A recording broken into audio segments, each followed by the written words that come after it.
Happy Saturday, happy doubleheader day, happy Canada Day on the USPBL Network, brought to you by Crown Royal. I'm Brendan Shabath. That's Kara Wolfbauer bringing you the USPBL Network pregame show for our Saturday doubleheader. Today, it's the scheduled Eastside Diamond Hoppers visiting against the Utica Unicorns. Thank you so much for joining us. Let's get to the easy stuff first, Kara. The obvious, the tarp behind us. A little bit of rain in the forecast. We had some light sprinkles and a little bit more of a downpour, 20 minutes ago for about 15 minutes. Super light. They had to take the guys off batting practice. Unfortunate for the Diamond Hoppers who were out there.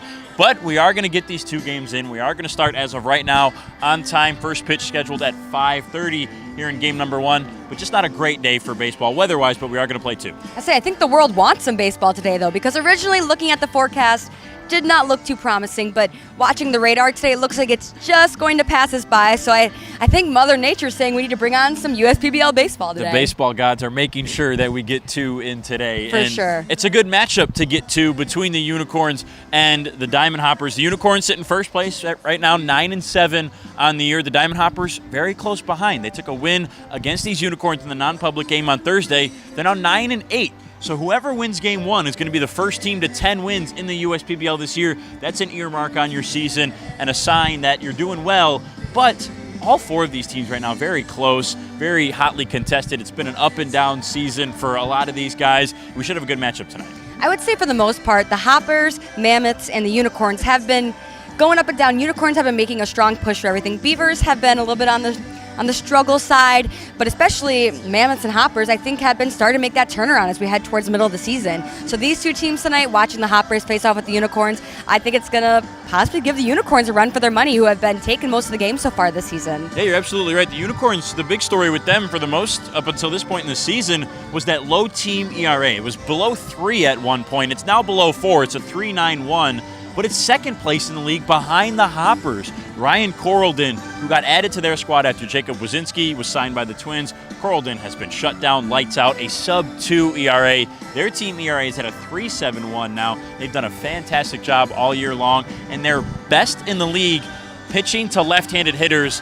The Unicorns have a bunch of those, 5 left-handers and 2 switch hitters, 7 guys who are probably going to bat from the left side today in the doubleheader. Well, I think it's just a different view for some of these batters, especially though you would think a lefty might be able to read it better off the lefty pitcher. They're seeing the front of them, might be able to get different signs of what's coming towards them, but it seems like the Unicorns have been struggling with that quite a bit. And also at the USPBL here, well, we know this, fans might not know this as well, is that we have a bit of a higher mound. So it is for some of these guys making their professional debut. It is a little bit more difficult for them maybe making those adjustments, but we'll see how they do today, see if the Hoppers capitalize or if the Unicorns come out on top and hit against these left-handers. And the good thing for the Unicorns, they do have one of their all-stars on the mound, Carsey Walker, in game number one. Going against another all-star, Ryan Corraldon, in game two, but Carsey Walker, who we are blessed to have his presence on our broadcast crew on his off days. We don't get him today. He'll be on the mound, but he's always fun to watch. Yes, I love Carsey Walker. I'm really excited. He's also going to be in the All-Star game next week.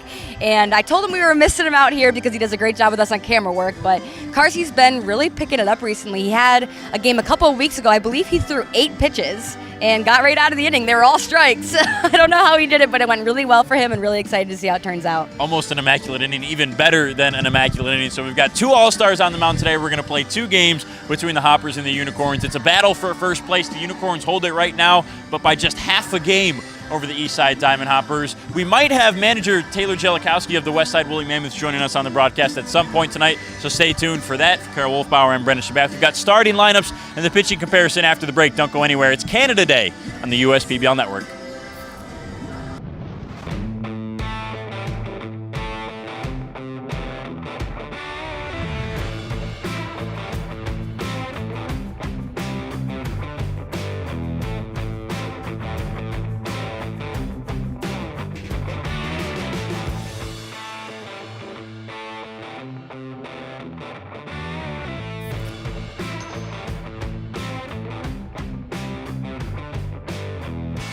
There are many things you can rely on in this world, like a sunny day brightening your mood, your mom baking the world's best apple pie, and never a dull moment in running your business. And when it comes to time-consuming HR tasks, you can rely on Tryon. Tryon can handle payroll and taxes, employee benefits, and more, so you can stay focused on attracting and retaining the best talent. With Tryon, you don't have to grow it alone. Visit RelyOnTryon.com. You can always rely on Tryon.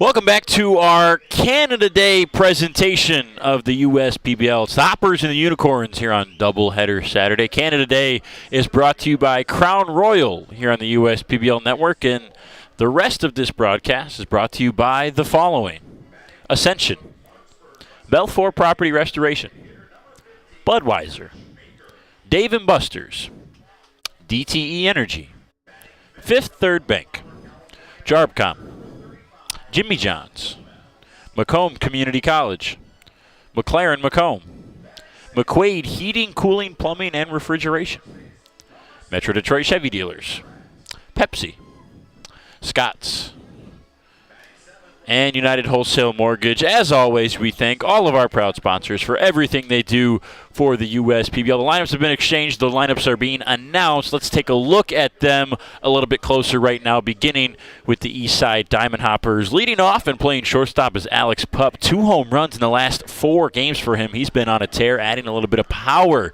to that Hoppers lineup. Luis Acevedo had a home run, characterized as a nuke in the non-public game on Thursday. He'll bat second and play second. Joey Califoot's off to a good start, hitting above 400 in his first couple games in the league. He'll bat third and play left. Joe Burke is over there at first base. He'll be the cleanup batter. 9 for his last 19 in the last 4 games. Bryant Schellenbarger is in right field. Anthony Flores is in center. Chris O'Neill is the designated hitter today. Todd Maddox is at third. Whit Hughes will bat ninth and catch, and they're led on the mound by Ryan Corraldon.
Jimmy John's Field is the perfect venue for birthday parties, summer picnics, company outings, and provides the best entertainment in Metro Detroit with great baseball all summer long.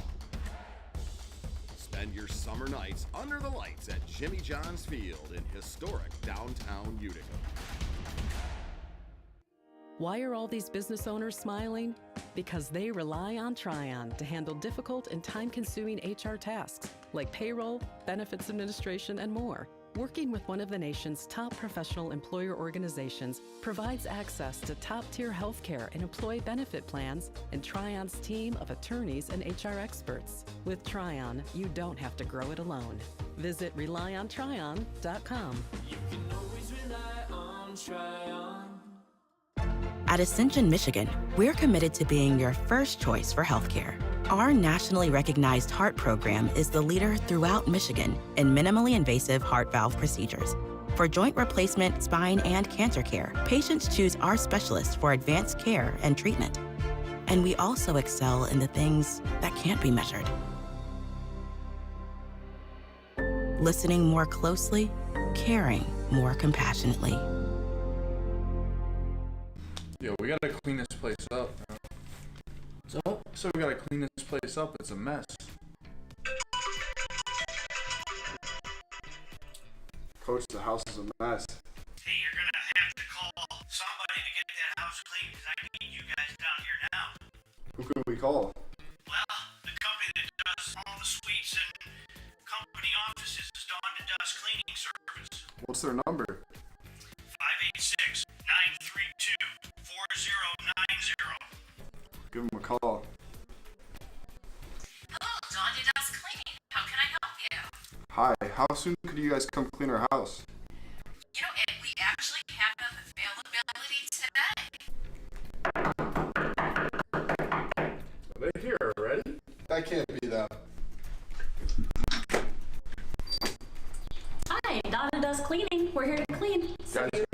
to. You guys got here quick. Come on in.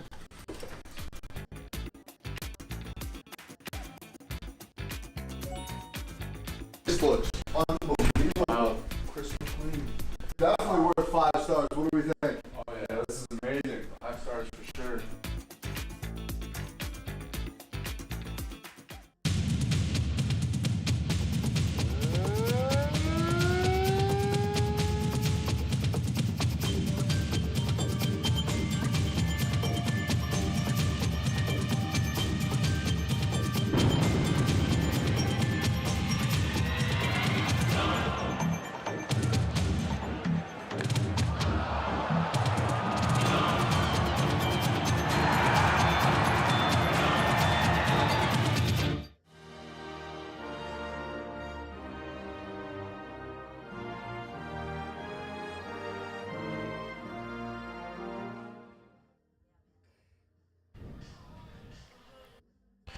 Carsey Walker on the mound for the Unicorns here in Game 1.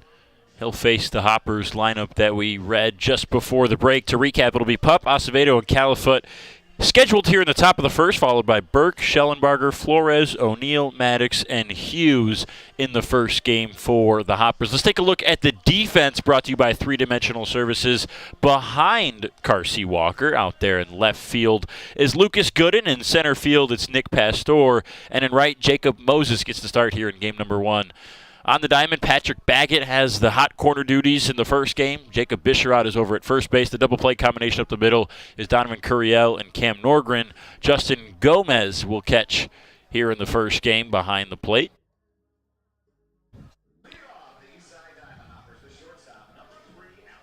Alex Pup, who's had a good couple games, will now dig in to lead things off here on our doubleheader Saturday. Thank you so much for joining us on Canada Day. Brought to you by Crown Royal.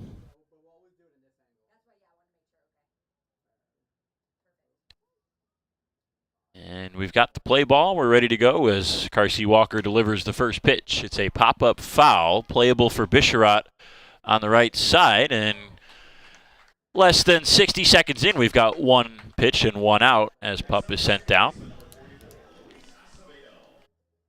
That'll bring up Luis Acevedo, native of Venezuela. Came over here to the United States when he was 14 years old to play baseball. In his first professional season here in the USPBL, he's already off to an 8-for-19 start. We mentioned the home run he had on Thursday. This is a little looper off the glove of Norgren at second base. That'll likely be a base hit, just well placed. Norgren had to look into the sun. Acevedo sent it the other way, and that's a hit and a base runner for the Hoppers here in the first.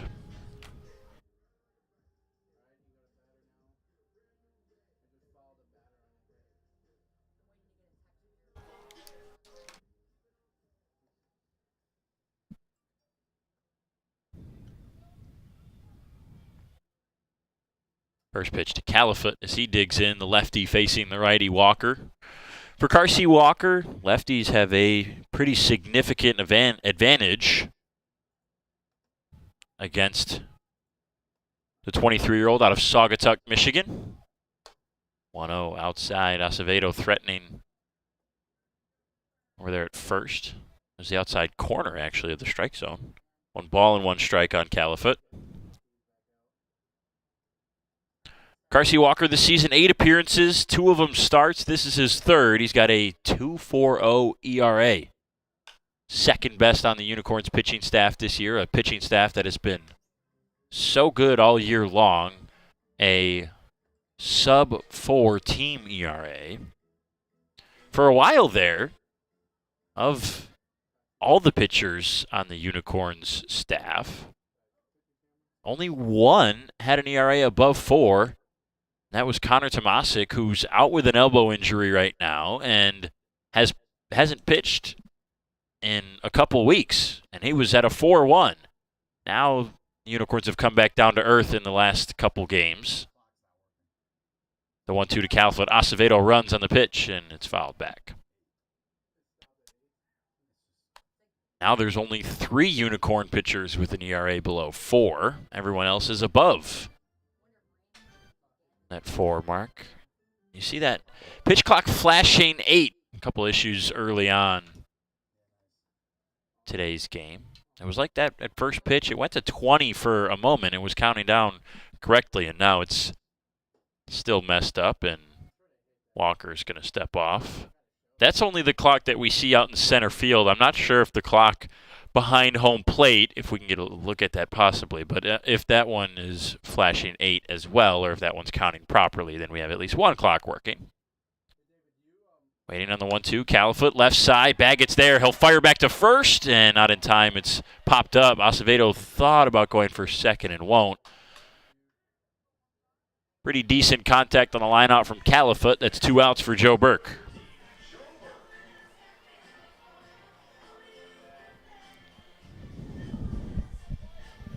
Joe Burke, a 2023 All-Star. We're going to say that a lot talking about this Diamond Hoppers team. The first, let me count it, 1, 2, 3, 4, 5, 6, 7 in their order today in Game 1 are All-Stars. Burke on the ground. That is a fair ball. And over to first, and it gets away. Burke didn't run the base. He'll get there now as it was just skipped, and just a mental miscue for the Unicorns. Joe Burke gets on base, and you see the shrug. He thought it was a foul ball. It was called fair, so he wasn't running. I think that's what the argument that he's making to his coach right now as to maybe why he wasn't hustling down the line. See if the Hoppers can capitalize on the error. I'm not sure who that goes on, Baggett or Bisharat. It wasn't a great throw, and it wasn't a great catch either. It does go in as an error.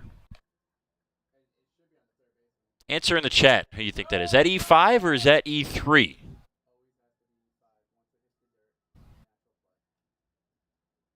Ball, no strikes on Schellenbarger. This one's to second. Scooped up by Norgren. No, he ate him up. Acevedo scores. Burke to third. And the defense for the Unicorns, which has been their specialty so far this year, leads to an early run for the Hoppers with 2 outs nonetheless.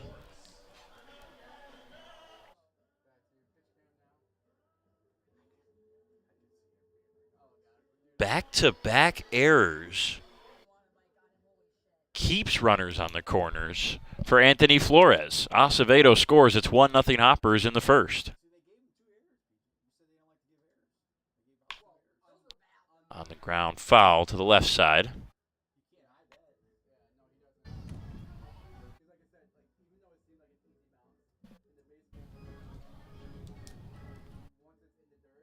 Flores this year, good defender out in center field. He's an all-star. 283 average, leads the Hoppers in RBIs with 9.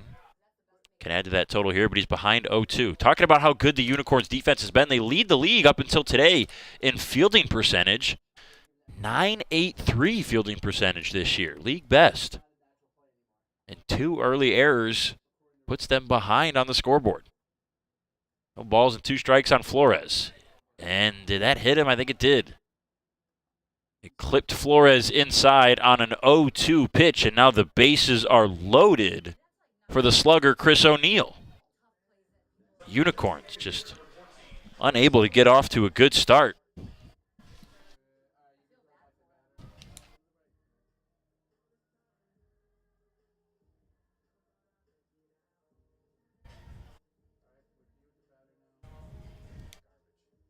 There's only been 1 base hit in this inning, and it was a soft looper by Luis Acevedo that went off the glove of Cam Norgren. If he makes that catch, and not that he necessarily should have, that was a difficult play, he went on the board as a hit, but if he makes that catch, the inning's over. Pup led it off with a pop-up on the first pitch. The second pitch to Acevedo was the base hit, and then Joey Califoot lined out. It would have been a 1-2-3 for Carsey Walker. Instead, he faces a bases-loaded 2-out jam with a run already to come across. And the thing for Walker is he's filling up the strike zone. He's thrown 1 pitch that's been called for a ball. O'Neill facing the 0-1. Popped him up. This is in play. It's a tough one for Gomez. It'll be Baggett actually on the left side, and he makes the grab. Unicorns, couple defensive miscues. And they give up a run to the Hoppers here in the top of the first. See if they can get it back in the bottom half here on the U.S. PBL Network.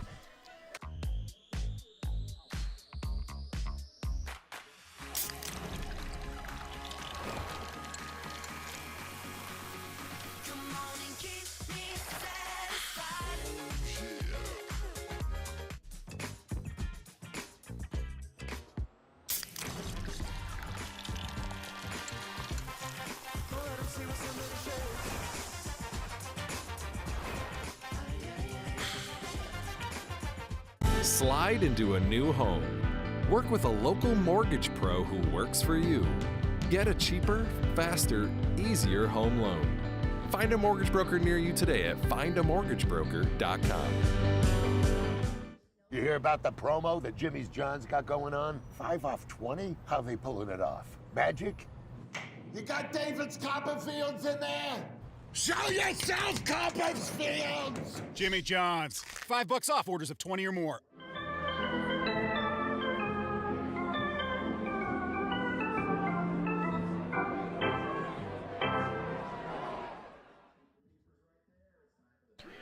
Ryan Corraldon has been one of the best arms in the league, a 1.99 ERA in his first 22 2/3 innings of work since joining after the first weekend of the league starting for the Hoppers. Let's take a look at the defense behind Corraldon, brought to you by Three Dimensional Services. Califoot in left, Flores in center, Schellenbarger in right.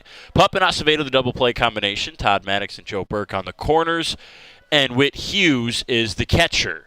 Who will they face? They'll face the lineup of the first place Utica Unicorns. That we'll take a look at. Gooden leading things off out in left field. Then Baggett had that bad miscue that led to a run in the first inning. He'll bat second, chance to make up for it, playing third base. Pastor out in center, he'll bat third. Josh Baker, who's been off to a good start, the designated hitter today, batting fourth. Justin Gomez is the catcher, batting fifth. Jacob Bisharat, who's getting into his groove after being on the injured list with a lower back issue for a couple games, says he feels good. He's over at first base and batting sixth. Batting seventh is Cam Norgren at second base. Batting eighth, Jacob Moses, who's out in right field, and Donovan Curiel rounds out the nine as he plays shortstop defensively on the mound. You already saw Carsey Walker in the top half of the first. Gooden, Baggett, and Pastor to lead things off. Lucas Gooden off to a .258 start in his first 9 games. Good enough to be on the All-Star team. The first 4 in the lineup today for the Unicorns are on the All-Star list. First pitch from Corraldon. Misses. 90-mile-an-hour fastball. Corraldon has 3 pitches, a four-seam fastball, curveball, and changeup.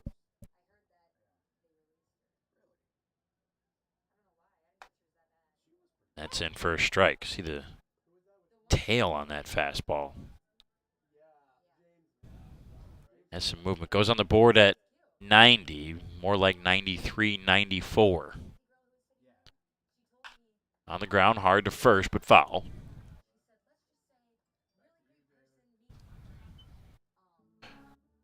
What does Ryan Corraldon do well? Well, it's about everything. He got here late. Was not here with the first weekend with the Hoppers. Their ace on the mound was Jacob Wazinski, as Gooden takes time maybe to wipe his face. So Corraldon was kind of the reinforcements after Jacob Wazinski went 5 scoreless and 8 strikeouts in his first start and got signed promptly by the Minnesota Twins a few days later. Corraldon was brought in out of Wayne State, played for Beavers manager John Dombrowski there for 3 years. And he's been lights out. Leads the Hoppers in innings already, 22 2/3. He's only given up 5 earned runs, 3 walks, and already 15 strikeouts. Just misses strikeout number 16 outside. Doesn't like the call either. You see the head tilt. 2 balls, 2 strikes on Gooden, who's been one of the best disciplined players at the plate for the Unicorns. 7 walks and 3 strikeouts early on. Fights off another one foul. Stays at 2-2. This will be pitch number 7 on the way. So maybe Corlden, he doesn't walk. He gets a lot of high strikeouts. Maybe he gives up some contact. Nope. 177 is what opponents are hitting against him this year. Did he go? No. Hughes thought it was a strike anyways. I think so did Corlden, and so did the entire Hoppers defense. All shifted to toss the ball around the horn. Instead, it's a full count. Neither righties nor lefties have a particular advantage against Corlden. And that's in there, strike 3. Got him looking good and too close to take and a full count. And he makes that mistake. That's the first out and first strikeout for Corlden tonight.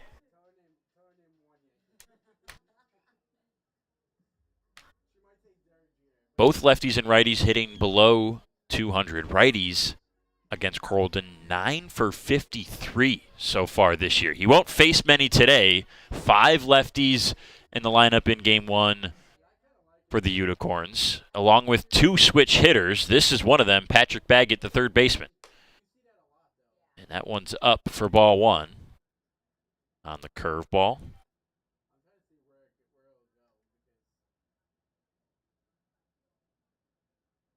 Baggett, a 182 average to start the year, but a 362 on-base percentage. Pretty stark difference there. It's because of his team-leading 13 walks.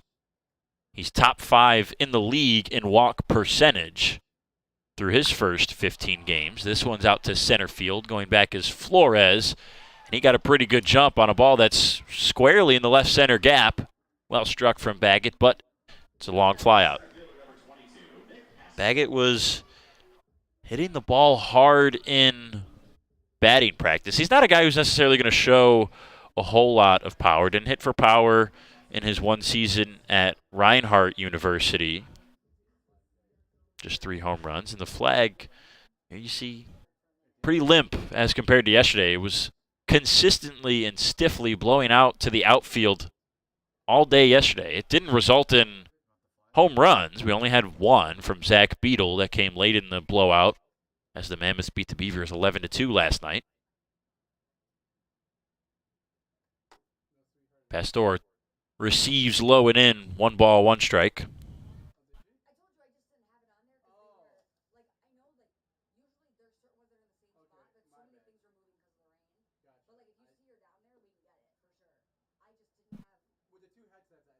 Pastor, pretty easy all-star selection through his first 14 games. 311 average, 760 OPS, and plays great defense in center. Pop fly right field. That one's pretty deep. Going back, Schellenbarger at the track, at the wall. He runs into the wall as he makes the grab. Bryant Schellenbarger shows the ball. Proof of a fantastic play to save extra bases here in the first. After 1, the Hoppers lead it 1-0, and maybe that's thanks to a good defensive play from Bryant Schellenbarger. 1-2-3 go the Unicorns in the first. We'll head to the second here on Doubleheader Saturday on the USPBL Network. They call me Prospects. Since the day I was born as a diver's watch, the challengers of the world have taught me many things. Life is not a numbers game. It's about challenging ourselves. No matter what happens, just follow your heart. These pioneers drive our generation forward. Not by setting records, but by never giving up. Keep going forward. Prospects. Available at Lucido Fine Jewelry. What are the odds that we're neighbors, where you've known each other our whole lives, and both tear the exact same things in this exact same knee? So an ACL tear is an injury to the main stabilizing structure of the knee. You want a good team around you, because then you know that what you're doing is going to help you in the long run. My message to everyone who's helped me, thank you so much, because you guys helped me progress so much. Also hearing it from a friend that's went through the exact same thing, I think sort of helps that know that there's a bright side at the end. Jimmy John's Field is the perfect venue for birthday parties, summer picnics, company outings, and provides the best entertainment in Metro Detroit with great baseball all summer long. Spend your summer nights under the lights at Jimmy John's Field in historic downtown Utica.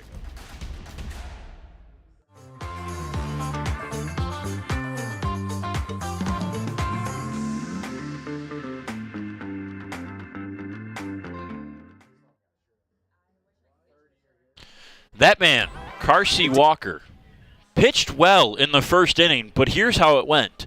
A pop out on one pitch, a very softly hit base hit on the second pitch of the game, then a line out, and then E5, E4 hit by pitch for a run to score. The Unicorns trail the Hoppers 1-0.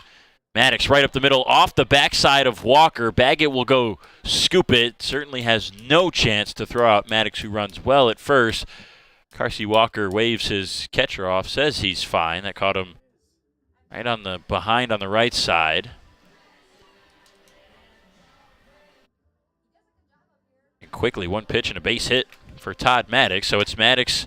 Now Hughes and Pup are due up. Acevedo behind them, as the lineup will flip over after Hughes.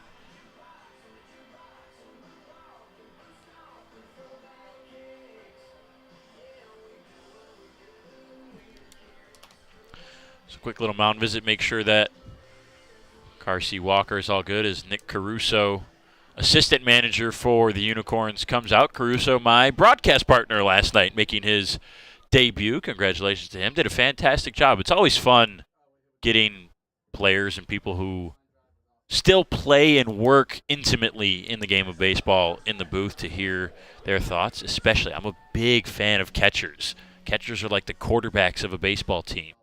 They influence the game so much. They're calling every pitch, shifting the defense, working, trying to make sure that pitcher is on point. They have intimate knowledge of the opposing hitters. Catchers just intake the game of baseball in a different way than perhaps any other position. Now the catcher for the Hoppers will dig in, Whit Hughes. Slow start for Whit this year.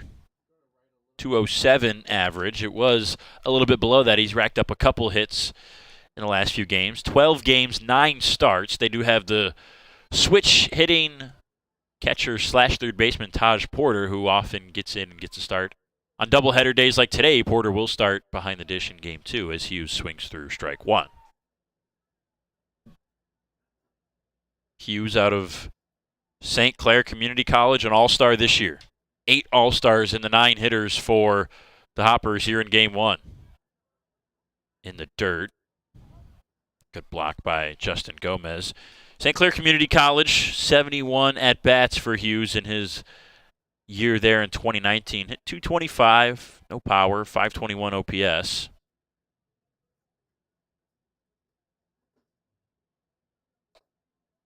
Struggled with the strikeouts, 23 of them in his 71 at-bats, just 3 walks. And that's been a similar story since he's gotten to the USPBL. Only 1 walk last year, 29 Ks. And that's what they're working on, getting him to take pitches like that one. That's a really good take at a 2-strike count on a pitch that he probably can't do much with. The fastball eyeing outside from Walker, just barely missed. And he's already done better. 3 walks, 11 strikeouts so far this year. Walker will work Maddox back to first. Carsey Walker has to be cognizant of the base runners, has to limit the base running. The way this game has gone so far, a couple errors, a couple just unlucky plays. Base runners that are fast have moved around to score, as Acevedo's already come across.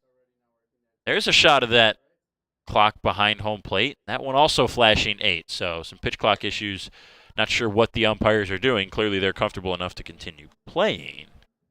I don't know if they have maybe their own timer or buzzer or something that will go off when there's a violation. I'm not sure.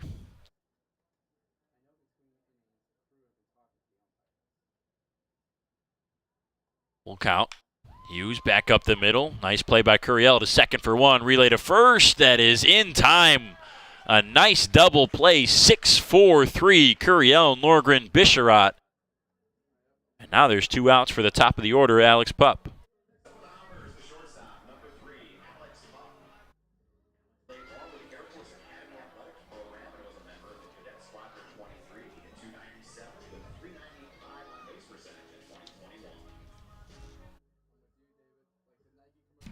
Pup's second at bat in as many innings. See if he can see more pitches this time. He's not going to waste any time swinging at the first pitch, just what he did last time when he popped out. This one's foul again, but on the ground. Talked to Pup today about where this power came from. Takes outside on the breaking ball, 1-1.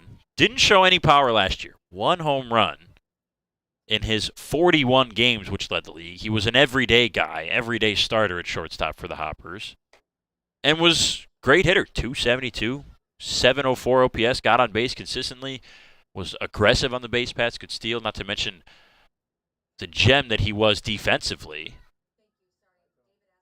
But if there was any part of his game that was lacking, it was maybe a little bit swing and miss, and there just wasn't a ton of power.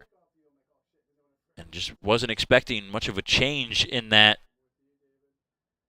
coming into his second year. But he leads the Hoppers in walks with 11, and he's already hit 2 home runs in 15 games. The 2-2 popped up foul. That puts him on pace to nearly triple his home run total from right now in nearly, what's 6? Six-tuple? Is that how you say it? Six-tuple is home run total from last year? 3 balls, 2 strikes as he ducks out of the way. And it's just some simple mechanical changes. Widen his stance a little bit. Focus on mentally the approach, getting just directly to the ball. High bouncer to Baggett over at third. Deep throw, and that's a nice play. Baggett has steadied himself a little bit after the error on the throw in the first inning that scored a run eventually. Still 1-0 Hoppers after 1.5. Unicorns batting in the home half of the second after the break. The Dave & Buster's method is designed to help you unlearn adulthood and discover the funner you hidden within you.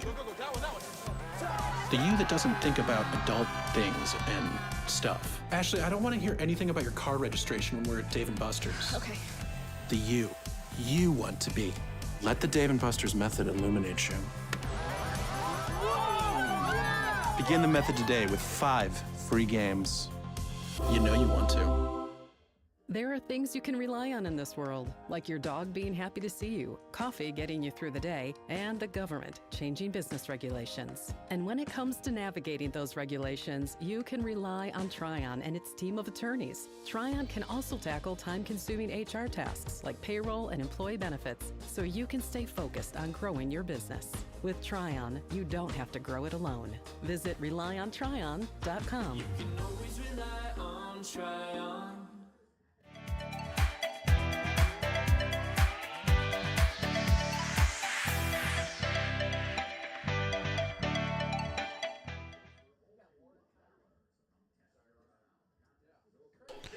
One nothing Hoppers, bottom of the second. Unicorns trying to change that. It'll be Josh Baker, Justin Gomez, Jacob Bisharat in the second inning. It was a breeze of a first inning for Ryan Corraldon. Struck out the first batter, Gooden, then got 2 flyouts to Baggett and Pastor on a nice running grab on the warning track from Schellenbarger. Pastor was 5-10 feet away from a home run. Would have been his first of the year and first professionally, but instead it's a long fly out. And the Unicorns still trail the Hoppers. Baker, a couple games back since he's had a little hamstring issue.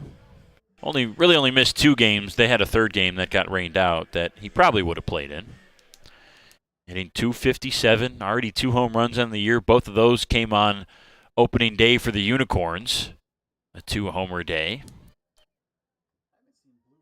Guy that, when we were up here with Nick Caruso last night, said he thinks can bring some power to this lineup that could use it.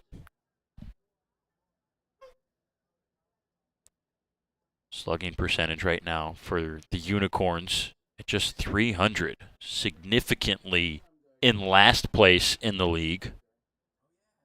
0-2 on Baker.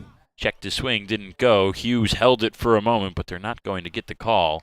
1 ball and 2 strikes.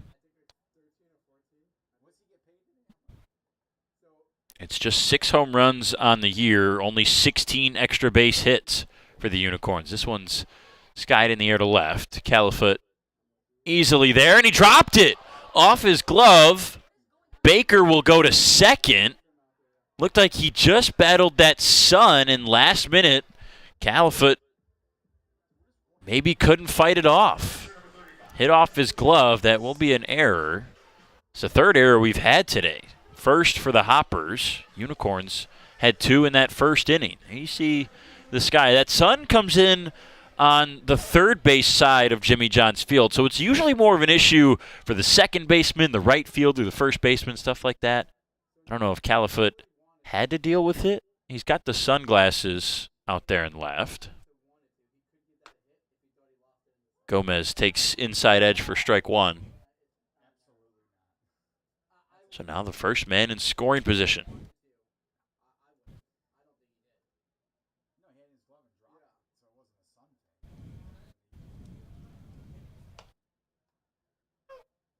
Breaking ball. That was a tailing fastball, actually. 2 strikes. Goes to show you just how much movement it has. Interesting. Califoot has sunglasses on his hat out there and left. Not wearing them. I didn't catch if that changed after the error. This one's fouled to the left side. Maybe he took them off. They were bothering him. Not sure. Unusual to see a steady defender like Joey Califoot not make that play, but that puts Baker in scoring position. Gomez this year, 212 average, 4 RBIs.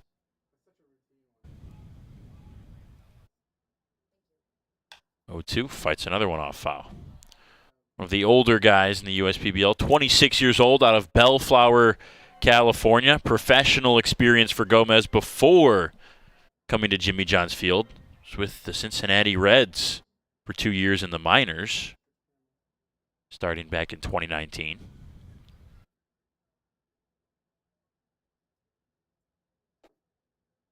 Inside. Then after that, last summer, played with 2 different teams in the Frontier League, totaling 32 games. This was with the Joliet Slammers and the Florence Yawls.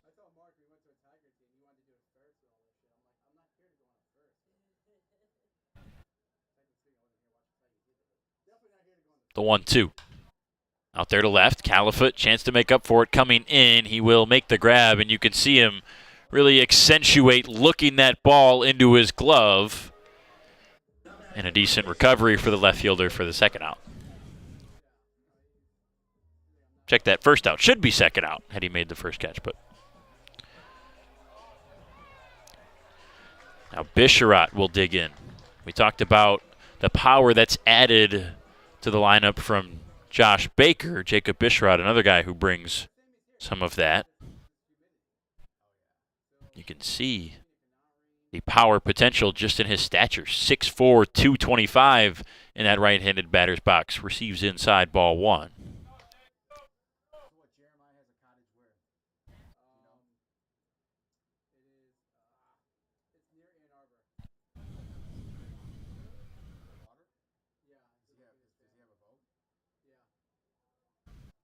Sun's come out a little bit. We had the rain earlier in the forecast. It's still kind of gray skies around the ballpark. Slight breeze, but a warm day. The sun is out. Hughes and Corlden are going to talk things over as it's a 2 balls and no strike count, and that rarely happens with Ryan Corlden. So Hughes has to come out and say, what's going on? You're never like this. Tough spot, runner in scoring position. Good hitter at the plate. It's got to be a pretty easy assignment for those officers. Hey, your job today, go watch baseball. Certainly appreciate all that they do to protect the Utica community. 2 balls, no strikes on Bisharat as Corlden and Hughes. We'll see if they're on the same page now. Outside, 3 balls, no strikes. First base open. They can pitch around Bisharat, which might be advised here. Don't want to let that error come back to bite. You want to pick up your left fielder. Corlden's got a chance to do that. It's 3-0. And that's outside. They'll walk Bisharat on 4 pitches. First walk for Coralden, just the 4th that he's had all year. Puts a runner on first and second with 1 down for Cam Norgren. Switch hitter who's going to bat left side, playing second base today.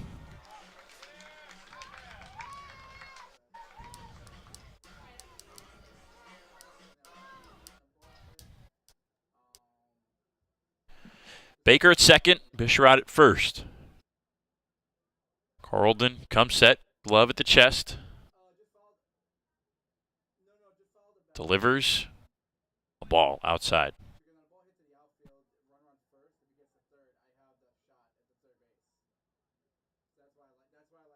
Norgren, a guy who bounced around a decent amount in college.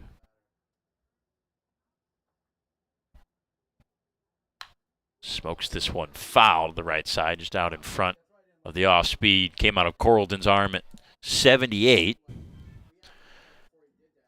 3 schools in 4 years for Norgren. Native of Cary, North Carolina. Went to North Greenville for a year. 2 years at NC Central. Then East Tennessee State after that. The 1-1. This one is also foul to the other side. So he's got right, he's got left. See if he can fill it up in center.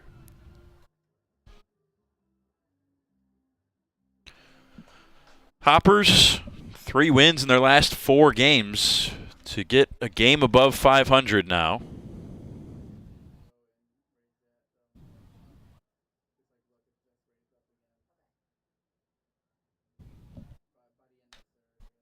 Fouled back by Norgren.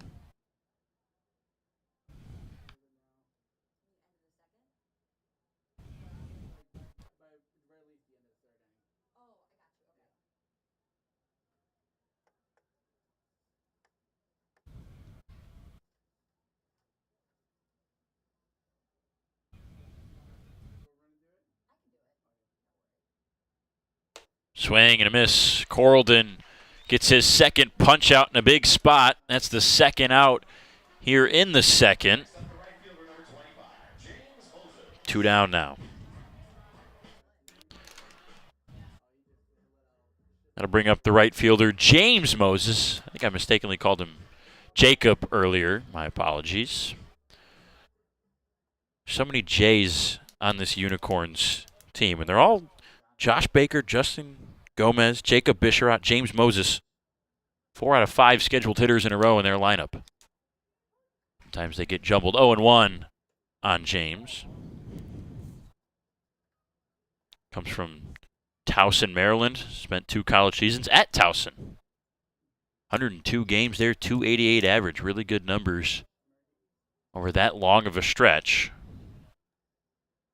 Even with walks and strikeouts, 69 apiece. 0-1. Nibbles the outside edge with the curveball. No balls and 2 strikes on Moses.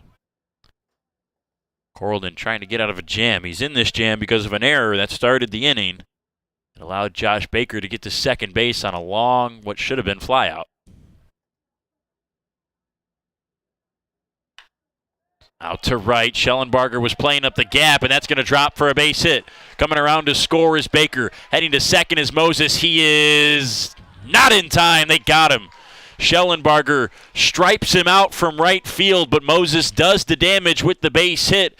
Ties the game at 1 apiece. The error does come back to bite the Hoppers. We've had 2 runs scored in this game, both off of errors. It's 1-1 as we head to the 3rd. With a transforming world, we can see how drastically the world is heading towards automation. And so, we need 24/7 surveillance and security systems for our homes and businesses to avoid any theft or breach of privacy. JARBCOM brings the installation of security cameras to the tip of your fingers with our state-of-the-art mobile app. JARBCOM also provides surveillance monitoring of your entire property with flexible options that offer a dependable solution to be scaled to fit any domestic or commercial need. Contact JARBCOM today for a free estimate at 800-369-0374 or look us up on the web at jarbcom.com.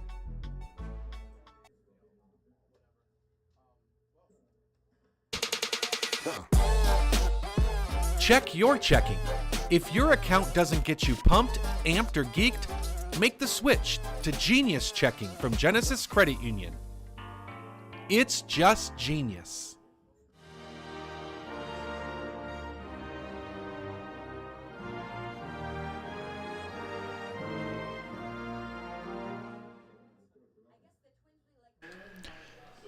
Good doubleheader Saturday, good day for baseball. See some fans enjoying Jimmy John's Field. Hopefully. It's been a decent game so far. Tied at 1 after 2 innings of work for both pitchers. Carsey Walker will go out to start his 3rd inning against the Hoppers. He'll face Acevedo, Califoot, and Burke. 2-3-4 hitters.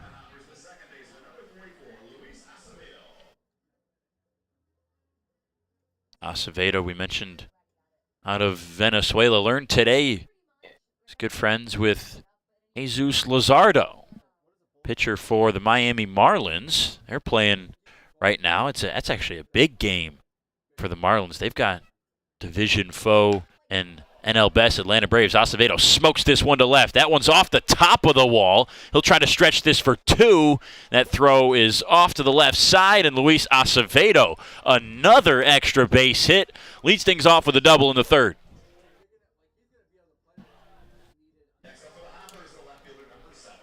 He's off to a now 10 for 21 start with a couple of extra base hits. We mentioned the home run he had on Thursday.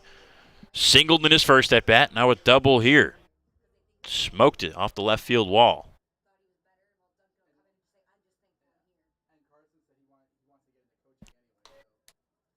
Califoot, ball 1 outside.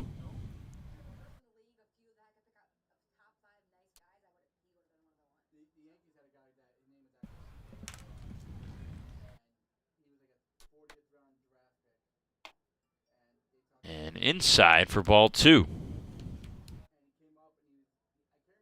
Mentioned that game, Marlins and Braves. That's in the 7th inning now. Braves up 6-0. They ambushed Yuri Perez, sensational rookie pitcher for the Marlins, for 5 runs in the first. This one's on the ground to second.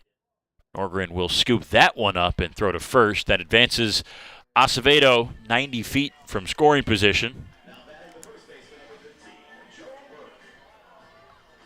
With a good guy to bring him home, Joe Burke stepping up.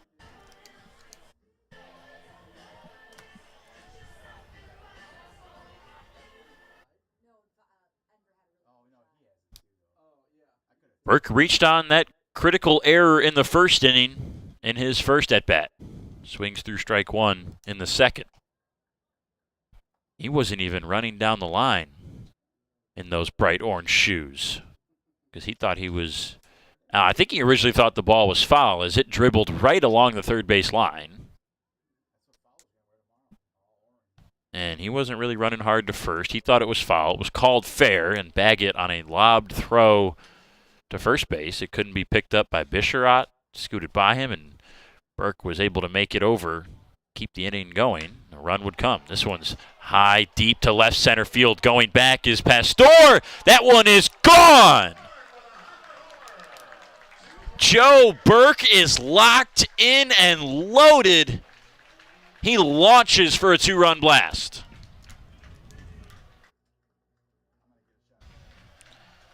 As he high-fives his coach, Ryan Kotke, who has never wavered in his confidence in his first baseman. And it's nice to see a little smile on Burke's face. He's not showing it right now, but he had it for a moment. And there it is as he gets the celebration. It's 3-1 Hoppers, top of the 3rd.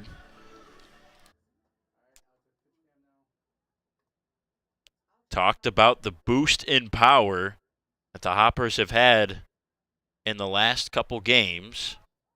And we see it here today. Bullpen getting warm already for the Unicorns. This one's high to left, but a little bit off the end of the bat for Schellenbarger.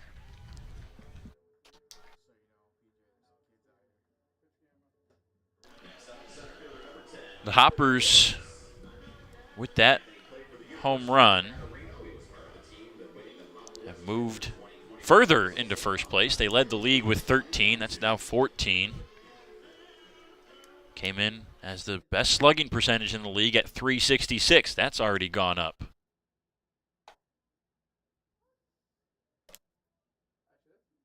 And it's not necessarily that they added any bats that have really been providing a huge boost. Obviously, Joey Califoot and Luis Acevedo were some additions to the college after the college showcase, but they've only been here, Acevedo's playing in his 4th game. This is Califoot's 5th. The power increase has come from other players in that time as well, namely Joe Burke. Was 9 for 19 coming into today in his last 4 games. That home run, his 2nd of the year. 0-2. This one's popped up to left. Shallow left. Coming in. Gooden is able to get there. Joe Burke with the fireworks in the top of the 3rd.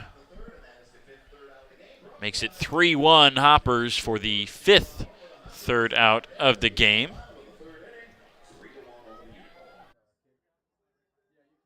It's now 3-1 Hoppers lead it as we get ready to head to the bottom of the 3rd. But first, a water delivery from everybody's favorite JJ the Water Boy.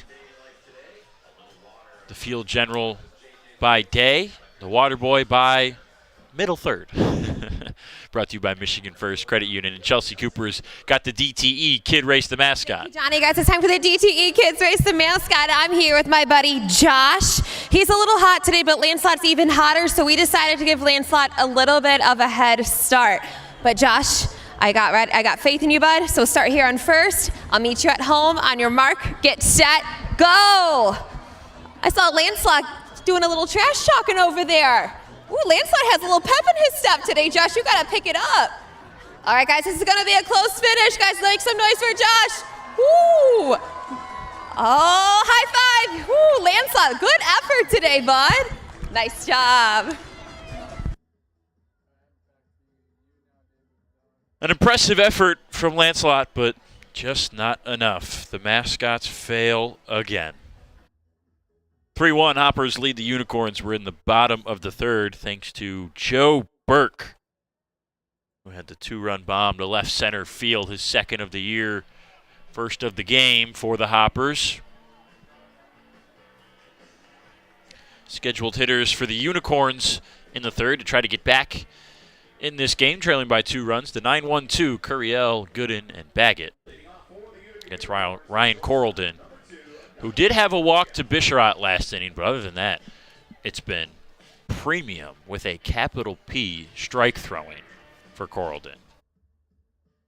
By my unofficial scorecard, the walk plus the first at-bat of the game, which was a full count to Gooden, are the only 3-ball counts so far for Corraldon. He's only gotten into one other 2-ball count to Pastor, which he got a fly out from.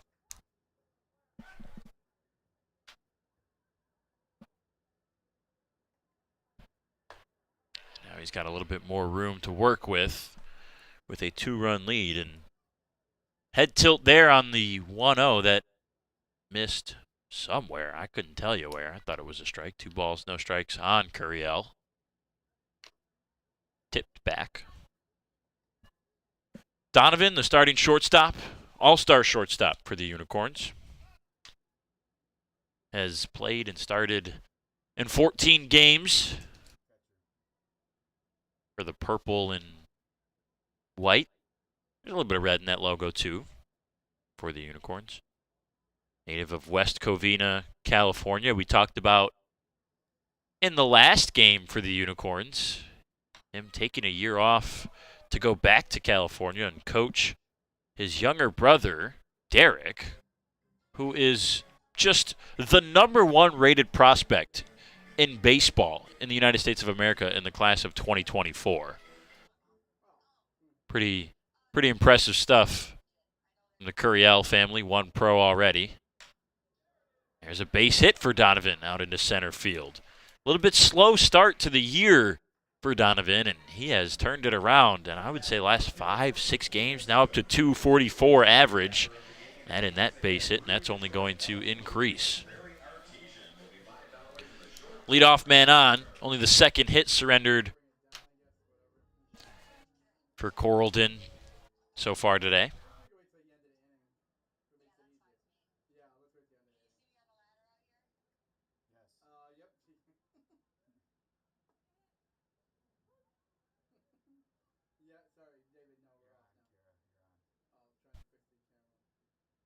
Gooden struck out his first time up.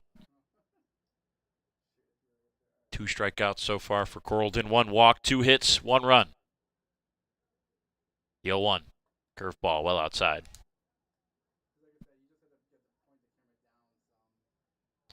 Coralton is one of those guys that it's interesting. The stuff doesn't jump out at you. I think the fastball is pretty impressive with how much movement it has to be a 4-seamer.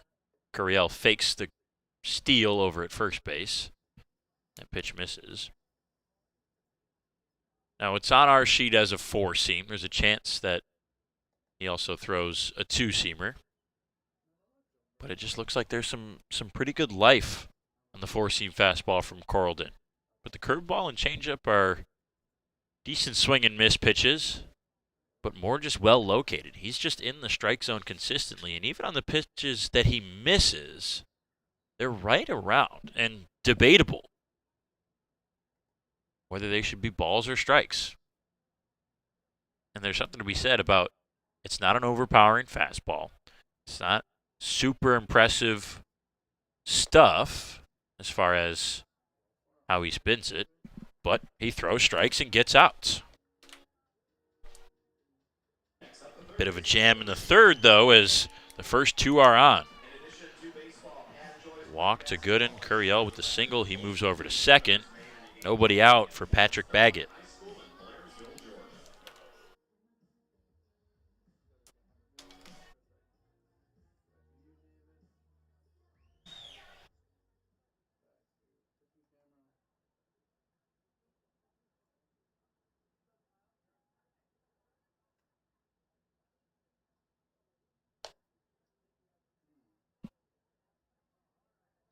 The announcer's jinx is in full effect here in the third. Talked about the premium strike throwing for Coralton, and he's walked Gooden behind 1-0 to Baggett, and in had a 2-ball count to Curiel. The 1-0 misses.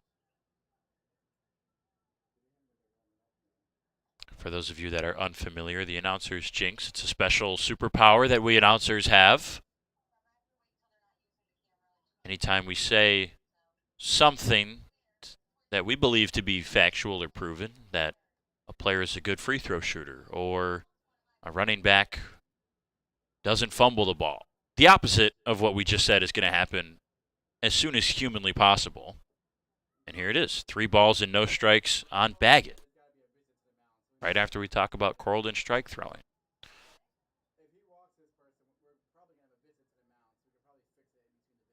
It's a blessing and a curse having the announcer's jinx. Mostly a curse, though.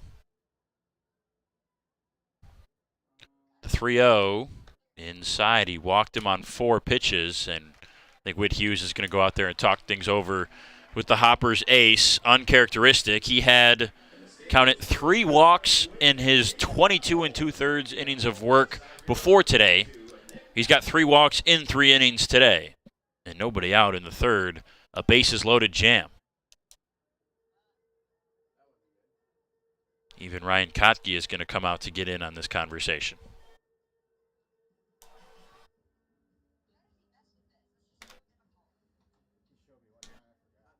Always interesting to hear from Ryan Kotke what he says to his players in a position like this. I'm excited to get to ask him after the game today what he's saying to Coralton right now.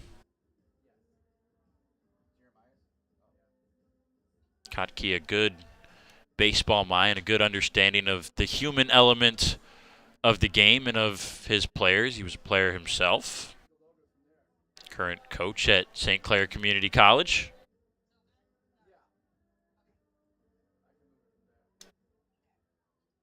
Seems to be able to help guys in tough situations like this, and Coralton is in a tough situation. It's Curiel at third, Gooden at second, and Baggett at first. Walk to Gooden and Baggett, and a base hit from Curiel in this inning. Pastor takes outside. A good hitter at the plate for the Unicorns in a good spot.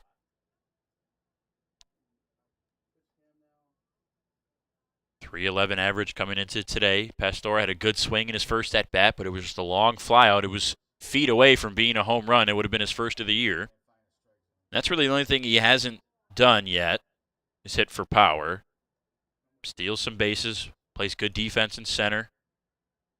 Decent amount of walks compared to his strikeouts. Hit for average. Just hasn't quite had the power.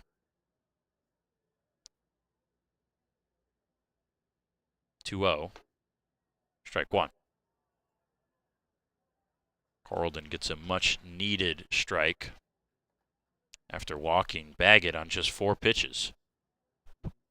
Both bullpens getting warm. After the home run to Joe Burke, we saw Garrett Bonnet getting loose in the Unicorns bullpen. That one skied over towards the Hoppers bullpen on the right side.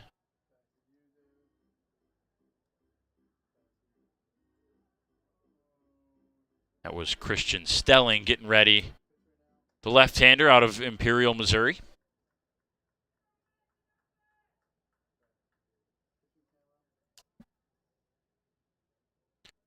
Pastor waits on the 2-2. Smoked right side, foul, just curling after the bag.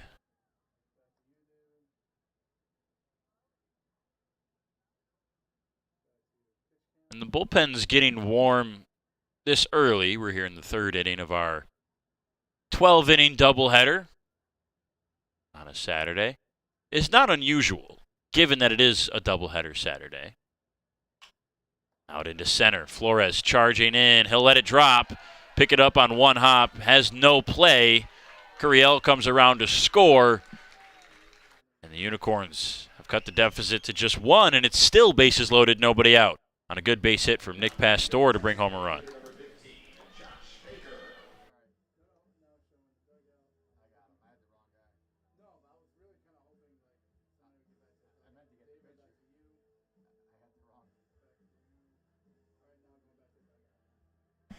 Baker digs in a good spot.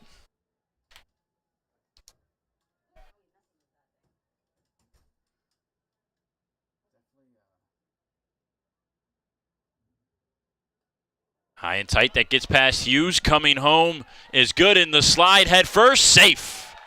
Ties the game at 3 on the wild pitch. Every runner advances, and there is just a lot of trouble for the Hoppers in the third.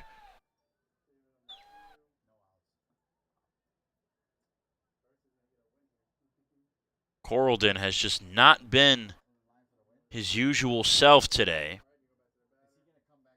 And this is a trend from the last 2 starts now. His last start came in a 6-5 Hoppers win a week ago. Swing and a miss from Baker. 6 2/3 innings is good. But 5 earned runs on 6 hits, 2 walks, and 4 strikeouts for Coralton. Those 5 earned runs that he gave up in that start, the only earned runs he had given up all year up until that point. Curveball misses outside. Now the infield drawn in with nobody out and runners at second and third. No force play is on.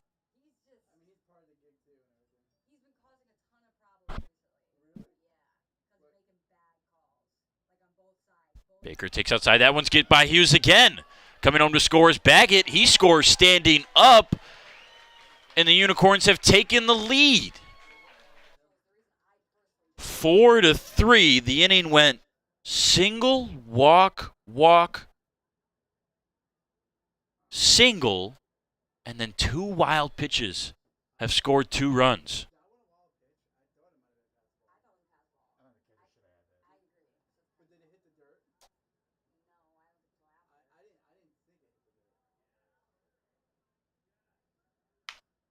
the ground to short.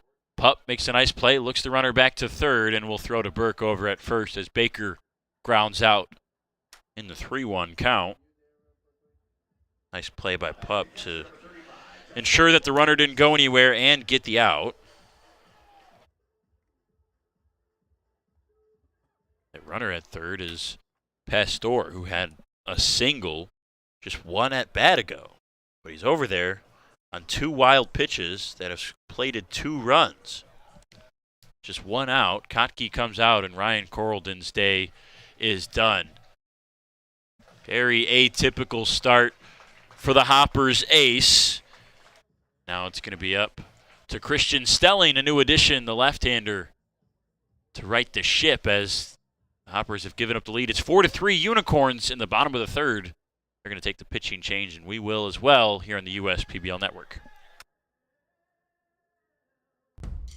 Jimmy John's Field is the perfect venue for birthday parties, summer picnics, company outings, and provides the best entertainment in Metro Detroit with great baseball all summer long. Spend your summer nights under the lights at Jimmy John's Field in historic downtown Utica. Slide into a new home. Work with a local mortgage pro who works for you. Get a cheaper, faster, easier home loan. Find a mortgage broker near you today at findamortgagebroker.com. There are many things you can rely on in this world, like a sunny day brightening your mood, your mom baking the world's best apple pie, and never a dull moment in running your business. And when it comes to time-consuming HR tasks, you can rely on Tryon. Tryon can handle payroll and taxes, employee benefits, and more, so you can stay focused on attracting and retaining the best talent. With Tryon, you don't have to grow it alone. Visit RelyOnTryon.com. You can always rely on Tryon. Christian Stelling gets the call out of the bullpen in a big inning here. 2 runs came across for the Hoppers in the top half of the inning, thanks to the Joe Burke 2-run home run. And it's already been 3 runs for the Unicorns in the home half, and only 1 out right now. Stelling, 25 years old, left-hander out of Imperial, Missouri. Spent 1 season at Jefferson Community College in New York back in 2019. 2020, he spent a year at Illinois Springfield, and then 2 years locally at Oakland.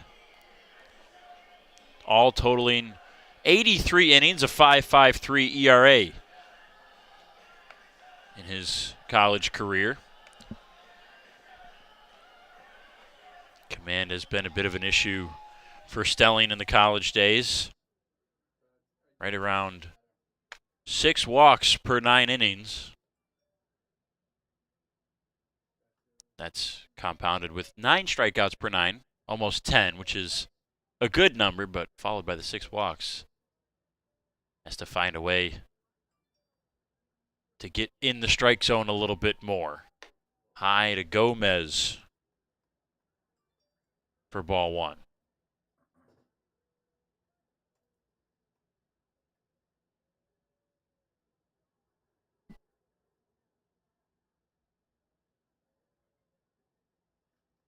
Gomez, high fly ball, right field. Schellenbarger looking it back to the track, just in front of it. Tagging to come home is Pastor. He scores easily on the sac fly from Gomez to make it a 5-3 ball game.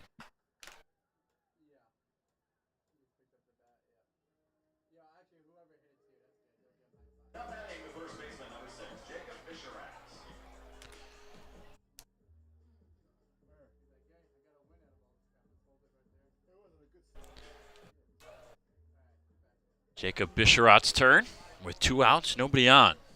Now a clean inning for Stelling. This is just Stelling's 2nd appearance in the league. Got here after the showcase about a week and a half ago. In that first appearance, went an inning and a third, didn't give up any runs, did have 3 walks and 2 strikeouts.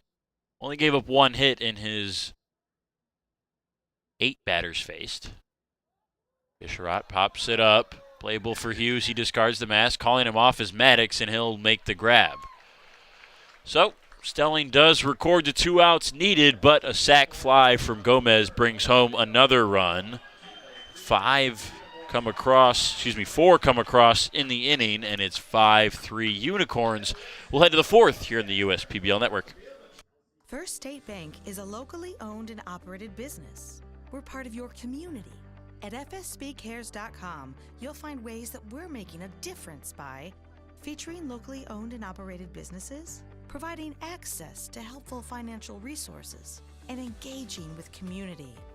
FSBcares.com is part of our commitment to the neighborhood because strong neighbors mean stronger communities. Where good neighbors do great things. Member FDIC, an equal housing lender. We build roads, bridges, wind farms and pipelines, schools to skyscrapers. Our members create monuments. We operate.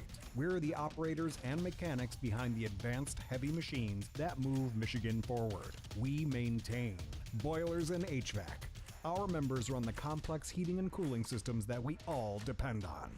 Our training is second to none, and safety is our priority. We are Operating Engineers 324, and we keep Michigan running. Jimmy John's Field is the perfect venue for birthday parties, summer picnics, company outings, and provides the best entertainment in Metro Detroit with great baseball all summer long. Spend your summer nights under the lights at Jimmy John's Field in historic downtown Utica.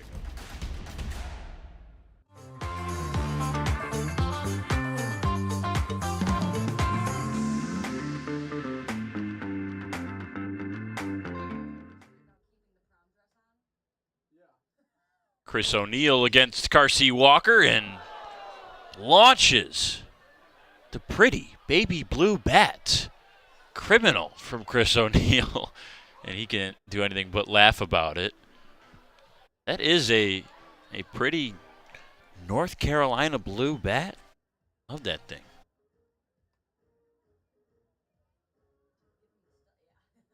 And O'Neill's going to go add some stuff to it, some sticky stuff. Make sure he doesn't lose it again.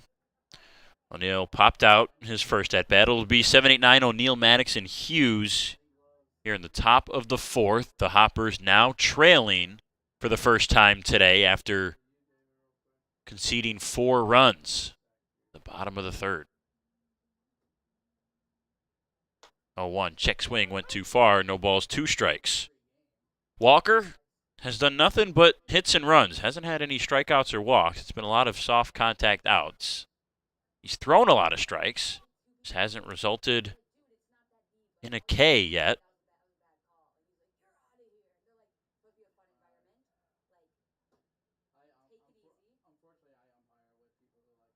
Trying to change that here, and he does.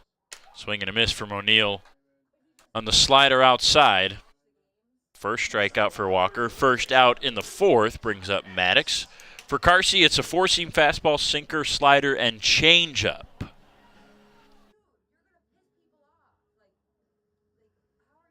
And today being a day where he is giving up a lot of contact and only hits without getting a lot of walks or strikeouts is what we have come to expect out of Carsey Walker. 3 walks and 13 Ks before today. So those numbers remain unchanged except for the strikeout to O'Neill makes it 14. But opponents hitting .310 against him. Now the good news for Carsey is that it's all relatively soft contact as it's been today. He does have the home run given up to Burke and the double to Acevedo. But this year, it's been primarily softer stuff that Carsey has given up.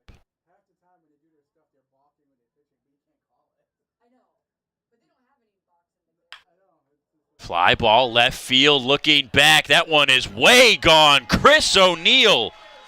He'll bring the hard contact. Excuse me, that's Todd Maddox. Maddox with his 2nd home run of the year. And this is a good ball game we've got in game 1 on our doubleheader. It's 5-4. The Hoppers inch closer.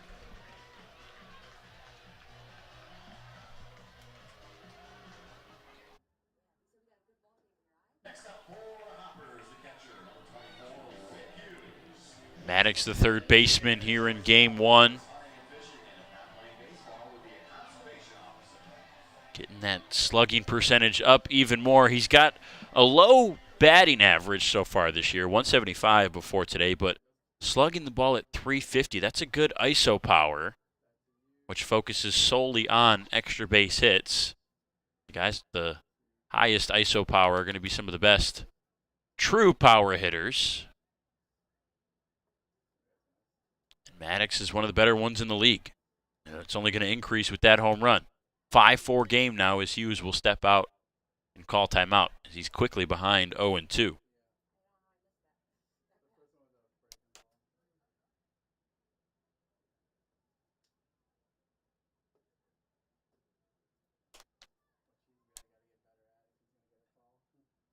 Hughes grounded into a 6-4-3 double play his first time up.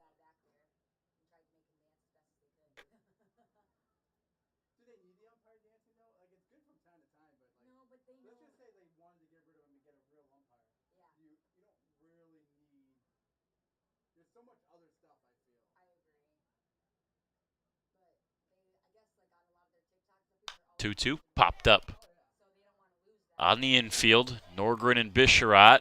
It'll be Norgren.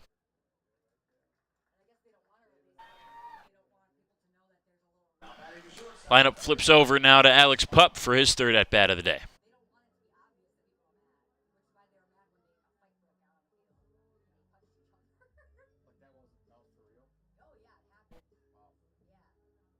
Carsey Walker had not given up any home runs this year in his 15 innings of work until today, and it's been 2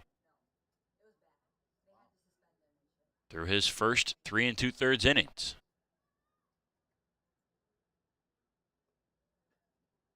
In fact, Walker had only given up 3 extra base hits in total before today. Opponents, as we mentioned, they were hitting .310, but it was singles galore. He only had given up 3 doubles before today's start. Today, it's been a double and 2 home runs.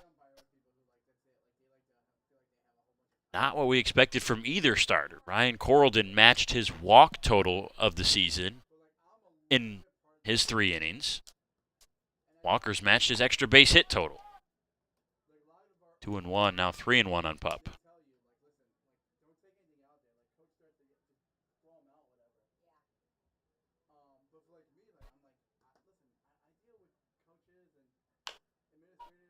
That one clipped his foot.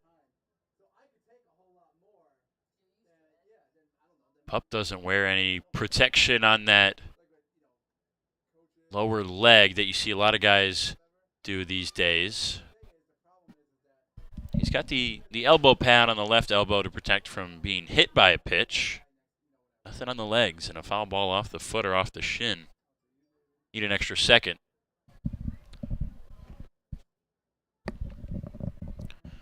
Count's full, 2 outs. Fly ball to center. Ranging to his left past Storr. Easily into the gap, collects the third out. Big fly from Todd Maddox makes it 5-4. The Hoppers get within a run and trail by a run. We'll head to the bottom of the 4th. USPBL Network.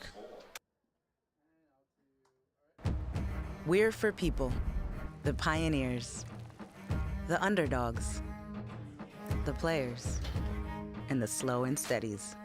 We're for people, for who they are and who they could become. Yes, we're a bank, and some say our business is all about money, but that's an old idea. Because look past the money, and you'll see real human lives. We see it, because we're for people. Huntington, welcome.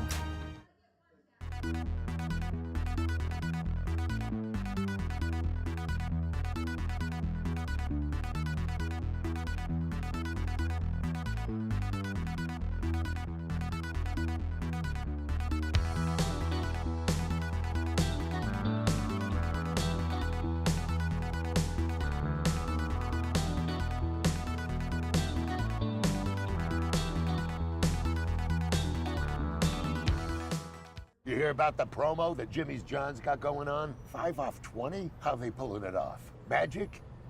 You got David's Copperfields in there? Show yourself, Copperfield! Jimmy John's. $5 off orders of 20 or more.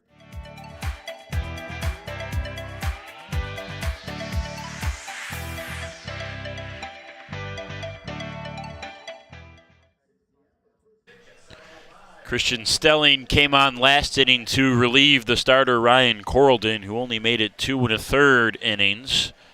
Stelling came on and got the final 2 outs of that third inning. One of them was a sac fly to Gomez that scored a run, and that's the difference in the game. It's 5-4 Unicorns.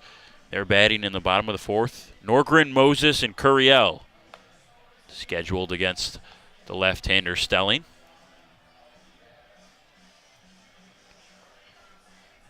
Checking in on the YouTube and Facebook comments, Marcus W. says, Hoppers man here, hoping for some defense this inning.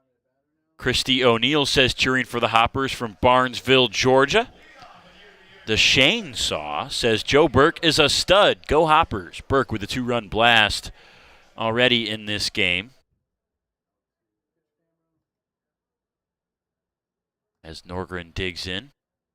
Fourth inning brought to you by Valpak on the US PBL Network. Norgren checks his swing, able to hold it back. 1-0. Struck out his first time up against Corraldon. That was one of just 2 strikeouts Corraldon would get. On the ground left side, scooped up by Maddox on a low hop. Over to first. Burke stretches 5-3 to put out on an easy first out.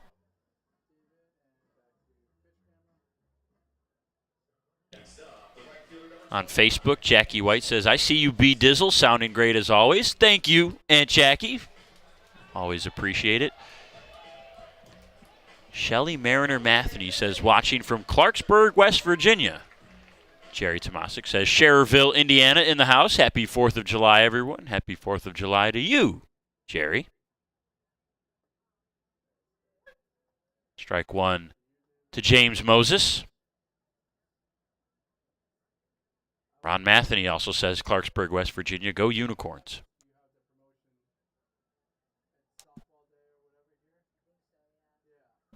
Hope everyone back home around the country is enjoying this 4th of July weekend. Canada Day today, July 4th on Tuesday. A couple days away. Fly ball right center. Pretty deep for Moses. Schellenbarger ranging over, and he's able to get there on a good, hefty sprint. 2 up, 2 down. Brings up Donovan Curiel.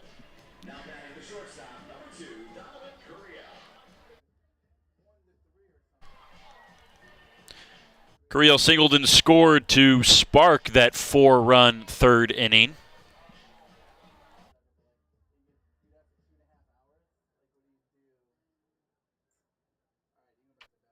Shortstop in game 1 today for Jim Essien and the Unicorns. He'll play second base in game number 2.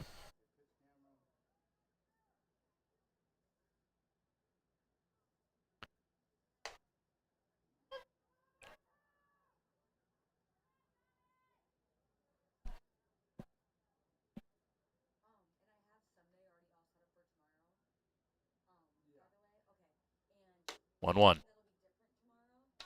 Misses above the zone. 2 balls, 1 strike.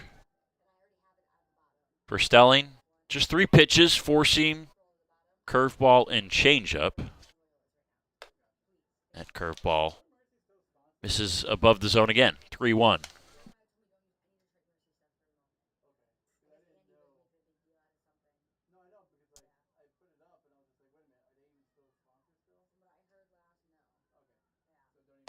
Fastball blew it right by him for strike 2.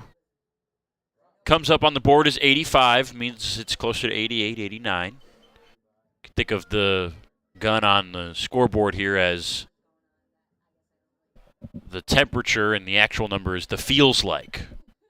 Pretend there's 4 degrees of humidity, 3 or 4 miles per hour velocity.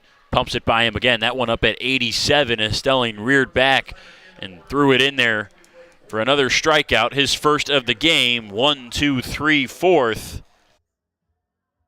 Head of the 5th. Hoppers trying to tie it or take the lead, down by a run. The Dave & Buster's method is designed to help you unlearn adulthood and reset our life around zapping stuff and cheering for stuff with your friends. Begin the method today with 5 free games. You know you want to.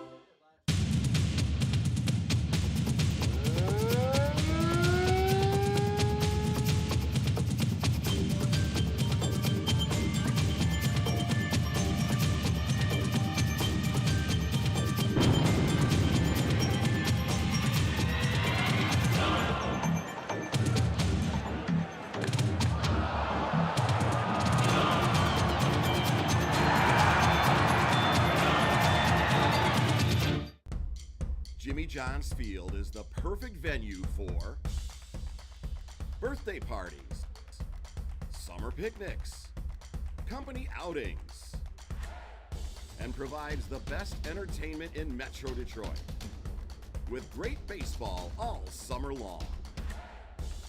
Spend your summer nights under the lights at Jimmy John's Field in historic downtown Utica. We're the financial champion of Michiganders. Whether you're a goal-getter or dream chaser, an empty nester, or up-and-comer, anyone in Michigan can bank with us. Michigan Schools and Government Credit Union.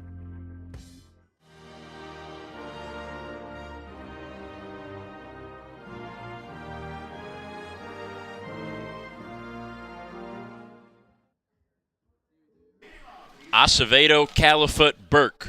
2-3-4 to face Carsey Walker. Top of the 5th, 5-4 Unicorns lead the Hoppers in the race to 10. Both these teams sit at 9 in the win column right now. Swing and a miss for Acevedo, strike one. 2 for 2 already for Luis today. Single and a double. Scored after both of them. Slider misses outside.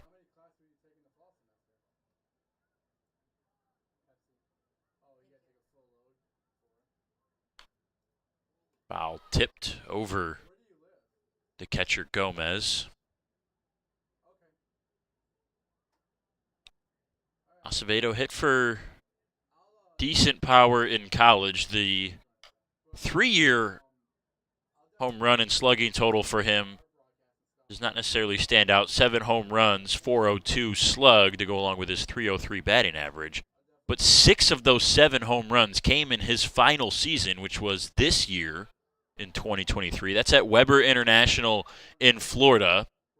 For those that were here in the USPBL last year, former Unicorn Kenny Rodriguez, friend of Luis Acevedo, went to Weber International as well. Those two knew each other from there, and that's partially how Acevedo got to the league.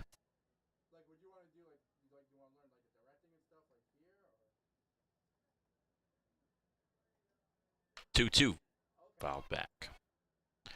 Really good discipline for Acevedo in his 3 years at Weber as well. 93 walks, 60 strikeouts. On the ground to third. Baggett will pick it on a couple hops.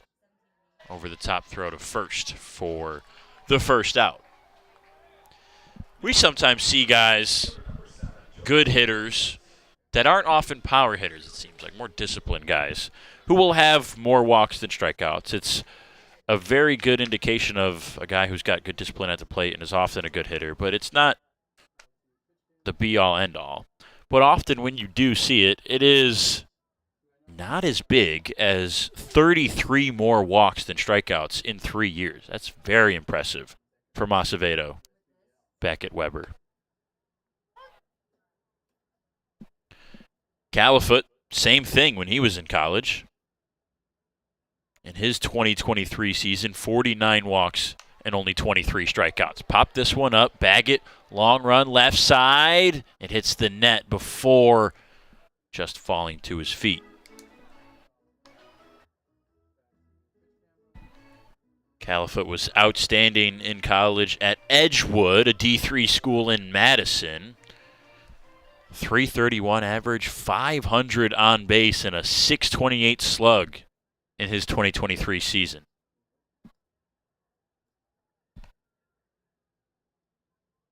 was named to the second team all-regional team by D3Baseball.com. Stays alive with another foul ball.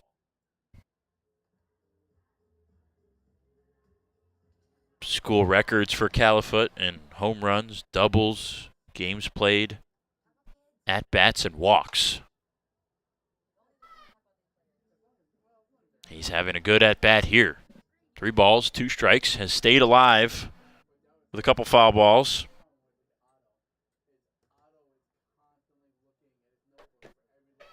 And that's a walk. First of the day for Carsey Walker. Joey Califoot with a good eye. Gets on base. 1 on, 1 out. Joe Burke at the plate. He did some damage in a 1 on, 1 out situation last time. It was a home run to left center. That'll bring Caruso out to the mound to talk it over. Garrett Bonnet has been in the bullpen for about an inning now. Went out there after the Joe Burke home run. I guess it's been 2 innings that Bonnet's been milling in the bullpen. He's kind of playing, he's just playing catch right now. He was getting warm. They're still not going to bring him in yet. Probably want Walker to at least get through this 5th. That leaves them the ability to do anything they want in game number 2. Unicorns also just sent Matt Colucci from the dugout down to the bullpen as well, so there's 2 pitchers over there.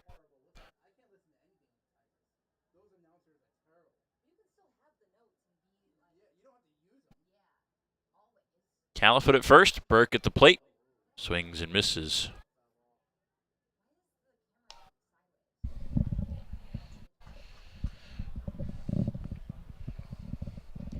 I think we're starting to see the Joe Burke that we know he can be and we have come to expect. And frankly, I've been disappointed that we haven't seen yet. And it's not a knock on him that we've been disappointed. He's just been rather unlucky. And as objective as I can be, unlucky with balls and strikes over the last 2 years. He's factually been unlucky with just some hard-hit balls, some home run robberies. This is a seeing-eye ground ball that gets under Curiel's glove for another base hit. I think Burke we had a couple top 10 plays in the USPBL last year. Drew Galassi had probably the headline one on a home run robbery in left center that made SportsCenter top 10.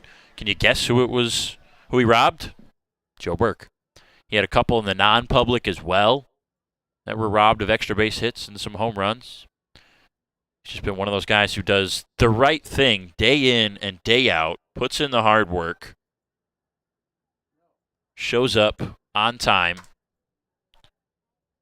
and is a leader on this Hoppers team, and he hasn't been rewarded. And early on this year, it's seeming like things might be turning in the right direction for Burke.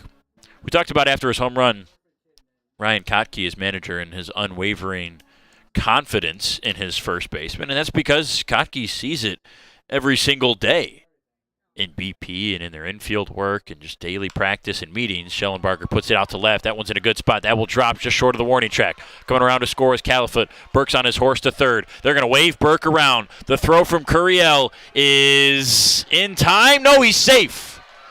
Joe Burke put on the wheels to come around and give the Hoppers the lead on the 2-run double from Schellenbarger. He advances to third on the throw. It's 6-5 for the Eastside Diamond Hoppers.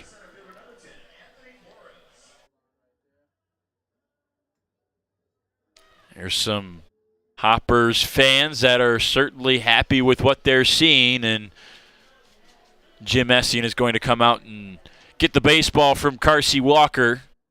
A pretty good start, just not good enough as 6 runs come across. The Hoppers retake the lead. They'll make a pitching change as Carsey Walker's day is done, and Matt Colucci, a quick warm-up, and he's on the mound. We'll be right back after this.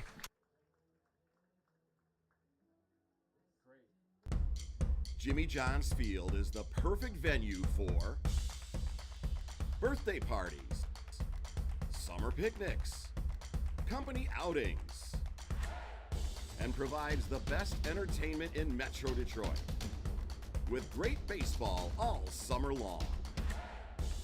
Spend your summer nights under the lights at Jimmy John's Field in historic downtown Utica. Slide into a new home. Work with a local mortgage pro who works for you. Get a cheaper, faster, easier home loan. Find a mortgage broker near you today at findamortgagebroker.com. There are many things you can rely on in this world, like a sunny day brightening your mood, your mom baking the world's best apple pie, and never a dull moment in running your business. And when it comes to time-consuming HR tasks, you can rely on Tryon. Tryon can handle payroll and taxes, employee benefits, and more, so you can stay focused on attracting and retaining the best talent. With Tryon, you don't have to grow it alone. Visit RelyOnTryon.com. You can always rely on Tryon. Matt Colucci's come on in the fifth. Man on third, one out. Hoppers regaining the lead. Thanks to Bryant Schellenbarger in a big spot. 2-run double. He got over to third with some good aggressive base running on the throw home from Donovan Curiel.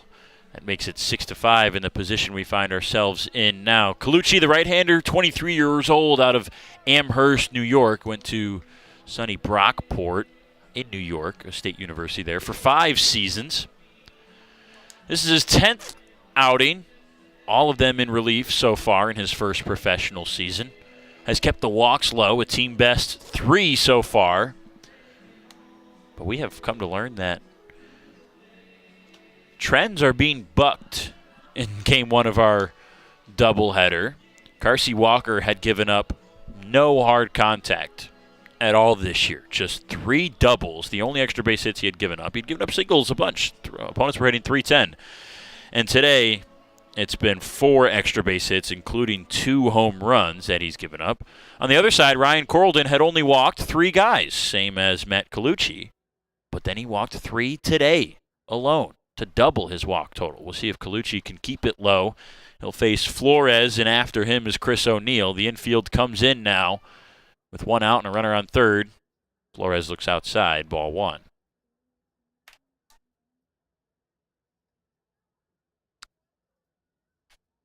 Anthony, the center fielder out of San Jose, California.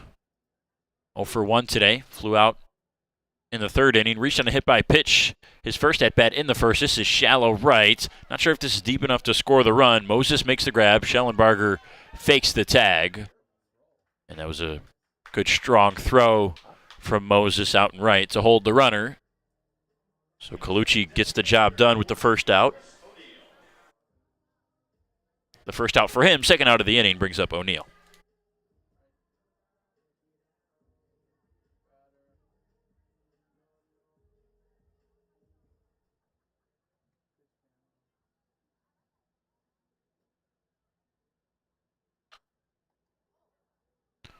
Fouls the fastball back. Colucci's fastball is a 2-seamer. He's also got a cut fastball. The off-speeds are the curveball and the changeup. On the 0-1, this is low with the fastball. That one on the board at 92. Didn't exactly look like it was 95, which is what we've come to learn, that the gun, again, the velocity a little bit off. Good hit from O'Neill out to right center. Ranging over is Pastor, and he calls off Moses. They avoid what could have been a dangerous collision. Pastor makes a nice running grab to save a run, but the Hoppers do enough in the 5th to retake the lead. It's 6-5. See if the Unicorns can take it back. Bottom half of the 5th after this. Fifth Third Extra Time helps you do you better. So kick back and relax. You have extra time to avoid overdraft fees. Fifth Third Extra Time. This is banking a Fifth Third better. At Ascension, Michigan, we're committed to being your first choice for healthcare. Our nationally recognized heart program is the leader throughout Michigan in minimally invasive heart valve procedures. For joint replacement, spine, and cancer care, patients choose our specialists for advanced care and treatment. And we also excel in the things that can't be measured. Listening more closely, caring more compassionately. Make your move with a quick and easy mortgage from Genesis Credit Union. We have mortgages to fit your life. Genesis Credit Union. Visit us today.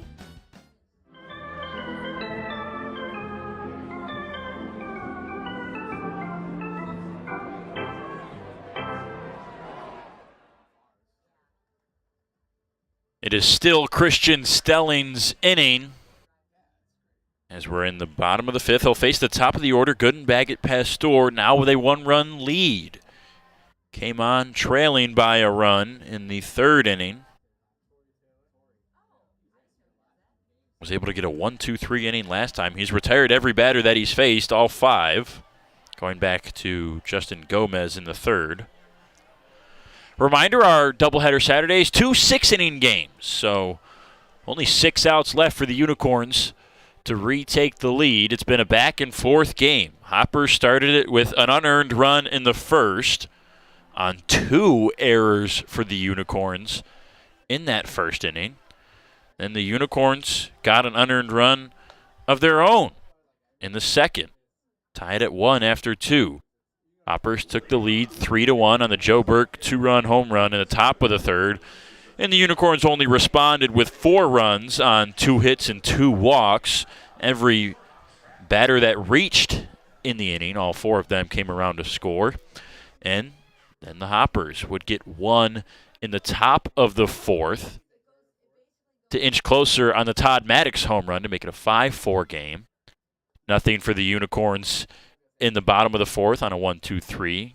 Good work from Stelling. And then last half inning, the fifth, Bryant Schellenbarger, a 2-run double to bring around Califoot and Burke to retake the lead for the Hoppers, puts us where we are now. Bottom fifth, 6-5, top of the order for the Unicorns at the dish.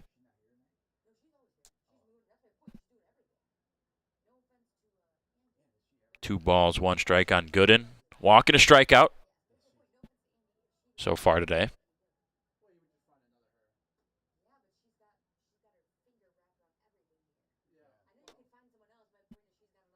Three and 1.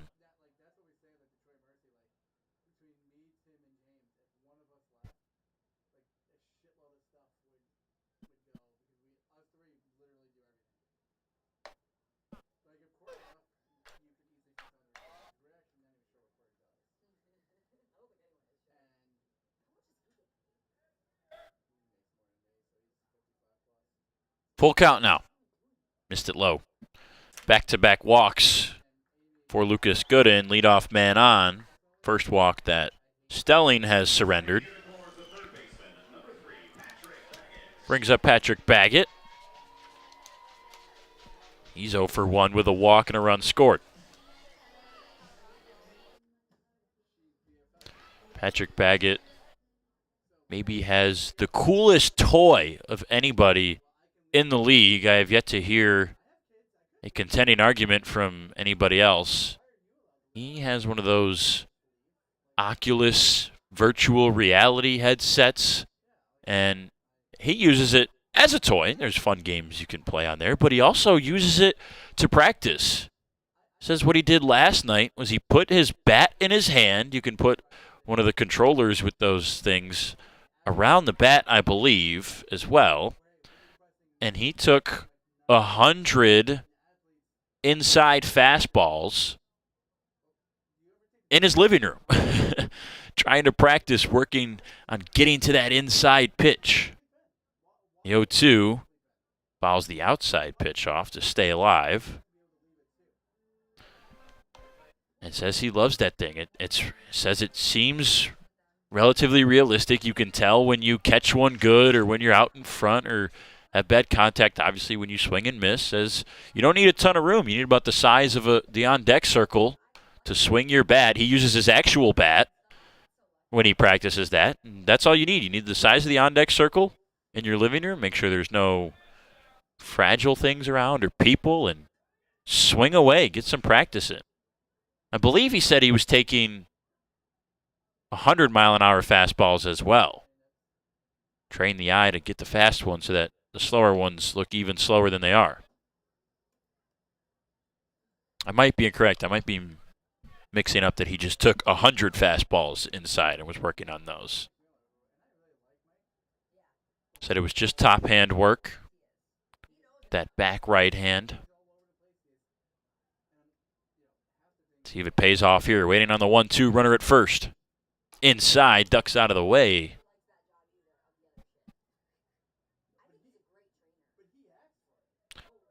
Like it might have paid off with some reaction time a little bit at least.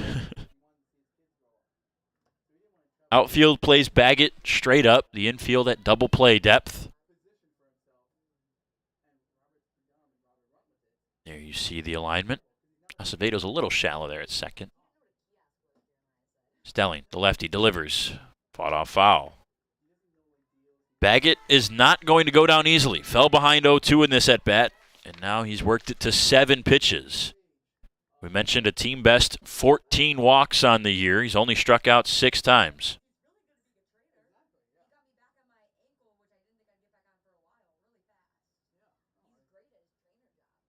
Two and two. Swing and a miss. Baggett frustrated, understandably so. That was a good at-bat, and it doesn't pay off for him. Second strikeout for Stelling. First out in the 5th.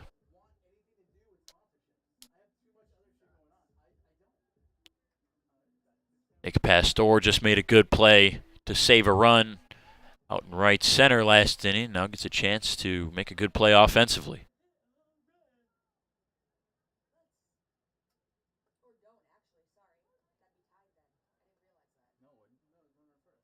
Six runs on 7 hits and an error for the Hoppers. 5 runs on only 3 hits and 2 errors for the Unicorns.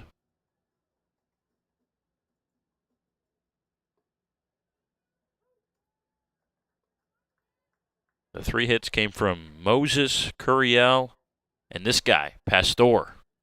There you see the arrangement on the scoreboard.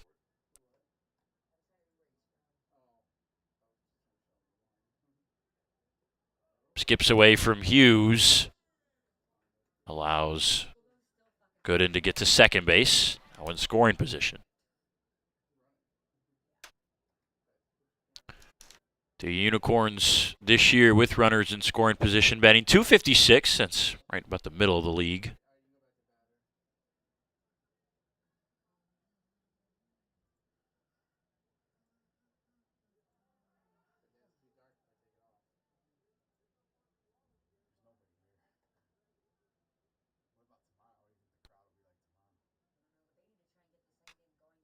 Tipped back. Pastor himself in this situation. 1 for 6 with the runner at second or third.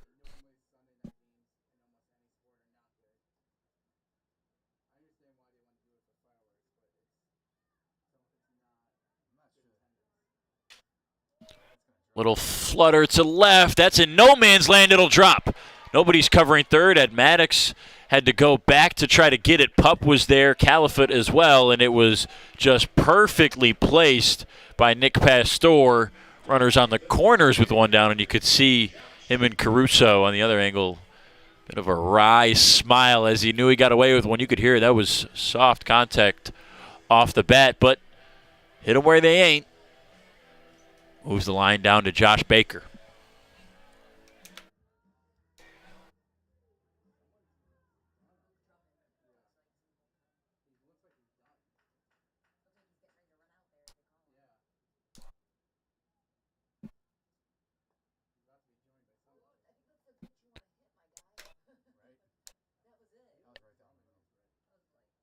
Empty bullpen over there for the Hoppers. They've got plenty of arms available.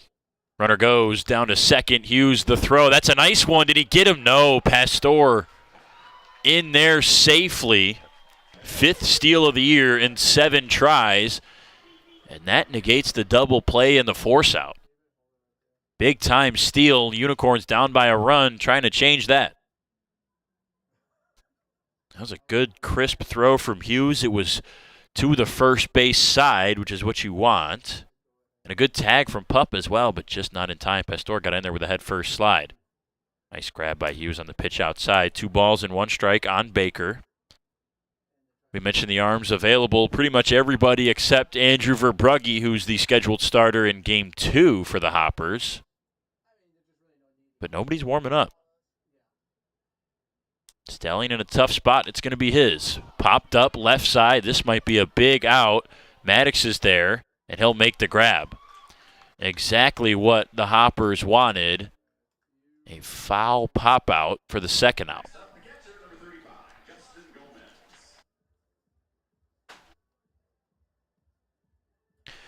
Two down, 2 on. Justin Gomez, the catcher. Batting from the left side, will dig in.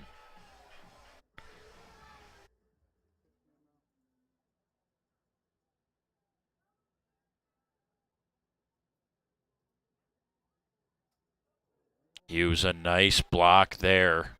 That would have scored a run had it gotten by. We've already had 1 pass ball for a run in this game. That was in the 3rd inning. That was moments after a wild pitch scored a run. Gooden scored on the first one, then Baggett came around on the pass ball just a few pitches later. And that 4-run 3rd inning for the Unicorns. The 1-0. Misses again. And Witt is usually pretty good back there at being able to block some of the bad ones. And that's been an adjustment for him since he turned pro last year. Entered the USPBL last summer as a standard 2-foot crouch catcher. And you see him now, goes down to a knee. Spent a lot of time with Beavers manager John Dombrowski, who was the Hoppers co-manager last year. Those two spent a lot of time working together to get Hughes comfortable and agile, like you see there again. When he goes down to one knee, a 4-pitch walk, as Gomez will trot to first.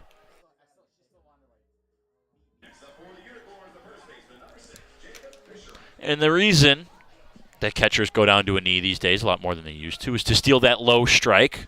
A lot of umpires will use the knee closest to the hitter, so the inside knee of whatever hitter is at the plate, as a gauge. They're not supposed to, but it's kind of just natural and unavoidable to use that catcher's knee as a gauge for where the bottom of the strike zone is. So when you put that knee down on the ground and remove it, it makes it a lot easier for catchers to steal that low strike. And if you missed the broadcast last night, we asked Nick Caruso how often, if he had to guess on a percentage, he was able to steal a strike that was a ball or a ball and a half with off the plate. He said about 50%, and a lot of those are the low strikes that catchers are able to pull back up into the middle of the zone and frame well for a called strike. There's a low strike 1 to Jacob Bisharat. Good in the runner at third. It's Pastor at second. Gomez at first. 2 down. Unicorns trailing by a run. The 0-1 popped up right side. Acevedo and Burke. Acevedo a few steps onto the outfield grass. Makes the grab. Stelling is out of the bases loaded jam, and the Hoppers maintain their 1-run lead. They're going to try to add to it in the top of the 6th after this, right here on the USPBL Network. Doubleheader Saturday.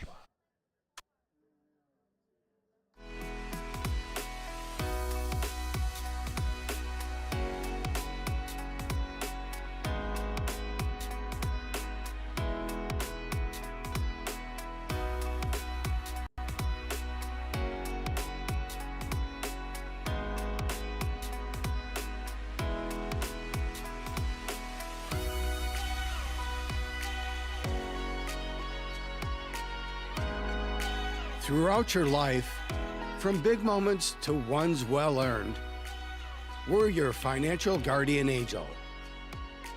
Alliance Catholic Credit Union.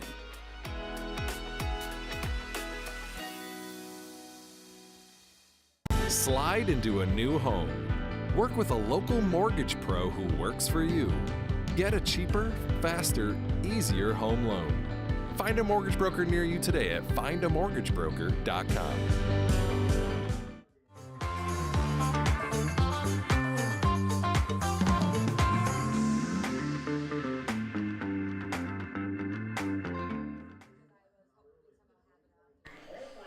Hoppers 6, Unicorns 5. That man, Matt Colucci, is going to try to make sure that doesn't change against Maddox Hughes and Pup. Here in the top of the 6th, the 8-9-1 hitters scheduled for the Hoppers. Todd Maddox 2 for 2 today. A single and a solo home run in the 4th.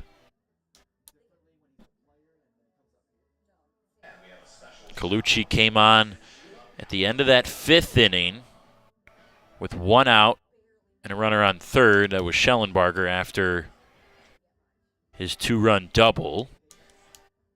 And then he extended that to 3rd on the throw. Was able to get 2 flyouts, 1 to Flores, 1 to O'Neill. Got some nice defense behind him with Pastor.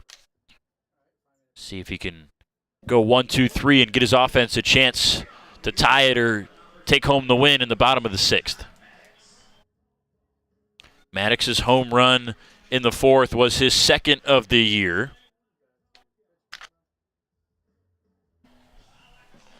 Adding to that 663 OPS. I would say upper middle of the league that is right now. And the first pitch skips by, ball 1. Again, Colucci, 2-seam, cutter, curveball, changeup. Low walks, decent amount of strikeouts. The 1-0. Same spot with the fastball again, 2-0. It's only 10 innings so far for Matt. But 3 walks per 9 compared to 10 strikeouts is pretty good. On the ground, Baggett will back up and field it on a hop. Crisp throw to first. 5-3 the put out for out number 1.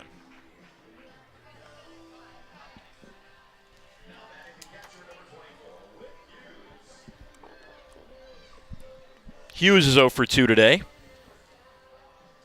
How about that? That's a unicorn, I think, right? Purple balloon. Looked like the horn of a unicorn on the head. She had a sword, too, though. How many unicorns have you seen with swords? How many unicorns have you seen? Leave it in the comments.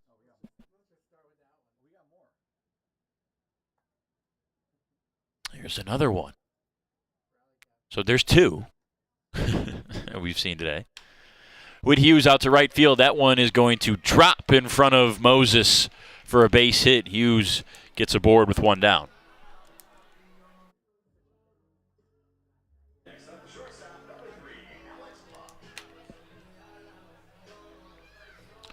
Jeff Maddox on Facebook. Go Todd Maddox. Unfortunately grounding out, but good day for Todd. 2 for 3 with a home run.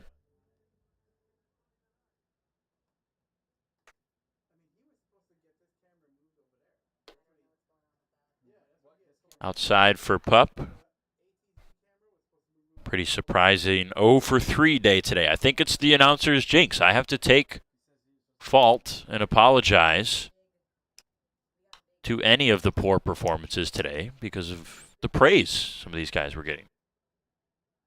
On a serious note, Pup has been fantastic lately and just hasn't been his day-to-day. It's 3 contact outs, though. Some of them pretty well hit. Fly ball to center last time up. Working on that power. The discipline at the plate has improved this year as well. Ron Radats, I believe, says, let's go Hoppers, win it for the country. Is that Canada on Canada Day? Which country are you talking about, Ron?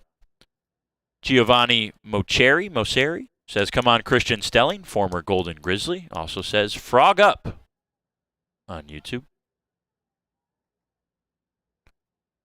2 balls, 1 strike on Pup. Outside, good frame job by Gomez to pull it back into the strike zone. And we were talking about that last half inning, stealing strikes on the edge. Gomez, the veteran catcher, does it right there, 2-2.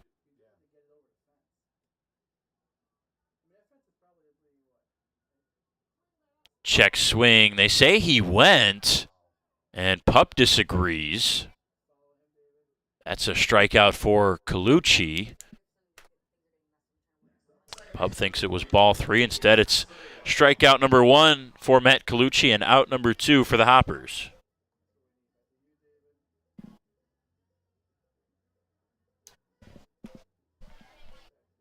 Now Luis Acevedo's turn. Good day for him. 2 for 3, 2 runs scored, and a double.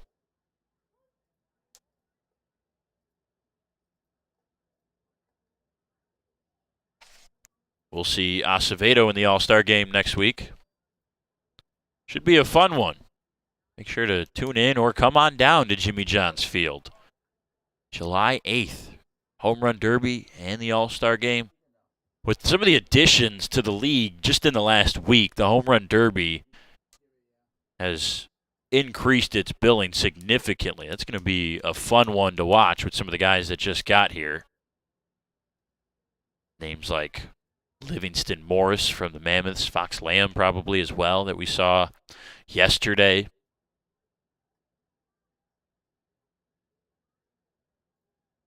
Should be a good one.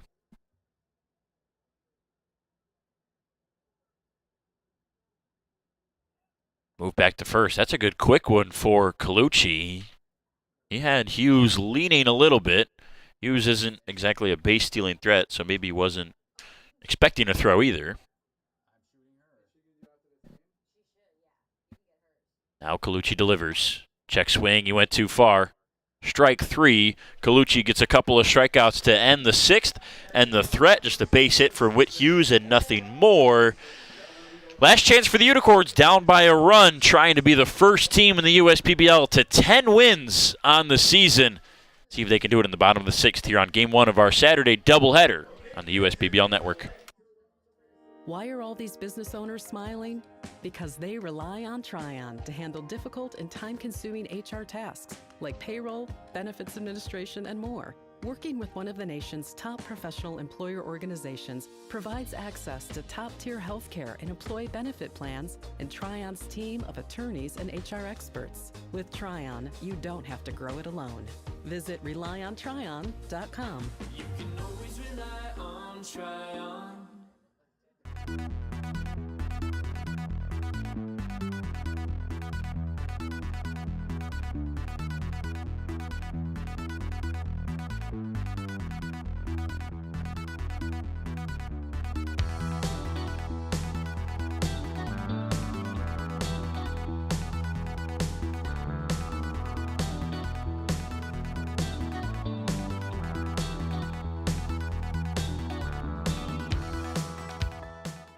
Unicorns trailing by a run.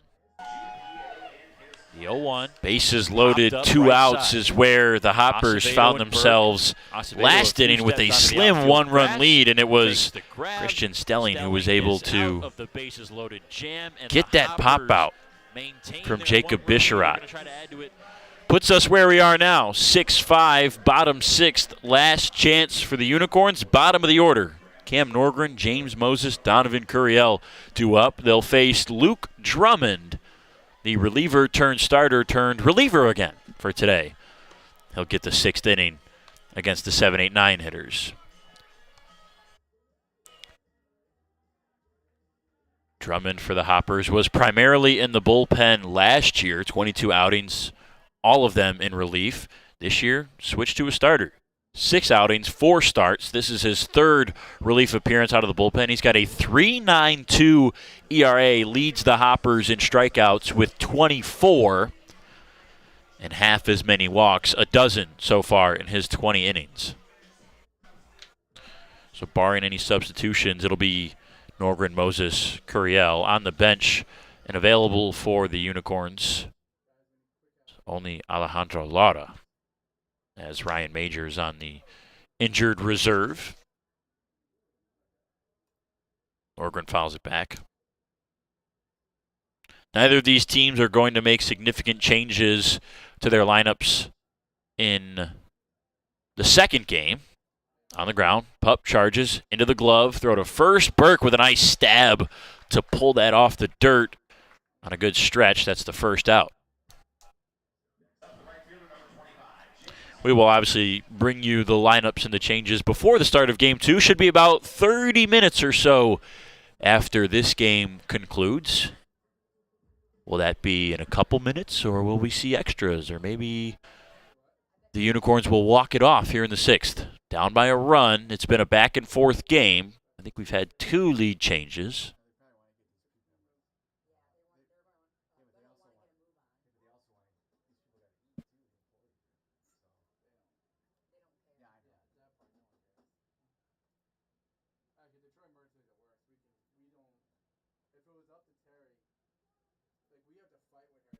Moses jackknifes out of the way. 1 for 2 for James. Singled with an RBI in the second. That brought around, the unearned run Josh Baker. After Baker reached on the error from Joey Califoot in the second. It was a first run for the Unicorns.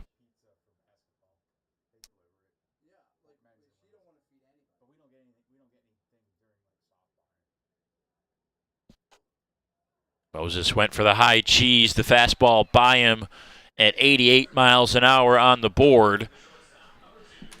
And it's all down to Donovan Curiel. 25th strikeout of the season for Luke Drummond. Curiel 1 for 2, singled and scored in the third, struck out in the fourth. It's all down to him in the 6th.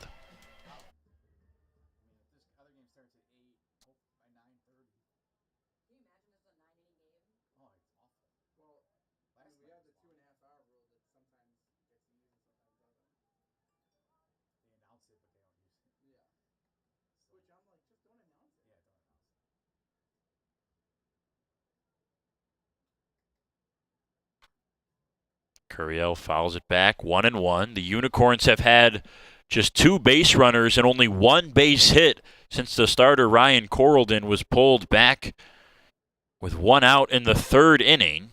Christian Stelling came on and gave a, no pun intended, stellar 2 2/3 innings of work.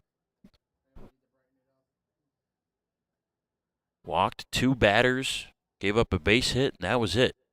Got out of the bases loaded jam, as we mentioned last inning in the 5th. The 2-1. Missed low and outside. Curiel has enough speed on the base paths to make the Hoppers cringe a little if he gets on here. Up the middle. Acevedo's there. Backhanded grab, flip to first. And that's a win and a save for Luke Drummond. A win for the Hoppers. They're the first to 10 in the league. As the Hoppers move to 10-8 on the year, the Unicorns fall to 9-8 here in Game 1 on our Saturday doubleheader. Chance for the Unicorns to change that after we take our little 30-minute intermission. Big games from Joe Burke and Todd Maddox offensively for the Hoppers. Burke had the 2-run home run, went 2 for 3, scored both times. Maddox was 2 for 3 as well, had the solo home run in the 4th. Acevedo, a 2-hit day. He was 2 for 4, scored both times that he got on. Those were the 3 guys offensively that did it for the Hoppers. Christian Stelling was the pitcher of note for the orange and green. We mentioned his 2 2/3 innings, 1 hit, no runs, was able to get 2 strikeouts, 2 walks as well, but got out of a bases loaded 2-out jam in the 5th. The Hoppers survive for their 10th win of the year, double digits, first in the league in the race to 10, and Chelsea Cooper has the first baseman Joe Burke down over by first base.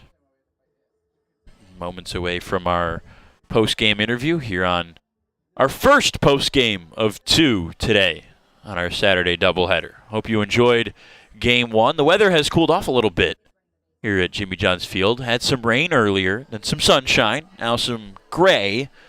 Thankfully no rain, though. We're going to play both in downtown Utica. Kids are running the bases. We've got the softy ball toss out in right field. Lancelot and Ribby are out there. Always a fun time at Jimmy John's Field. Strongly encourage any of you watching that haven't been to the field to get here. Chelsea Cooper has got it with Joe Burke. University player of the game. I'm here with Joe Burke, and I feel like every time I get to talk to Joe, it's because he is player of the game. So he had himself quite a game today. He had 1 home run. He was 2 for 3, 1 RBI. He got 2 runs to score. He is currently on a 6-game hit streak, and he also got chosen to be a part of the All-Star team, which will be next week. So Joe, you have on yourself a roll right now. Clearly you and your Hoppers have been clicking. Really, what has been coming all together for you to find the success? Well, everybody's putting good at bats together, and our offense is rolling right now, and our pitchers are helping us stay in games, and I'm just glad we're winning. That's all I care about. Absolutely, and I couldn't help but notice whenever someone hit a home run, you guys all kind of came out and did this little throw water. Is that a new thing for the Hoppers? We actually did it last year, and it's just clicked and stayed with us, and we always give each other a hard elbow after we hit home run too, and everybody just gets splashed with water. Especially today, that water probably felt amazing. All right, thank you, Joe. Rochester University player of the game, Joe Burke. Stick around, you guys. We have one more game for you. Big game for Joe Burke. Big game for the Hoppers. They win it 6-5. It was a good effort for the Unicorns. 4 runs in the 3rd inning after trailing 3-1. They got 2 base hits and 2 walks to score in the 3rd. And that's all they would get, though. 5 runs, not enough as the Hoppers get their 10th win of the year. They move into first place on the league, but we've got game 2 about half an hour away. Don't go anywhere. We've got some stuff in between the games for you on the broadcast, and we've got game 2 coming up in just a few moments. We'll bring you the starting lineups and the pitcher comparison shortly here in the USPBL Network.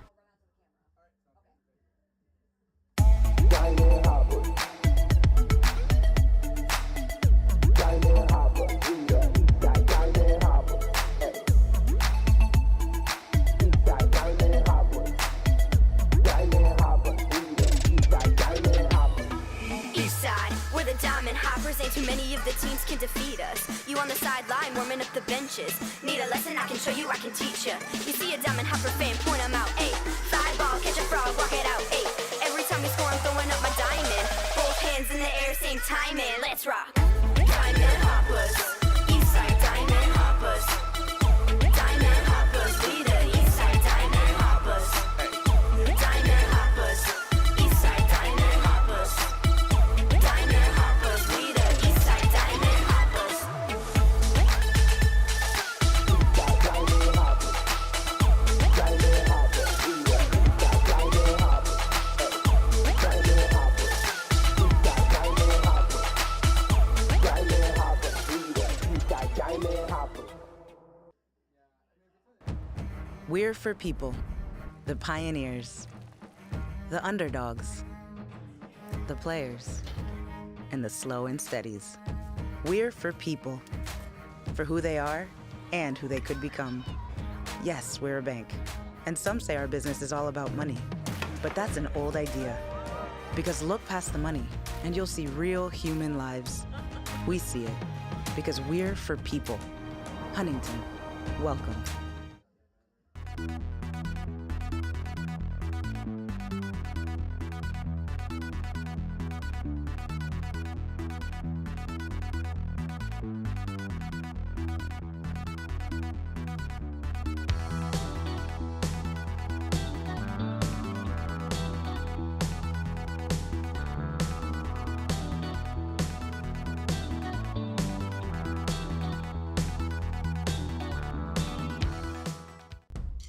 Jimmy John's Field is the perfect venue for birthday parties, summer picnics, company outings, and provides the best entertainment in Metro Detroit with great baseball all summer long.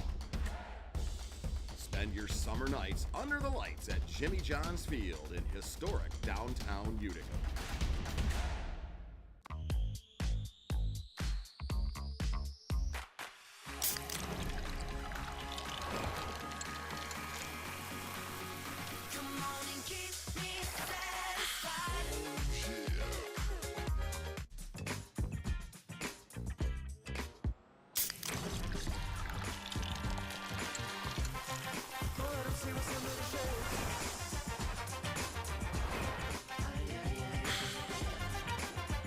You hear about the promo that Jimmy's John's got going on? 5 off 20? How they pulling it off? Magic? You got David's Copperfields in there? Show yourself, Copperfields! Jimmy John's. $5 off orders of 20 or more. We're the financial champion of Michiganders.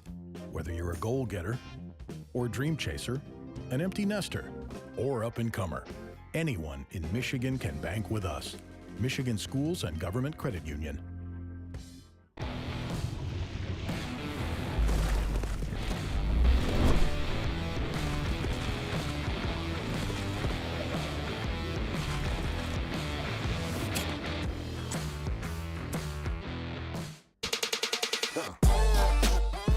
Check your checking. If your account doesn't get you pumped, amped, or geeked, make the switch to Genius Checking from Genesis Credit Union. It's just genius.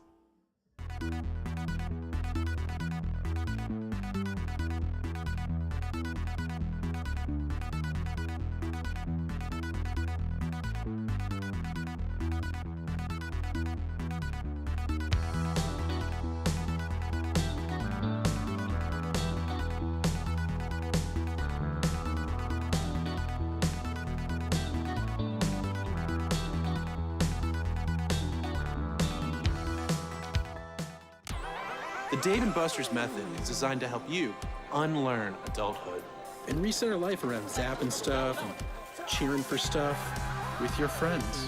Begin the method today with 5 free games. You know you want to. Jimmy John's Field is the perfect venue for birthday parties, summer picnics, company outings, and provides the best entertainment in Metro Detroit, with great baseball all summer long. Spend your summer nights under the lights at Jimmy John's Field in historic downtown Utica. Slide into a new home. Work with a local mortgage pro who works for you. Get a cheaper, faster, easier home loan. Find a mortgage broker near you today at findamortgagebroker.com. There are many things you can rely on in this world, like a sunny day brightening your mood, your mom baking the world's best apple pie, and never a dull moment in running your business. And when it comes to time-consuming HR tasks, you can rely on Tryon. Tryon can handle payroll and taxes, employee benefits, and more, so you can stay focused on attracting and retaining the best talent. With Tryon, you don't have to grow it alone. Visit RelyOnTryon.com. You can always rely on Tryon. Yo, we gotta clean this place up. So we gotta clean this place up. It's a mess. Coach, the house is a mess. Hey, you're gonna have to call somebody to get that house clean, because I need you guys down here now. Who can we call? Well, the company that does all the suites and company offices is Dawn and Dust Cleaning Service. What's their number? 586-932-4090. Give them a call. Hello, Dawn and Dust Cleaning. How can I help you? Hi, how soon could you guys come clean our house? You know, we actually have availability today. Are they here already? That can't be them. Hi, Dawn and Dust Cleaning. We're here to clean, so Guys, you don't have to. You guys got here quick. Come on in.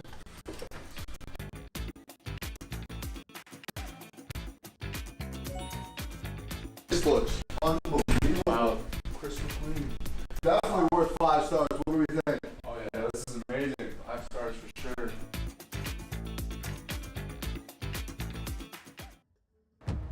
We're for people, the pioneers, the underdogs, the players, and the slow and steadies. We're for people, for who they are and who they could become.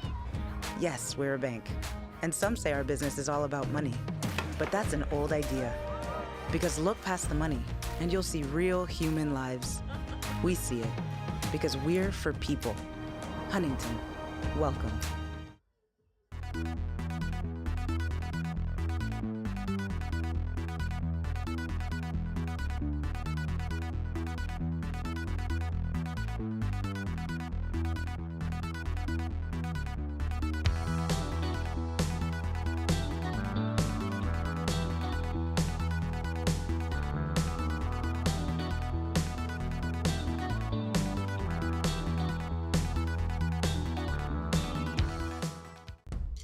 Jimmy John's Field is the perfect venue for birthday parties, summer picnics, company outings, and provides the best entertainment in Metro Detroit with great baseball all summer long.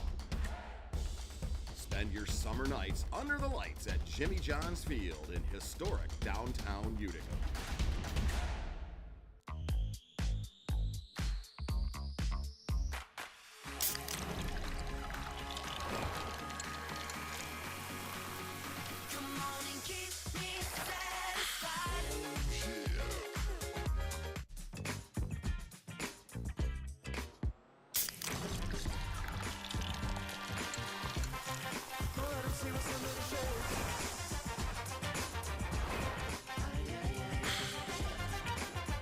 You hear about the promo that Jimmy's John's got going on? 5 off 20? How they pulling it off? Magic? You got David's Copperfields in there? Show yourself, Copperfields! Jimmy John's. $5 off orders of 20 or more. We're the financial champion of Michiganders. Whether you're a goal getter or dream chaser, an empty nester or up-and-comer, anyone in Michigan can bank with us. Michigan Schools and Government Credit Union.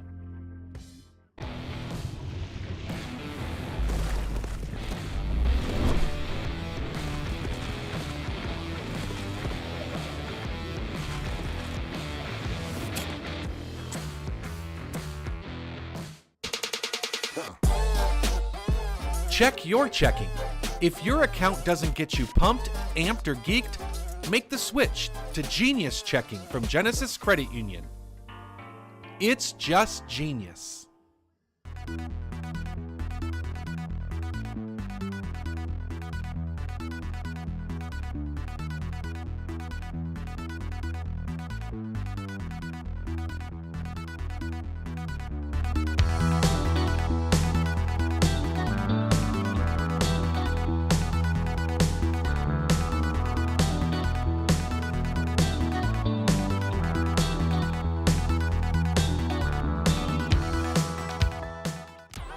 The Dave & Buster's method is designed to help you unlearn adulthood and discover the funner you hidden within you.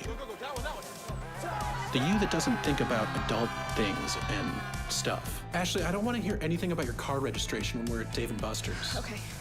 The you want to be. Let the Dave & Buster's method illuminate you. Begin the method today with 5 free games. You know you want to.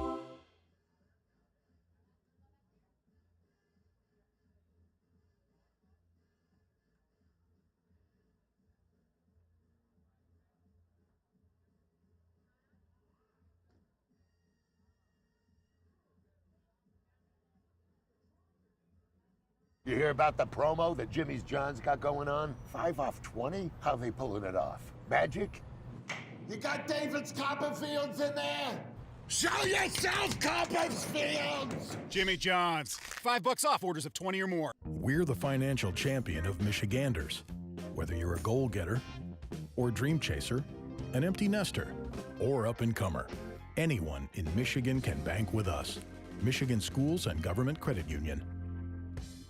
Slide into a new home. Work with a local mortgage pro who works for you. Get a cheaper, faster, easier home loan. Find a mortgage broker near you today at findamortgagebroker.com.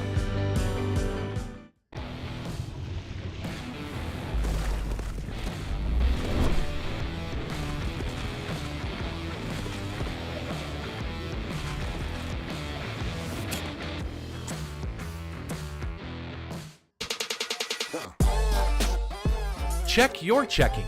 If your account doesn't get you pumped, amped, or geeked, make the switch to Genius Checking from Genesis Credit Union. It's just genius.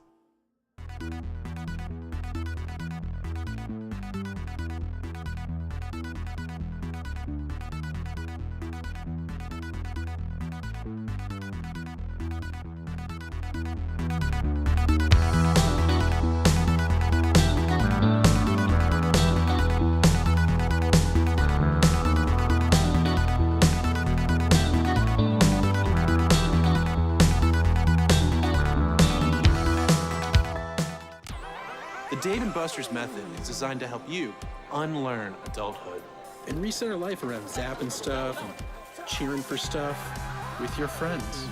Begin the method today with 5 free games. You know you want to. Jimmy John's Field is the perfect venue for birthday parties, summer picnics, company outings, and provides the best entertainment in Metro Detroit with great baseball all summer long. Spend your summer nights under the lights at Jimmy John's Field in historic downtown Utica. You hear about the promo that Jimmy's John's got going on? 5 off 20? How they pulling it off? Magic? You got David's Copperfields in there? Show yourself, Copperfields! Jimmy John's, $5 off orders of 20 or more. Slide into a new home. Work with a local mortgage pro who works for you. Get a cheaper, faster, easier home loan. Find a mortgage broker near you today at findamortgagebroker.com. There are many things you can rely on in this world, like a sunny day brightening your mood, your mom baking the world's best apple pie, and never a dull moment in running your business. And when it comes to time-consuming HR tasks, you can rely on Tryon. Tryon can handle payroll and taxes, employee benefits, and more, so you can stay focused on attracting and retaining the best talent. With Tryon, you don't have to grow it alone. Visit RelyOnTryon.com. You can always rely on Tryon. Yeah, we gotta clean this place up. So we gotta clean this place up. It's a mess. Coach, the house is a mess. Hey, you're gonna have to call somebody to get that house clean, because I need you guys down here now. Who can we call? Well, the company that does all the suites and company offices is Dawn and Dust Cleaning Service. What's their number? 586-932-4090. Give them a call.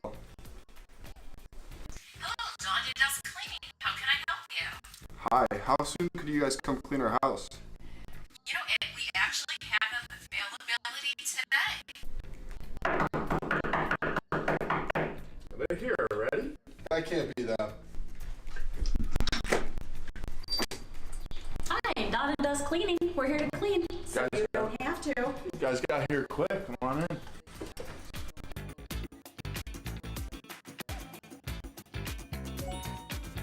This looks unbelievable. Wow. Crystal clean. Definitely worth 5 stars. What do we think? Oh yeah, this is amazing. 5 stars for sure.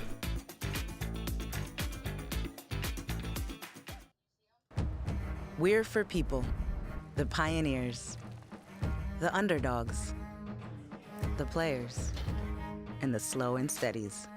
We're for people, for who they are and who they could become. Yes, we're a bank, and some say our business is all about money, but that's an old idea. Because look past the money, and you'll see real human lives. We see it, because we're for people. Huntington, welcome.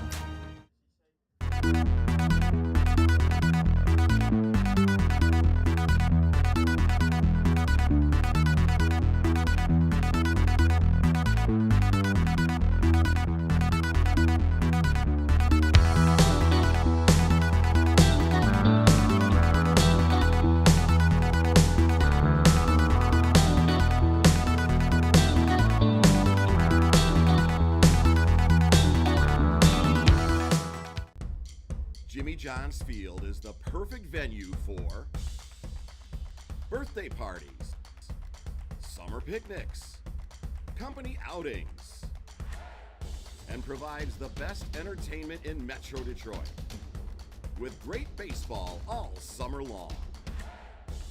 Spend your summer nights under the lights at Jimmy John's Field in historic downtown Utica.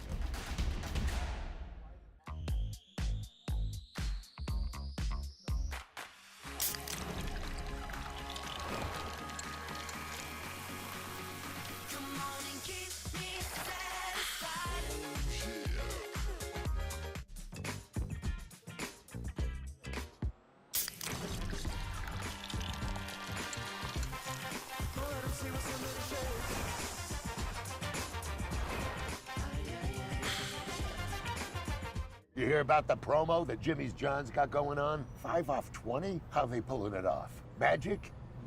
You got David's Copperfields in there? Show yourself, Copperfields! Jimmy John's. $5 off orders of 20 or more. We're the financial champion of Michiganders. Whether you're a goal getter or dream chaser, an empty nester, or up-and-comer, anyone in Michigan can bank with us. Michigan Schools and Government Credit Union.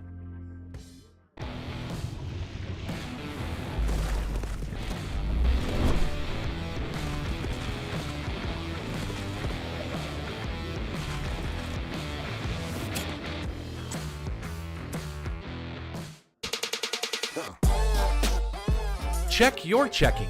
If your account doesn't get you pumped, amped, or geeked, make the switch to Genius Checking from Genesis Credit Union. It's just genius.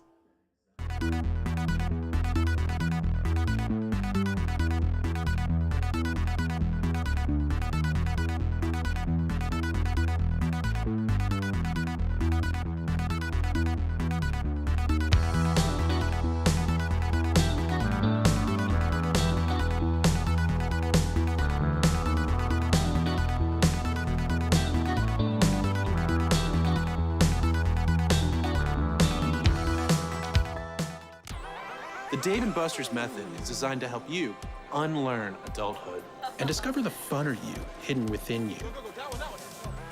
The you that doesn't think about adult things and stuff. Ashley, I don't want to hear anything about your car registration when we're at Dave & Buster's. Okay. The you want to be. Let the Dave & Buster's method illuminate you.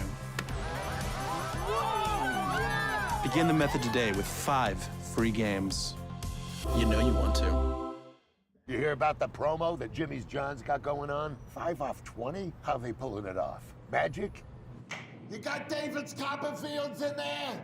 Show yourself, Copperfields! Jimmy John's. $5 off orders of 20 or more. Slide into a new home. Work with a local mortgage pro who works for you.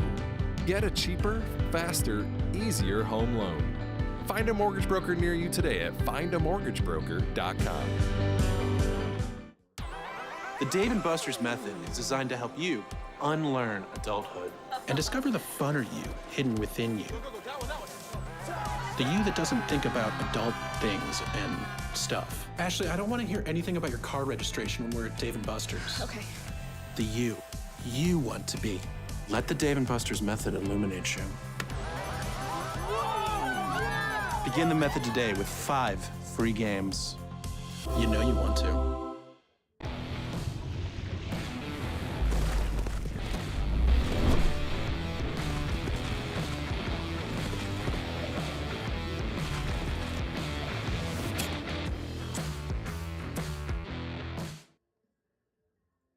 Doubleheader Saturday. We are not done yet here in the USPBL network. Hoppers take game 1 over the Unicorns 6-5 in our 6-inning game 1 of our usual 6-inning doubleheader games. So the Hoppers now move to 10-8 on the year. The Unicorns 9-8. Hoppers have taken first place for the time being, but we've got another game going.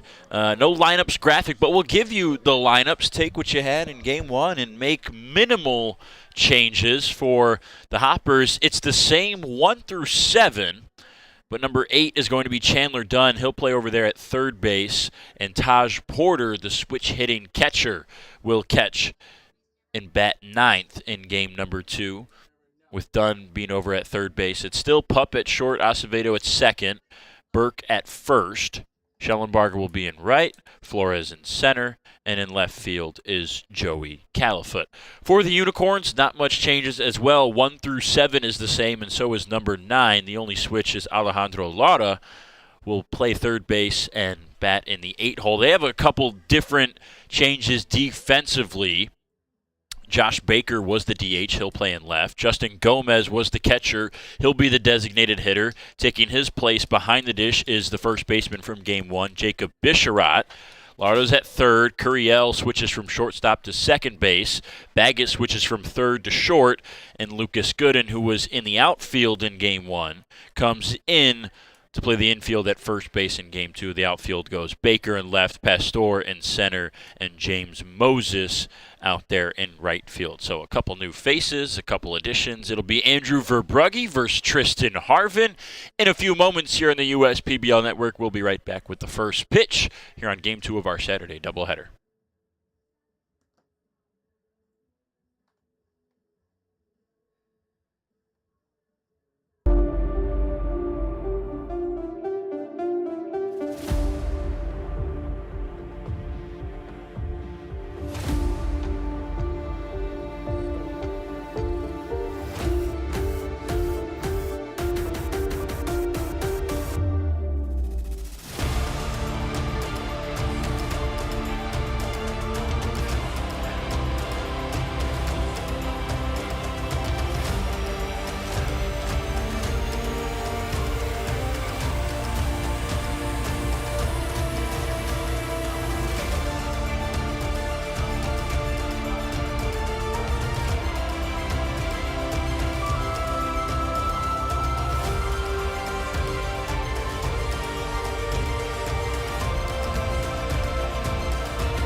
Jimmy John's Field is the perfect venue for birthday parties, summer picnics, company outings, and provides the best entertainment in Metro Detroit with great baseball all summer long.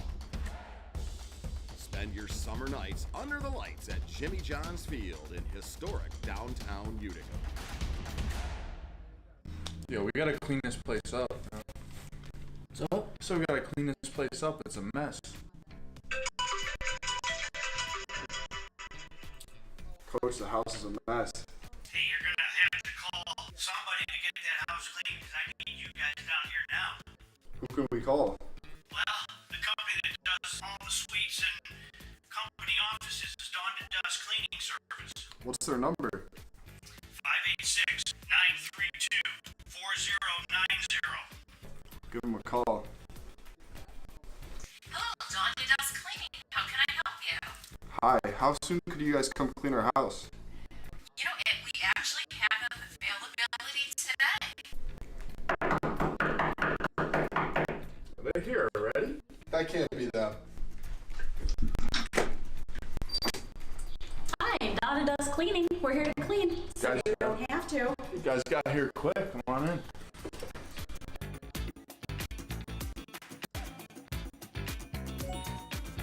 This looks unbelievable. Wow. Christmas clean. Definitely worth 5 stars. What do we think? Oh yeah, this is amazing. 5 stars for sure.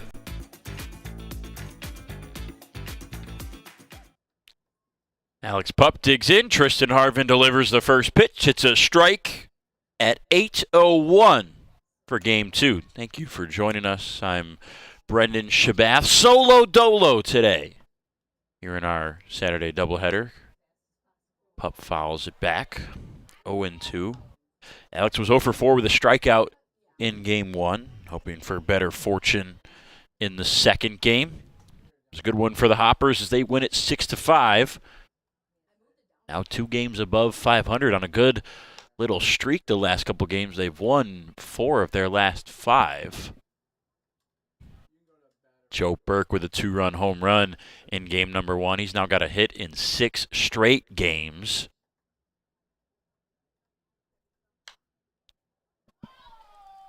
Pup stays alive. 1 ball, 2 strikes. Again, the lineups remain relatively unchanged for both teams. A couple more defensive switches for the Unicorns. But they have 8 of their same 9 hitters. That's now Bisharat behind the plate. Harvin, the right-hander, out of Dothan, Alabama. 25 years old. Good start to the year for him. 2-2, swing and a miss. Pup down on strikes for the first out. Harvin leading the Unicorns in innings and ERA. It's 24 with a 2.25 so far. Also leads them in walks per 9 at just 1.5. Strikeouts are not necessarily high. He's at 6 per 9, but when you keep the walks that low, say anything above 5 strikeouts per 9 innings is a good mark. And the walks are below 2. It's just been pretty consistent for Harvin since he got into the league. It's only 3 pitches, fastball, splitter, curve. The fastball is around high 80s. Acevedo takes a fastball, dropped by Bisharat. You can see him tap the chest, say, my bad. Didn't get a chance to ask Jacob today about catching. He came into the league listed as a first baseman. It's primarily what he played in college. I'm going to go on a limb and say he didn't get thrown into the fire behind home plate with no experience. I'm sure he's their kind of emergency backup catcher.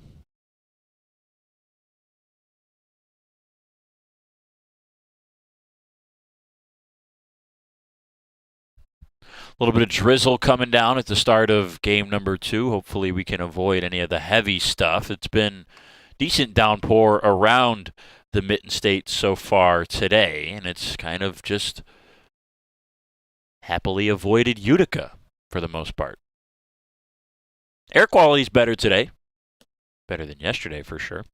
The 3-1. In there for strike 2. Acevedo yet to take the bat off the shoulder, and he's got a full count.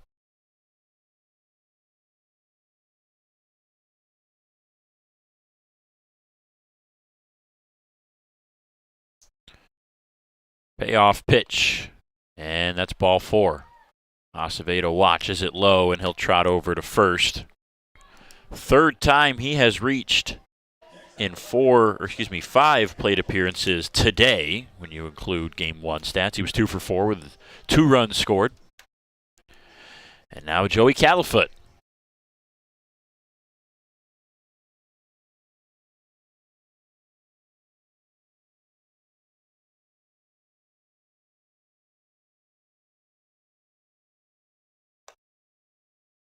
Strike 1 on the fastball. Umbrellas are out with that light drizzle. It's still at least warm today. Sometimes you get those cold and rainy days that are just miserable. Califoot smoked it out to right, but that is curling foul. More than home run distance. It's 320 to the right field foul pole. Probably hit that 330, 335, but not within the white lines. Califoot with a home run already in his first 5 games. He's only had 19 plate appearances. 7 hits in those 19. On the ground, that's going to be off the bag into left field. I think it would have gotten through anyways, even if it didn't hit the bag. That's number 8 of the year for Califoot. 2 on, 1 out for Joe Burke.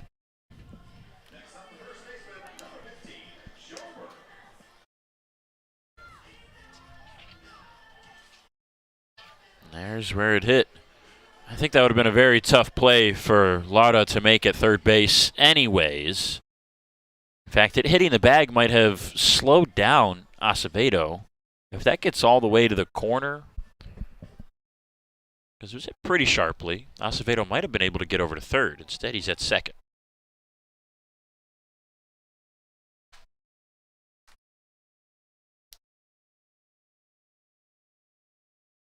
Burke swings at the first pitch. This one's on the ground, past the glove of Lauda. Being waved around is Acevedo. Stopping at second is Califoot. The throw comes to the shortstop. Baggett.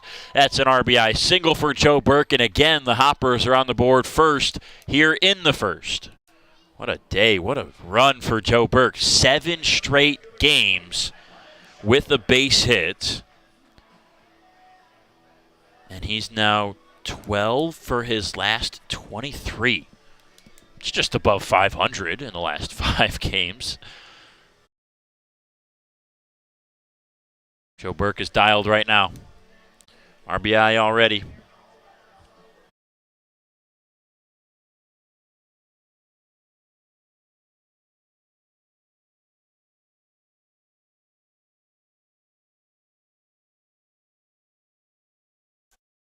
Schellenbarger swings and misses at strike. He was 1 for 3 with a couple RBIs in the first game. He had that 2-run double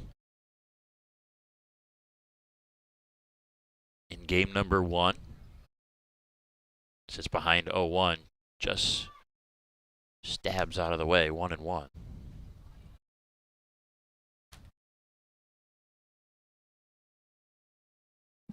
This middle of the order, kind of semi-top of the order when you add in Acevedo. It's been on a tear lately for the Hoppers. Schellenbarger, well hit to right, but foul. But the 2, 3, 4, 5 punch of Acevedo, Califoot, Burke, and Schellenbarger have been a huge contributing factor to the reason they've won 4 of their last 5. And are ahead early here in Game 6, still threatening, only 1 down with 2 on.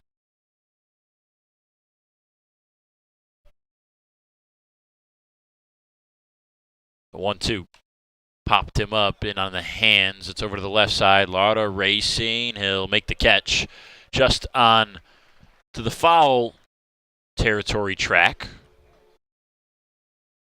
2 outs.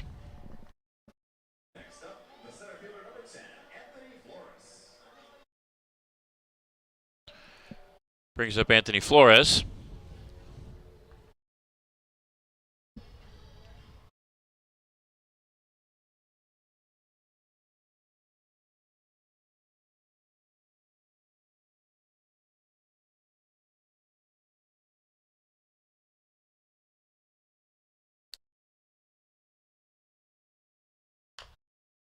Chopper to third, and that'll bounce foul. Lucky for the Unicorns. Flores runs well. That would have been a tough play for Lauda to make. Instead, it's just strike 1. First inning, as usual, brought to you by Ascension here on the USPBL Network.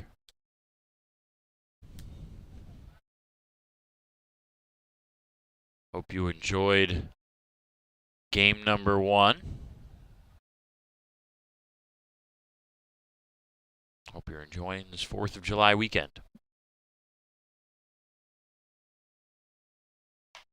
Right back up the middle, softly to Harvin. On 1 bounce, he'll field and flip to first. The Hoppers get a run. Thanks to Joe Burke with another RBI single. Acevedo scores, and it's an early 1-0 lead for the Diamond Hoppers. Unicorns batting home half of the first. When we come back.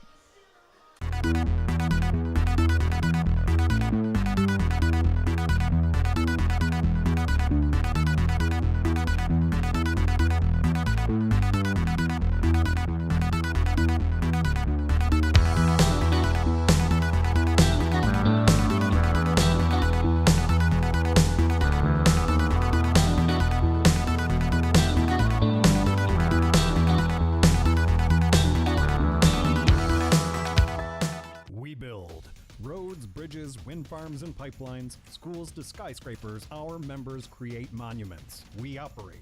We're the operators and mechanics behind the advanced heavy machines that move Michigan forward. We maintain boilers and HVAC. Our members run the complex heating and cooling systems that we all depend on. Our training is second to none, and safety is our priority. We are Operating Engineers 324, and we keep Michigan running.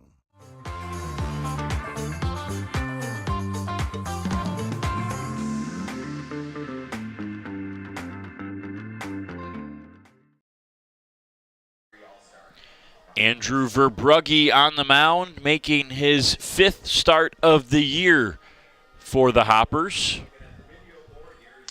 He's got a 1-run lead to work with. He'll face Gooden, Baggett, and Pastor here in Game 2. For Brugge, it's been a bumpy start to this season as we near the All-Star break. A 6.1 ERA for Andrew in his 16 innings so far. The biggest difference from last year when he was one of the best pitchers in the league to this year is the command. 16 walks and 15 strikeouts have not led to a lot of success for Andrew, but if you remember last year, one thing you will remember is that he was one of the hardest workers in the league as far as getting better and improving as the year went on, and a chance to do that here with his 5th start. He's got both fastballs, a 2 and 4 seam, curveball, changeup, and slider.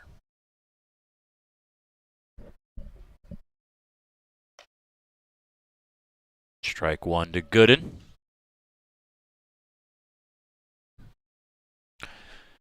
Again, 5 lefties in the lineup for the Unicorns here in Game 2. 1 switch hitter, that's Patrick Baggett, due on deck. The other switch hitter on their roster, Cam Norgren, on the bench in the 2nd game, getting some rest. The 1-1. Clips the corner on the outside, 1 ball, 2 strikes. Gooden went 0 for 1 with a couple of walks and a run in the first game. On the ground to first, Burke is there. He'll step on the bag himself. 1 up and 1 down.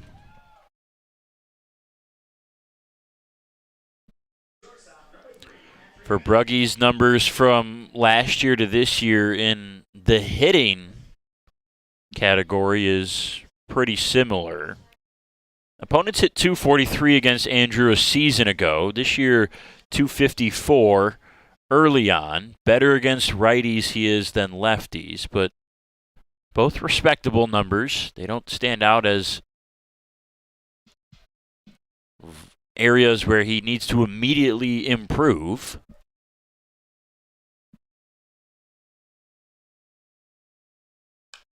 Baggett to left. Pretty well struck, but it'll just die into the glove of Califoot right onto the warning track as he steps back. The long ball has hurt Andrew a little bit to start this year. 2 home runs in his 16 innings. In 68 last year, he only gave up 5, which was a pretty low number. Lone Unicorns fan over there, intently watching as Pastor digs in with 2 outs.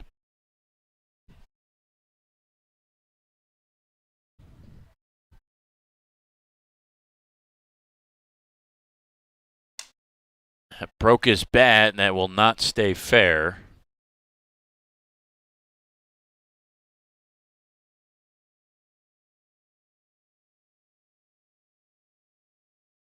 As Porter gets the bat out of the way, Pastor is going to have to take the long walk back to the dugout to get a new one. He'll be met halfway by Lauda with a bat. Pastor, good game in Game 1. Couple of nice defensive plays. Was 2 for 3 and scored a run. Sticking out the drizzle are some fans today. Now there's a couple of family members in attendance. Alex Pup, shortstop for the Hoppers, says his family's in from Chicago for today. High bounce for Acevedo off the infield grass, and easily flip over to first. 1, 2, 3 for Andrew Verbrugge. Pretty easy first inning. The Hoppers still lead at 1-0. We'll head to the second.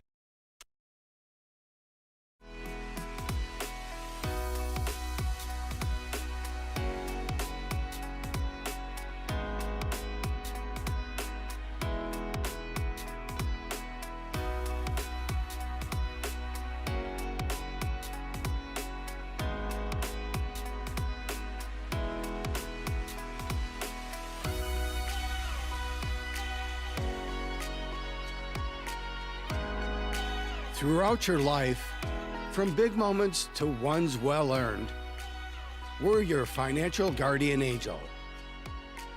Alliance Catholic Credit Union.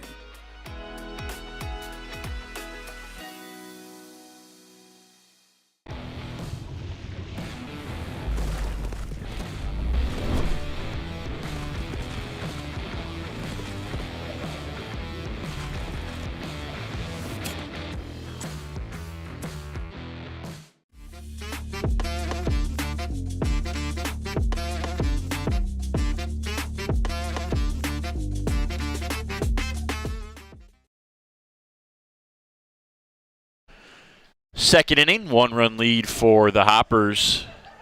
A little bit of trouble for Tristan Harvin in the first. Started decent with a strikeout to the leadoff man Pup. Then a walk to Acevedo, base hit to Califoot. 1-run base hit to Burke. He did get Schellenbarger and Flores to get out. So he'll face O'Neill, Dunn, and Porter in the second. Chris O'Neill, the DH here in Game 2, 0 for 3 with a strikeout in Game 1.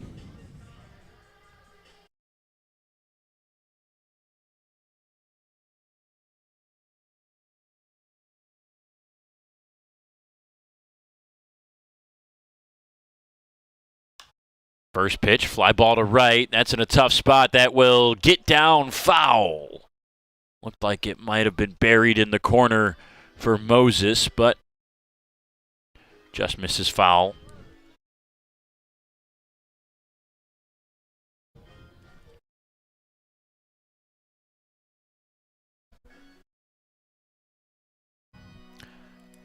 O'Neill, the 2023 All-Star out of Barnesville, Georgia. Played his college days at Georgetown in Kentucky, not the Georgetown in the Big East, but an NAIA in the state of Kentucky. Same school that reliever of the year last year for these Unicorns, Keon Taylor, went to.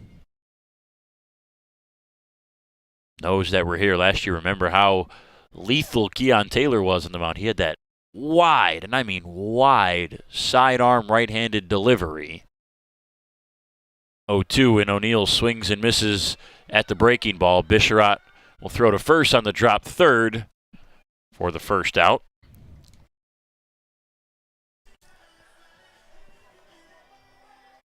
Second strikeout for Harvin. Now Chandler Dunn, one of the new additions to the lineup in Game 2, playing third base. His first at-bat of the night.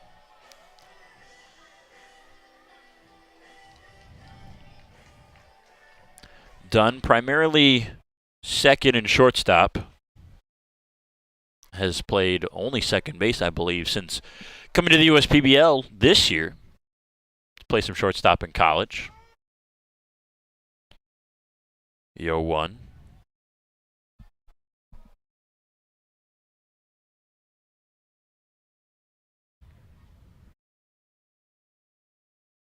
No balls and 2 strikes.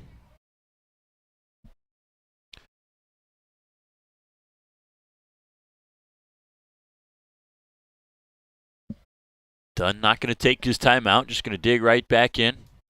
Harvin delivers. Just misses.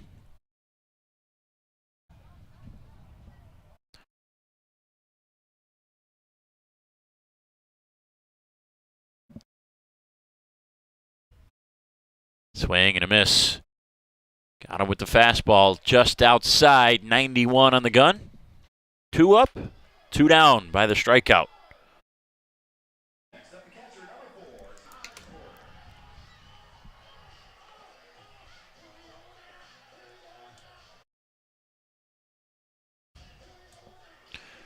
Switch hitting catcher Taj Porter batting from the left side.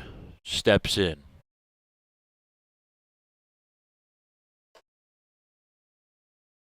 Takes strike 1.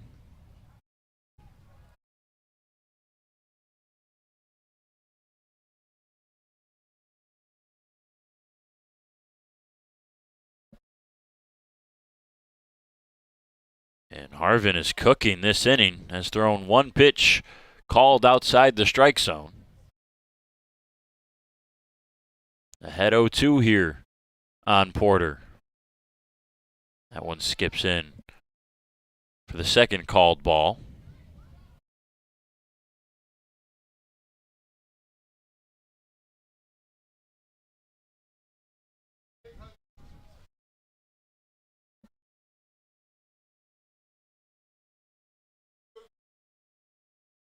One and two.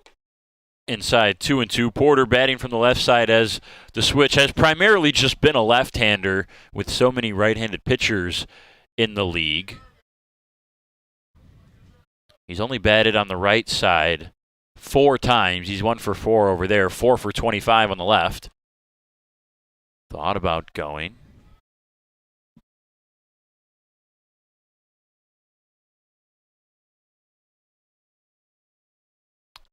And he'll take the walk. Or maybe that hit him. Thought it clipped him.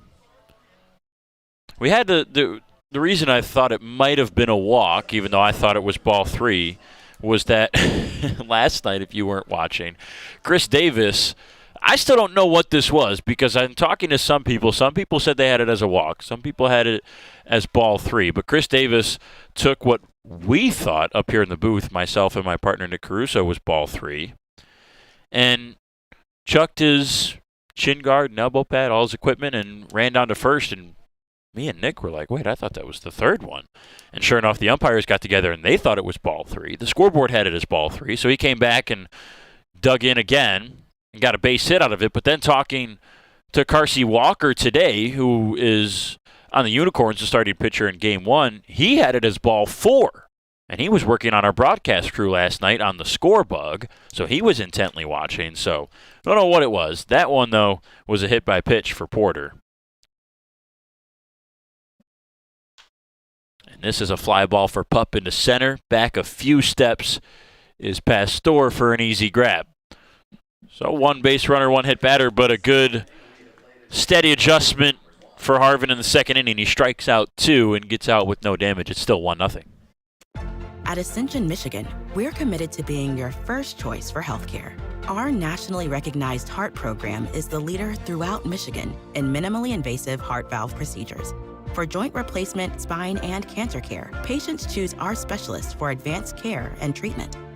And we also excel in the things that can't be measured. Listening more closely, caring more compassionately. We're the financial champion of Michiganders. Whether you're a goal-getter or dream chaser, an empty nester, or up-and-comer, anyone in Michigan can bank with us.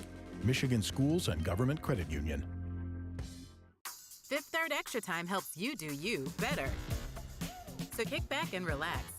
You have extra time to avoid overdraft fees. Fifth Third Extra Time. This is banking a Fifth Third better.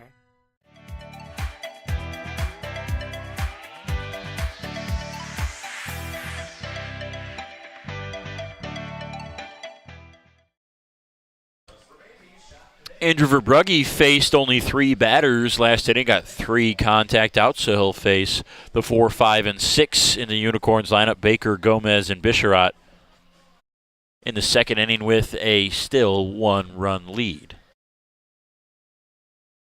I think the thing to look for Andrew here in this 2nd game, to see if he's made some adjustments and some improvements, is not necessarily walks and strikeouts.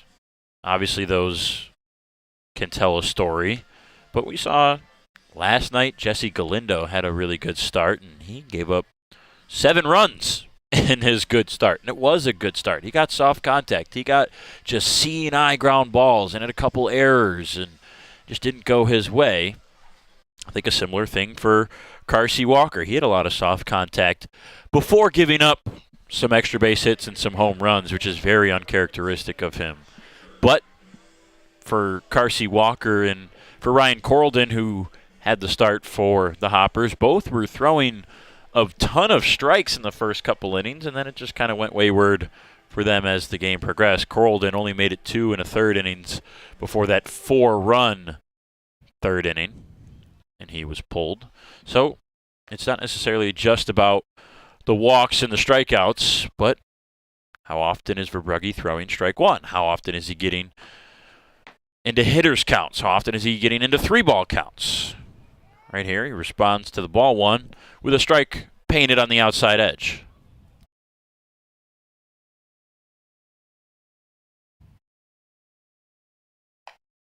Fastball misses.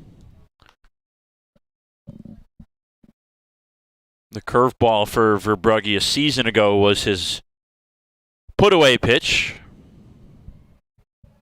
And it's hard for pitchers to make a living without one of those. You do see some guys who can make it by being contact guys, but nowadays,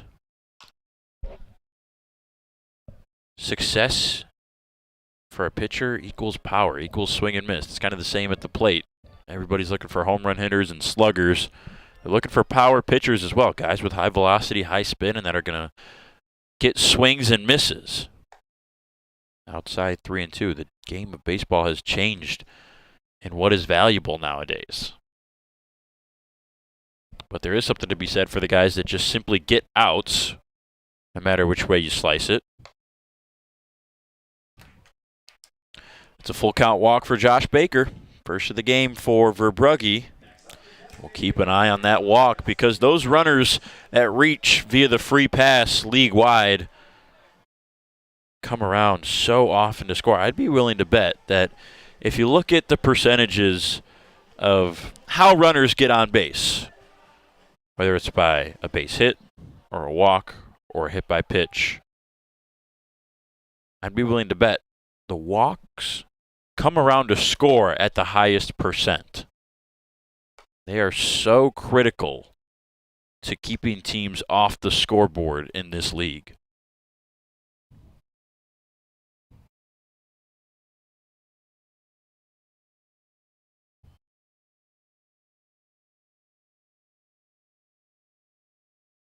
Gomez was 0 for 1 with a walk and an RBI on his sac fly in the first game.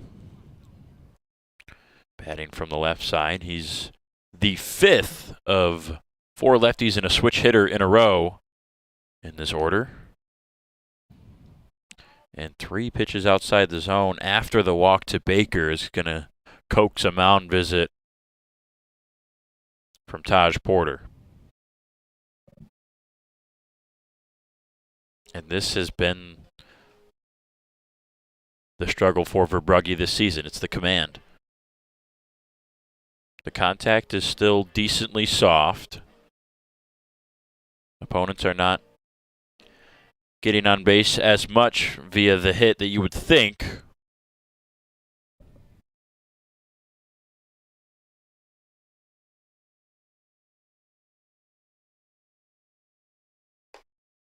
And that's a 4-pitch walk.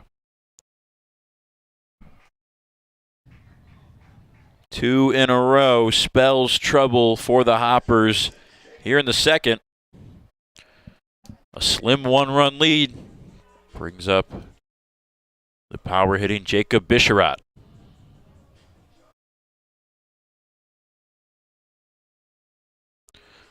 The slugging percentage is not exactly terrible for Verbrugge. 3 doubles and 2 home runs so far this year. That's it. Pretty decent numbers. The 2 home runs will certainly hurt that percentage a little bit, but it's just not a ton of hard hit power against him. But any contact with runners on, those that get on by the walk, can come around to hurt you, and that's been the struggle for Andrew this year. The curveball finds the edge. 0-2, and Bisharat's in a tough spot behind in the count.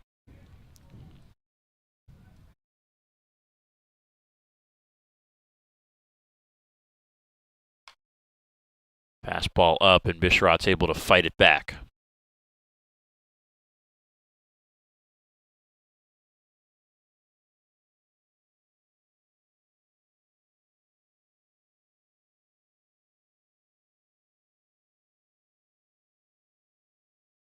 Oh, 2 again.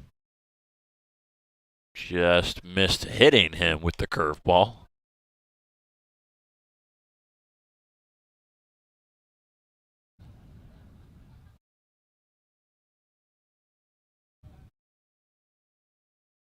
See Bisharat and Porter having a laugh about that. Bisharat still smiling. 1-2 again. Curveball pounded foul.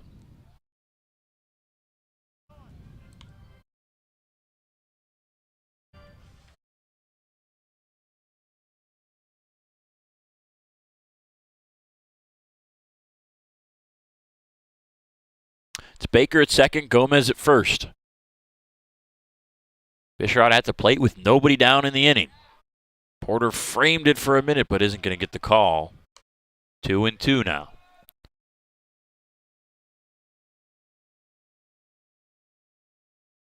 Verbrugge looking for a ground ball or a strikeout here.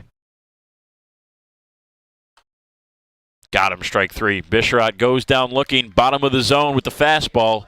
Good pitch from Verbrugge. Much needed strikeout, his first of the game. And it's one out.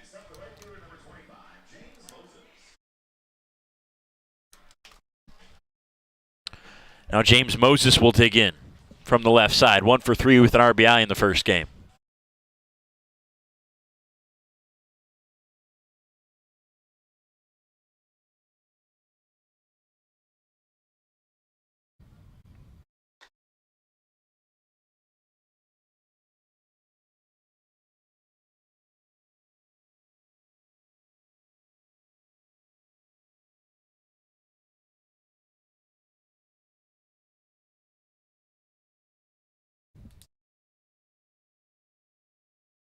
Oh, Moses gets out of the way. It goes past Porter. Both runners will advance.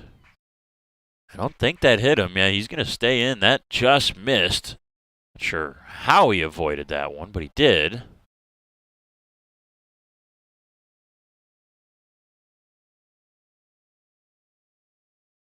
So it's 2 balls and no strikes. And now 2 in scoring position, only 1 out, no force play. Curveball just got away. Verbrugge started it almost on the inside part of the plate, and it broke in even more to the lefty. That's back up the middle. Base hit, should score 1. Baker scores easily. Held at third is Gomez. The Unicorns are content on playing station to station as they tie the game at 1 off the bat of James Moses.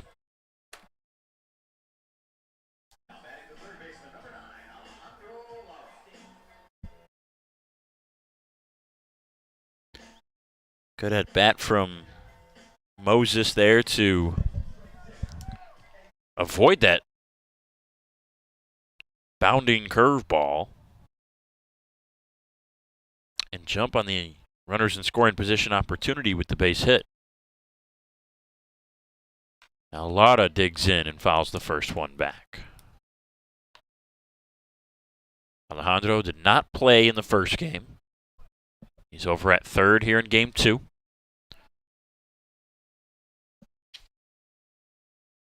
On the season, batting 182. Runner goes down to second. Head first slide in time. A good steal for Moses. And again, 2 on, 1 out, both in scoring position.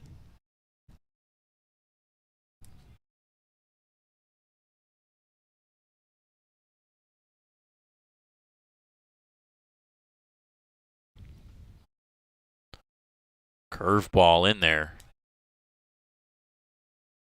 1 and 2 on Lara. 24-year-old out of Fairfield, California. Went to UC Davis for college out in Cali. Skies this one into the air. Camped under it is Flores. Runner will tag. The throw goes to shortstop. Pup picks it up, and the run scores easily as Gomez trots home, and the sacrifice fly works for Lara, and the Unicorns take the lead for the first time in the second game. It's 2-1.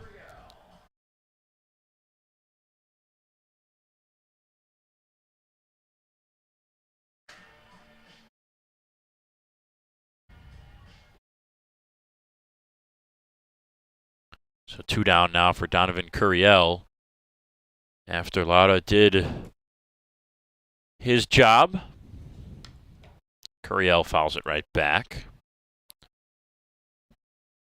Unicorns with that runner on third and less than 2 outs. Always an indication of a good hitting team. And when we say good hitting team, we mean a team that focuses on team hitting and not individual at bats, but working for the next guy, doing what you're supposed to. You're 5 for 60, or 560 with a runner on third and less than 2 outs is Curiel. Grounds out to the shortstop, Pup, but the Unicorns take the lead 2-1. We mentioned, pay attention to what those walks do. The 2 runs that score were the leadoff walks to Baker and Gomez, thanks to Moses and Lara with a couple RBIs. It's 2-1 Unicorns. We'll head to the third. With a transforming world, we can see how drastically the world is heading towards automation. And so, we need 24/7 surveillance and security systems for our homes and businesses to avoid any theft or breach of privacy. JARBCOM brings the installation of security cameras to the tip of your fingers with our state-of-the-art mobile app. JARBCOM also provides surveillance monitoring of your entire property with flexible options that offer a dependable solution to be scaled to fit any domestic or commercial need. Contact JARBCOM today for a free estimate at 800-369-0374 or look us up on the web at jarbcom.com. You hear about the promo that Jimmy's John's got going on? 5 off 20? How they pulling it off? Magic? You got David's Copperfields in there? Show yourself, Copperfields! Jimmy John's, $5 off orders of 20 or more.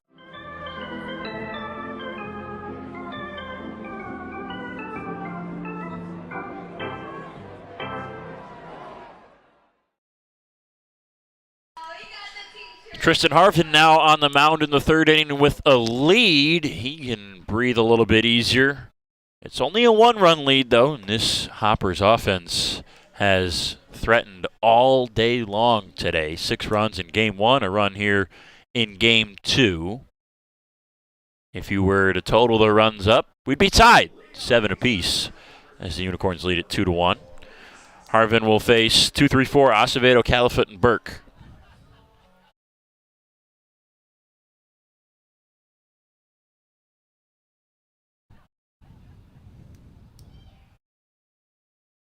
First pitch, Acevedo, well struck, center field, Pastor going back, and he's there. Luis Acevedo swinging the bat really well. We mentioned the start that he's off to. Came into today 8 for his first 19 in just 3 games this year, and he went 2 for 4 with a couple of runs scored in Game 1, and an extra base hit as well, and walked and scored already here in Game 2 when you look at his first at-bat, adding that fly out. Califoot takes outside for ball 1. Another guy who's off to a good start. 7 for 16 before today. 0 for 2 in the first game. Did walk and score, though. Really good discipline for those two guys. It's going to be so annoying, I think, for pitchers this whole year. If this lineup stays the way it is, Pup, Acevedo, Califoot, and Burke, just 4 really disciplined hitters. Not only disciplined in that they'll make you throw them a strike, but they've just got good eyes.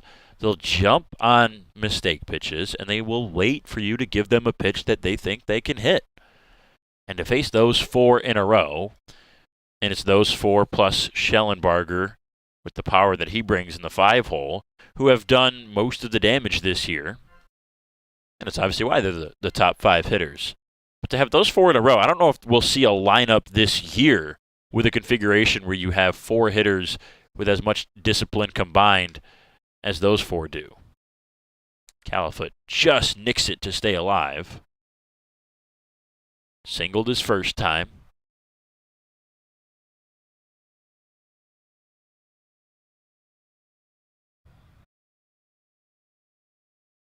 Two and 2. Hard hit, but right to the first baseman, Lucas Gooden. Maybe just off the end of the bat a little bit for Joey Califoot. That's now 2 down.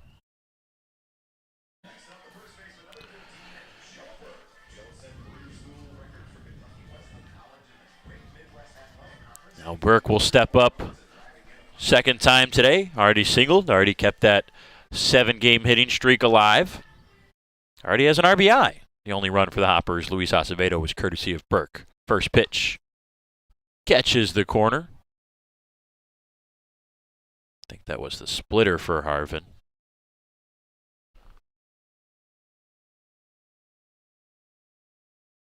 Oh, 1.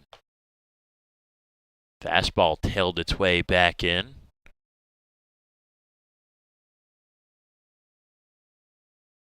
Now Burke's going to call time. Behind 0-2.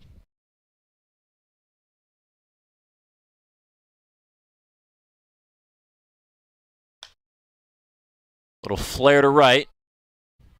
Couple steps in is Moses. And an easy 1-2-3 inning for Tristan Harvin after the Unicorns take the lead. They'll hold it right there as they lead 2-1. We'll be right back after the read from Bell's. When it's time for baseball, it's time for beer. Bell's has been named the #1 beer in America by the American Homebrewers Association for 4 years now. Two-Hearted Ale, Bell's Brewery in Comstock, Michigan. Please drink responsibly. It's 2-1. Unicorns lead the Hoppers as we go to the bottom of the third here in the USPBL Network. Check your checking. If your account doesn't get you pumped, amped, or geeked, make the switch to Genius Checking from Genesis Credit Union. It's just genius. Why are all these business owners smiling? Because they rely on Tryon to handle difficult and time-consuming HR tasks like payroll, benefits administration, and more. Working with one of the nation's top professional employer organizations provides access to top-tier healthcare and employee benefit plans and Tryon's team of attorneys and HR experts. With Tryon, you don't have to grow it alone. Visit RelyOnTryon.com. You can always rely on Tryon. Jimmy John's Field is the perfect venue for birthday parties, summer picnics, company outings, and provides the best entertainment in Metro Detroit with great baseball all summer long. Spend your summer nights under the lights at Jimmy John's Field in historic downtown Utica. The Dave & Buster's method is designed to help you unlearn adulthood and recenter life around zapping stuff and cheering for stuff with your friends. Begin the method today with 5 free games. You know you want to.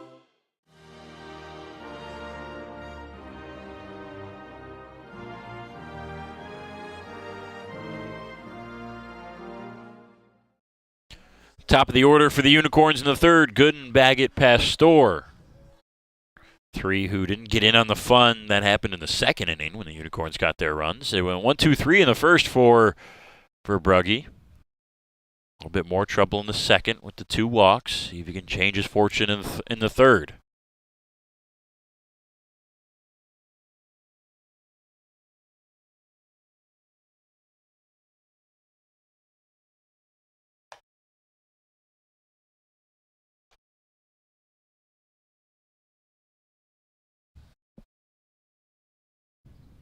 Two balls, no strikes. Righty on lefty matchup. For Brugge delivers. Fastball. Good spot.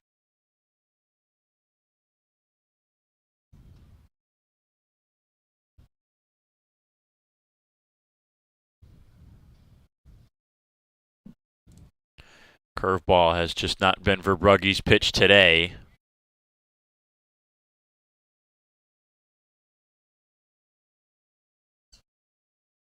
As that last one missed, it's now 3-1. Gooden went after the fastball. It's a full count.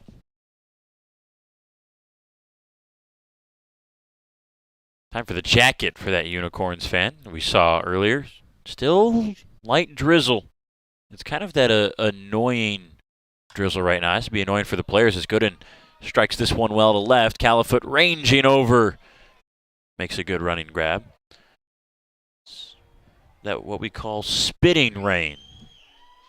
And it's not affecting the game, I don't think, too much. It's not affecting the hitters or the pitchers necessarily a ton, but it's just annoying. Especially when we've had such good weather the past couple of weeks. You want that to stay, but a little gray these last few days. Part of it clouds, part of it that Canadian wildfire haze. As we're celebrating Canada Day, Baggett shows bunt, pulls it back, ball 1. We appreciate the fans that have stuck around for Game 2. We appreciate you on the broadcast that have stuck around for the second game. Outside 2-0. There's a full slate of games in Major League Baseball today. Talked about the Marlins earlier. Luis Acevedo, second baseman for the Hoppers, friends with Marlins pitcher Jesus Luzardo. Baggett gets out of the way, 3-0. Those Marlins lost 7-0 to their NL East rival, the Braves. The Braves are going to run away with the NL East, but the Marlins sneaky 48-36, even with the loss today. That's a good baseball club over there. Look out for them, a Marlins team that nobody wants to see in the playoffs. That pitch was well outside. I was ready to write down the walk, and Baggett stayed in. I thought maybe I missed a strike call. I think Patrick didn't know that it was ball 4. So that's the third walk for Brugge. 1 on, 1 out. Pastor steps up. So Marlins lose 7-0, but they've been fantastic this year. The A's racking up a couple wins now after the dismal start. They had that 7-game win streak a couple weeks ago. America's team. I think you always root for the Oakland A's when they're playing, especially on a day they play an AL Central opponent for us Tigers fans here in Michigan. They beat the White Sox 7-6 on a walk-off in the 9th where the runner, Tyler Wade, scored from second on a ground ball to second base. It just heads up base running a tough play, and he slid in for the A's to walk it off. 2-0, and Verbrugge still struggling to find the zone. That's 6 balls outside of it now. The Phillies dominate the Nationals 19-4. They've turned things around a little bit. They were a couple games below the 500 mark. They're now 44-38 on the year. Again, not going to contend for the NL East with the Braves, but they'll fight for a wild card spot. There's going to be some good teams this year in both leagues, I think, the NL and the AL, that probably missed the playoffs just because of the way the divisions are set up. You look at the AL East, every team's above 500. Skips away from Porter. Baggett goes to second. It's 3-1. There are no teams in the AL Central above 500, but one of them is going to win the division and take a playoff spot and rob a team probably from the AL East or the West. The West has 3 teams that are going to be above 500 most likely at the end of the year. And maybe a 4th in the Mariners. Rangers beat the Astros today in the AL West 5-2.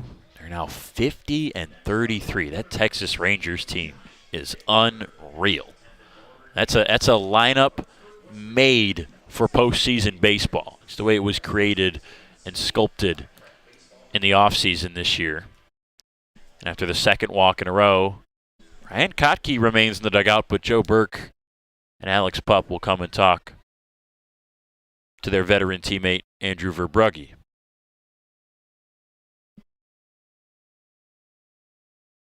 That's walk number 4.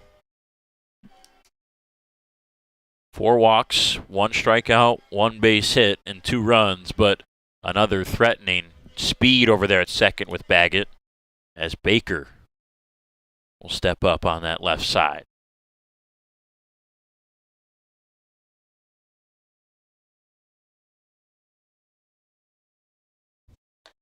Talking about some more good AL East teams. The Orioles, 48 wins in the year. They lose today to the Twins. 1-0. Pretty boring game out there in Baltimore. Red Sox and Blue Jays in an AL East battle. Red Sox win 7-6 to get to the 500 mark, 42-42.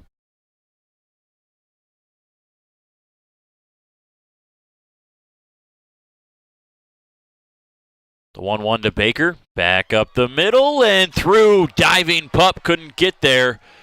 Baggett will come around to score, a little bit close, but he gets in there safely standing up. It's 3-1 Hoppers. Josh Baker with an RBI knock.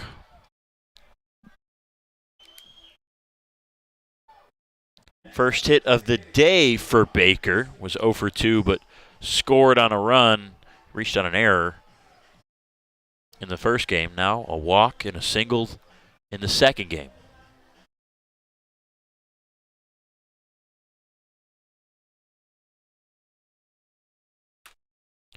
Pastor only made it to second base on the throw home. Baggett scores, so still first and second, one out. Gomez takes a pitch low.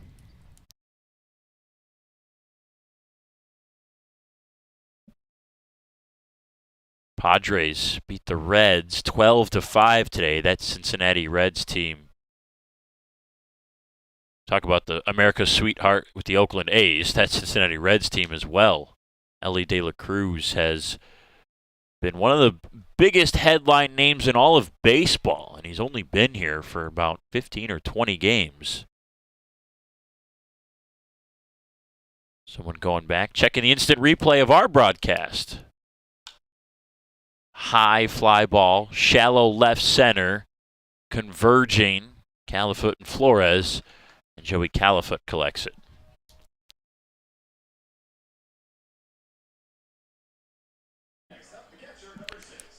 I'll bring up Bisharat. Reds lose 12-5, but they're now 44-39.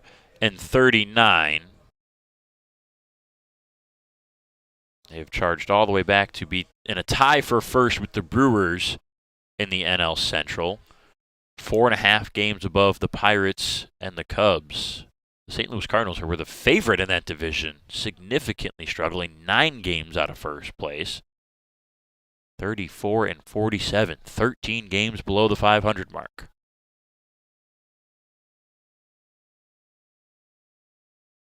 Couple of games going on right now. Yankees and Cardinals in their second game of a doubleheader, a makeup from yesterday.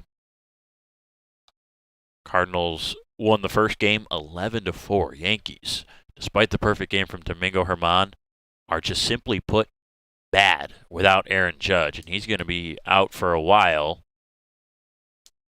They're going to have to figure out some sort of recipe to success. I don't know, maybe that Stanton guy can have something to do with it, but he's been bad this year. They're struggling significantly on the offensive side.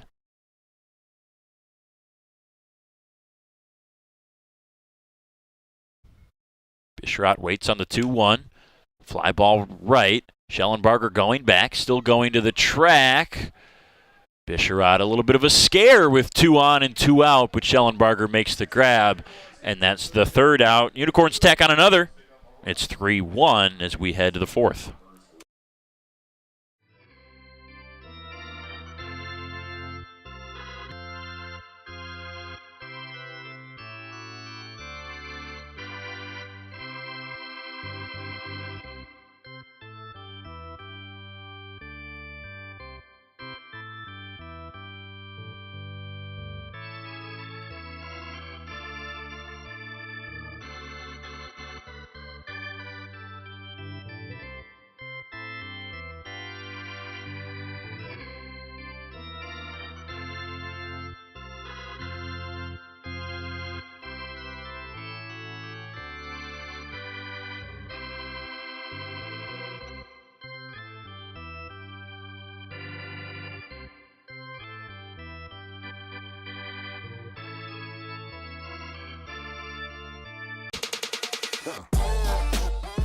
Check your checking.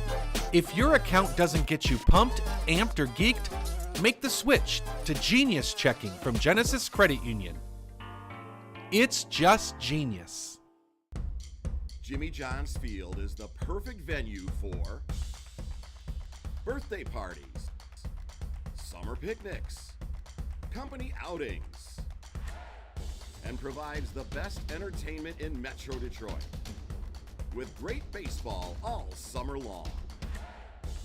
Spend your summer nights under the lights at Jimmy John's Field in historic downtown Utica.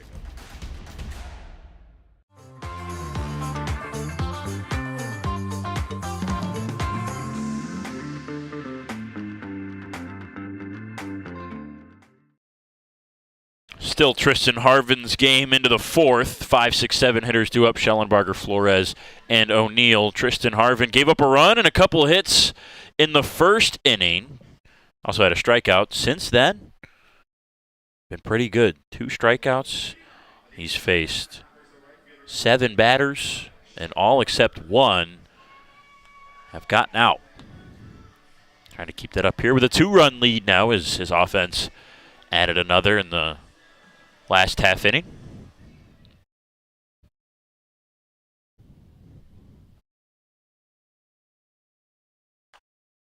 Schellenbarger popped out his first time up. He went 1 for 3 in the first game. Checking in on some scores around Major League Baseball as we progress through our doubleheader Saturday. Schellenbarger hits it hard over to JJ's apartment, which means it's foul. Know a lot of our viewers on both broadcasts, Facebook and YouTube, watch from around the country. Tell us what team you root for and your thoughts on that team this year. Does anybody root for any World Series hopefuls? Imagine you got to be... Schellenbarger pops it up left side to Lauda. Makes the grab. Imagine you got to be in what? The Texas, Atlanta area. Tampa, obviously. Not sure what that is. I was looking at that. Shout out to our cameraman, Enver, and our director, PJ, for catching that. I saw that, too, on the infield grass. Something shiny. It almost looks like the lens or lenses of somebody's sunglasses, but nobody went to collect it. That was there before Lauda just made that last pop-out grab, too. Not sure what that is. But what, if you're rooting for a World Series hopeful, I guess Baltimore's in the conversation. The Rays, obviously. Braves. I'd add the Diamondbacks to the conversation. Got to see that team in person here in Detroit at Comerica Park. That's a good team. Obviously, the Rangers. The Astros are never out of it. They're struggling a little bit this year. And with the way Shohei Ohtani is playing, the Los Angeles Angels are certainly in the conversation. They're going to need a little bit of help. They got to get some of their injured guys back. They need Mike Trout to be a 300 hitter. It's funny to say that Mike Trout is struggling this year. He's hit 17 home runs. He's hitting above 260. He's got an 800-plus OPS. So if that's struggling, then I guess Mike Trout and the Angels will take it. But they probably need a little bit more out of him if they want to seriously contend for the playoffs and for a World Series this year. But with Shohei Ohtani being, simply put, the best player in baseball, I'd wager to say that they're World Series hopefuls still. Good hit from O'Neill out to the left side. Well struck on the liner. 2 on and 1 out. Hoppers, chance to get back in this game, trailing by 2 runs here in the 4th.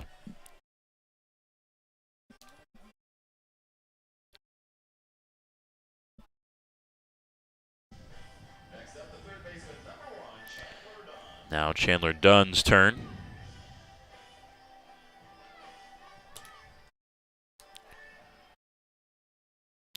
A lot of news in the world of sports lately. Comment what you're most excited about or maybe most fearful of.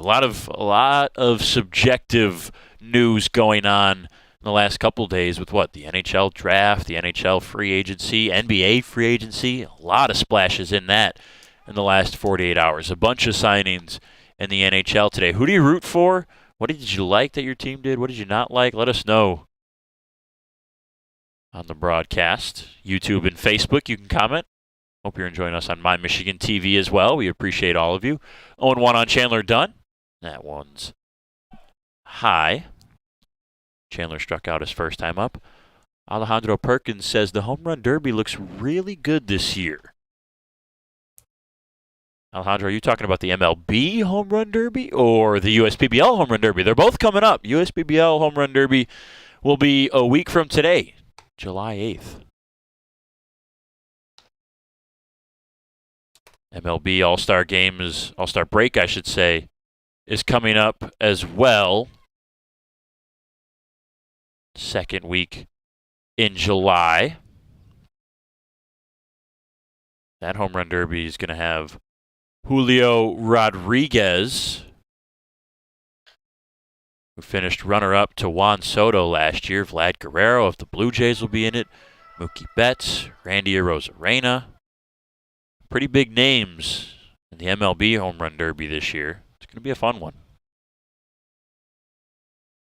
Last year was a good one as well. Albert Pujols in his curtain call year before his retirement gave everybody a run for their money in that home run derby.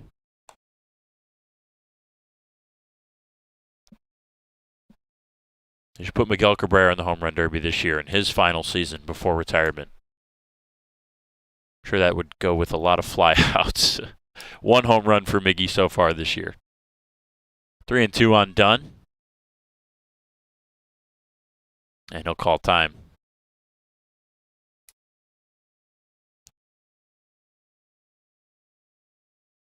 Giovanni Moseri, Damian Lillard finally requesting a trade to get out of Portland. I'm sad, Giovanni. Damian Lillard is my favorite NBA player. I have a Portland Trailblazers hat that I have nothing to do with now because he's going to leave the Trailblazers. Got him, strike 3. Dunn thought it was high for ball 4. Instead of walking to first, he'll walk back to the dugout. 2 down for Porter.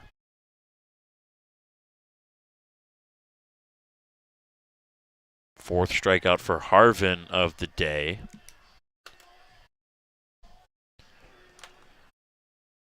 Most of the NBA free agency has been kind of boring. A lot of the guys are re-signing to the same places that their contract expired at the end of the season. Plenty of re-signings with the Lakers, Cavs, some of the East teams, the Bucks. Clippers signed Russell Westbrook. He'll stay in LA.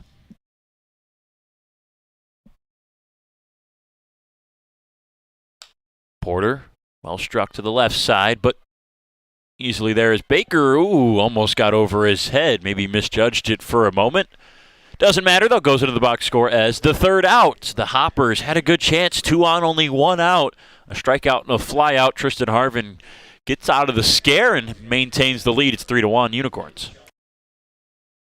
How do these business owners find the time for peace of mind? Because they rely on Tryon to handle difficult and time-consuming HR tasks like payroll, benefits administration, and more. Working with Tryon, one of the nation's top professional employer organizations, provides access to top-tier health care and employee benefit plans and its team of attorneys and HR experts. With Tryon, you don't have to grow it alone. Visit RelyOnTryon.com. You can always rely on Tryon.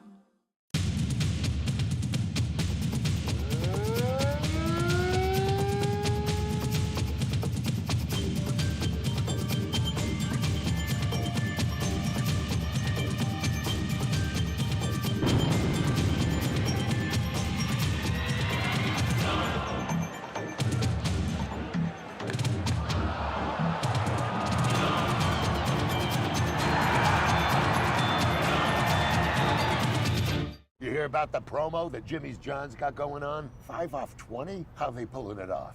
Magic? You got David's Copperfields in there? Show yourself, Copperfields! Jimmy John's. $5 off orders of 20 or more.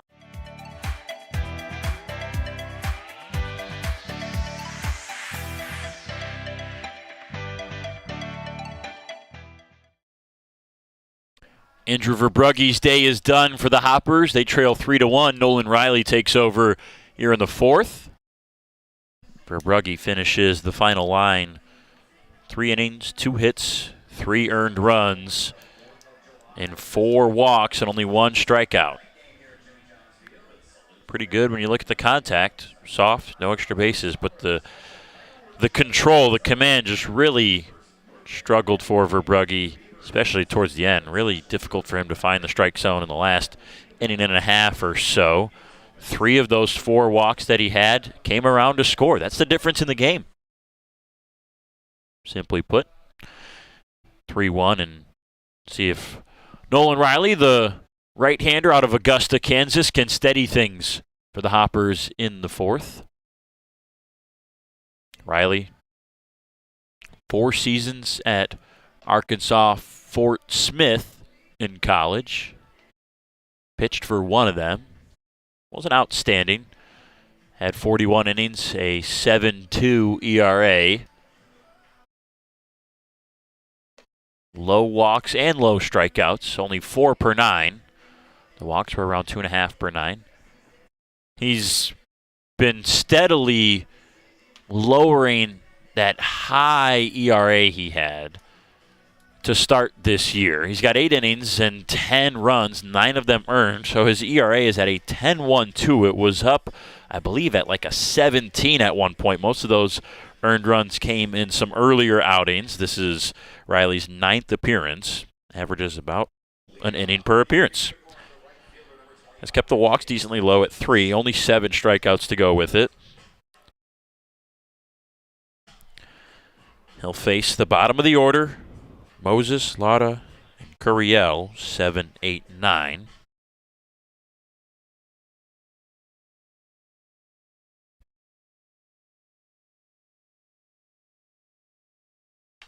Moses swings at the first pitch and fouls it back. RBI single for James, his first at-bat 2 innings ago. It was the first RBI of the game for the Unicorns. James is 2 for 4 with 2 RBIs today. Takes a strike.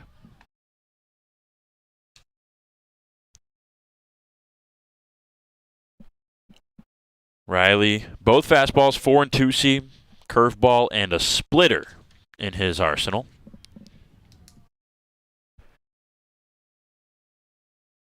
Oh, 2. Out to left. Califoot in a few steps. Sliding. Makes the grab. Nice job by Joey Califoot. Softly hit little liner. Hung up just long enough for him to get under it. Boosted by the slide. First out.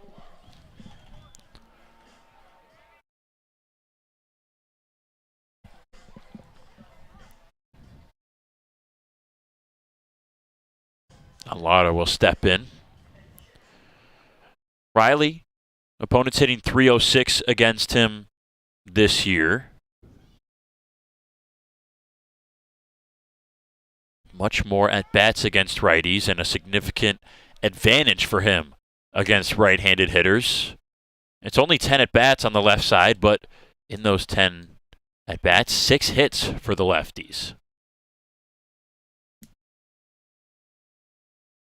Not a great start, and he'll face a lefty-heavy lineup. Maybe that's why Ryan Kottke chose this 4th inning to bring him in. He'll face the bottom of the order, and the minimum amount of lefties he can face at any configuration of this order, just 1, and that was Moses, who we already got out. That is, of course, unless Jim Essien substitutes Cam Norgren in, which I find unlikely. But Curiel is on deck. If the lineup does flip over, that means trouble for Riley, as it's lefty, switch, lefty, lefty, lefty, 1 through 5.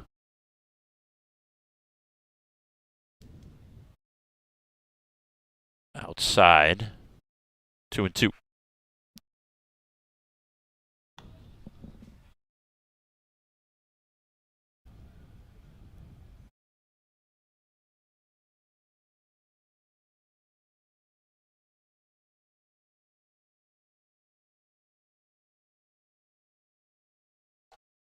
Two painted him on the corner, strike 3. Lauda goes down looking.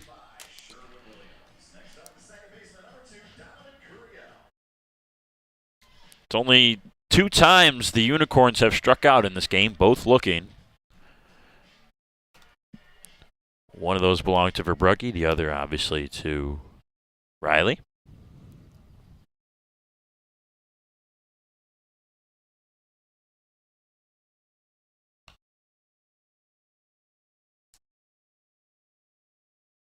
Curiel went 1 for 3 and scored in Game 1. Grounded out in his first and only at-bat so far here in our second game. If you're just joining us, the Hoppers moved to 10 and 8 with a win in the first game, 6-5. There's a back-and-forth battle. That one hits Curiel. He takes that on the back, was able to get out of the way. He'll head over to first.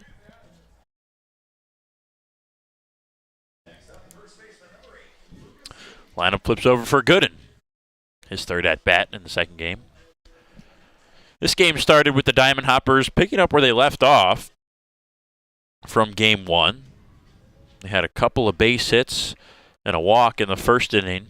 Luis Acevedo scored thanks to Joe Burke. They took an early 1-0 lead. That's all they've got so far.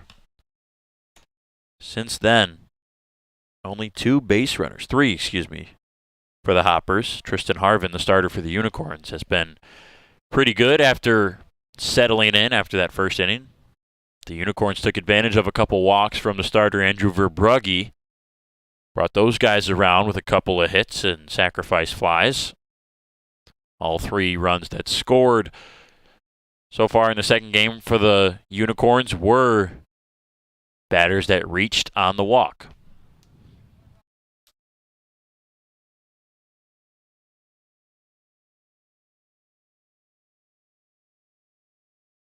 Gets past Porter. Curiel will go to second.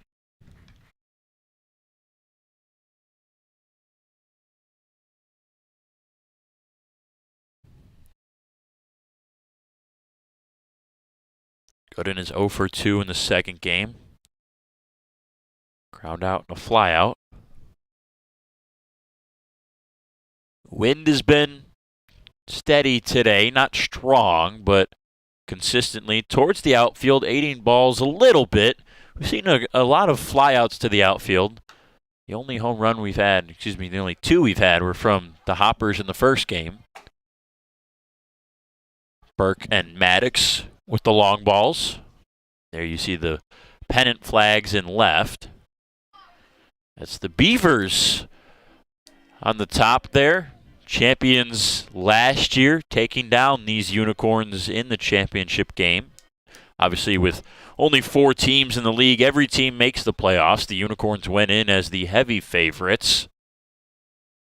Well above 500. They dominated all year. I think at one point it was a 13-game win streak early in the season for the Unicorns. They had maybe the best bullpen for the whole year. They definitely had the best lineup 1 through 9. And then the Beavers made some additions at the College Showcase and got a lot better offensively and a lot better in the bullpen. Added some really lethal arms. They were able to take down the Unicorns in the championship.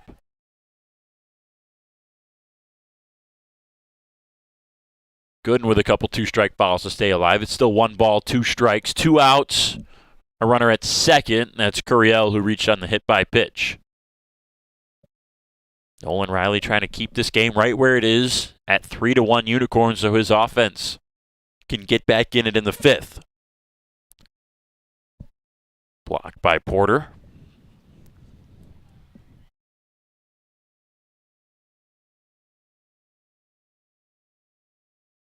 Patrick Baggett would be next, the switch hitter.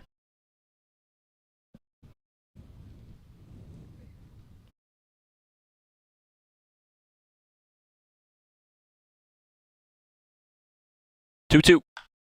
Popped him up. Shallow center. I think Flores lost it for a second, was able to find it and get under it. 4 batters faced, 3 outs recorded. A nice job by Nolan Riley. Keeps it 3-1 Unicorns.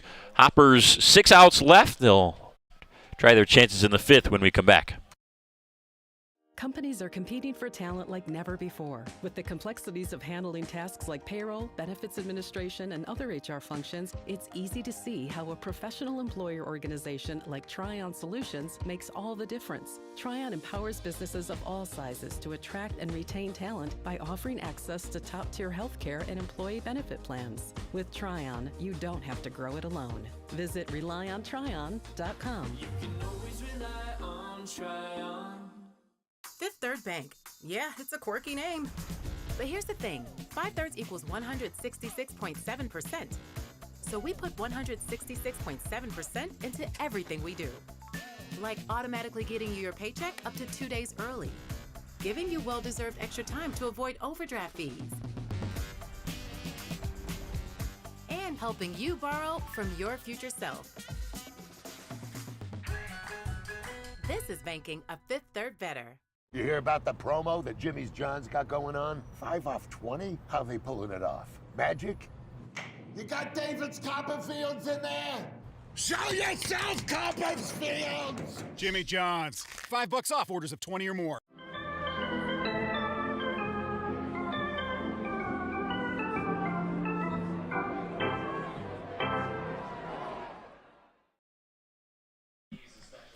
Couple birthdays, couple VIPs in the building. Getting their shout-outs on the video board courtesy of Jimmy John's and Jimmy John's Field. Top of the order, Alex Pup, Luis Acevedo, Joey Califoot scheduled for the Hoppers in the 5th against Tristan Harvin, who has shut down this offense for almost all of the 4 innings that he's been out there to start this game. Goes out for more work in the 5th. First pitch to Pup, in for a strike. Roxy Burning on Facebook said, good job, Nolan Riley. Riley came on last half inning and was able to get the 3 outs that he needed. Did hit Donovan Curiel, but Curiel was stranded at second. Keep the game right here at 3-1.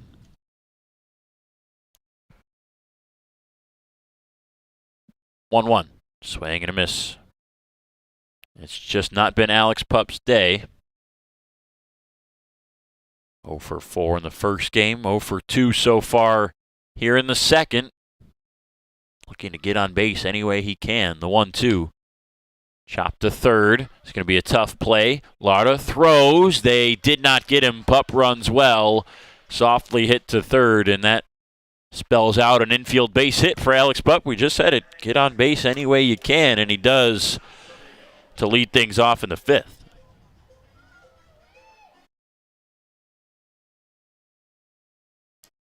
Brings up Acevedo for the 3rd time in this game.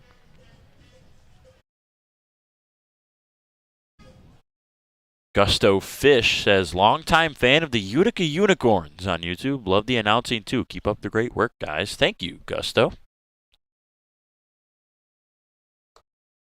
Acevedo takes down the middle for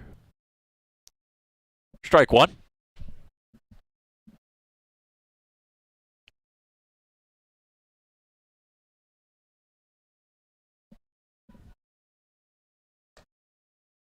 And strike 2, Tristan Harvin has filled up the zone today. Only 2 walks. And besides those 2 walks, by my unofficial scorecard, only 1 other 3-ball count. One of those walks was to Acevedo back in the first inning on a full count. Leaves that one high.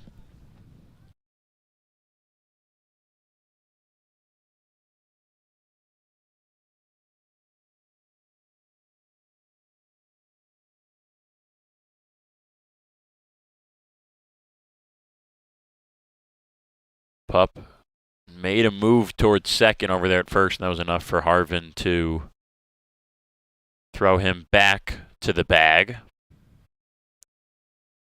Pup 2 for 2 in steals this year, was 7 for 8 last year. He has speed. It's not necessarily base stealing speed, but runs well and runs aggressively. We see more of Pup's aggression on the base paths on balls in play. He'll try to get the extra 90 feet more often than not. 1-2. Chop to short. Could be 2. Scooped by Baggett. He'll just throw to first for 1. And they get the out there. Nice play by Patrick Baggett. That is a tough hop to field that ball on. He elected to charge it. Didn't get there in time before it took the second hop. And a nice scoop to toss that over to first to get the out. Pup advances to scoring position, though, for Joey Califoot.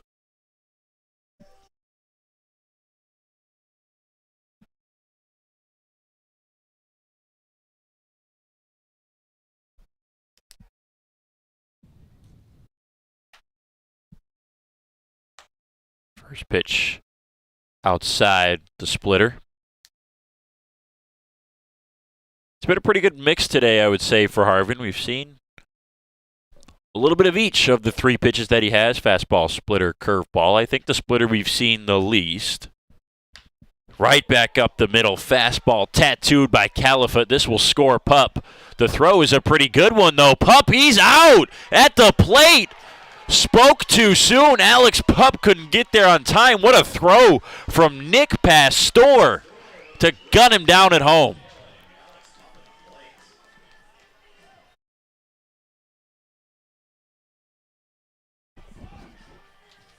We were just talking about how well Pup runs the bases, how aggressive he is.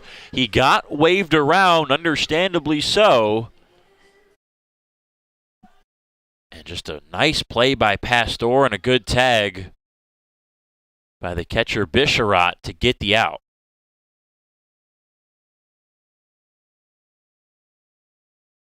Burke takes strike one. Big spot for Joe Burke and the Hoppers. See if he can spark a rally.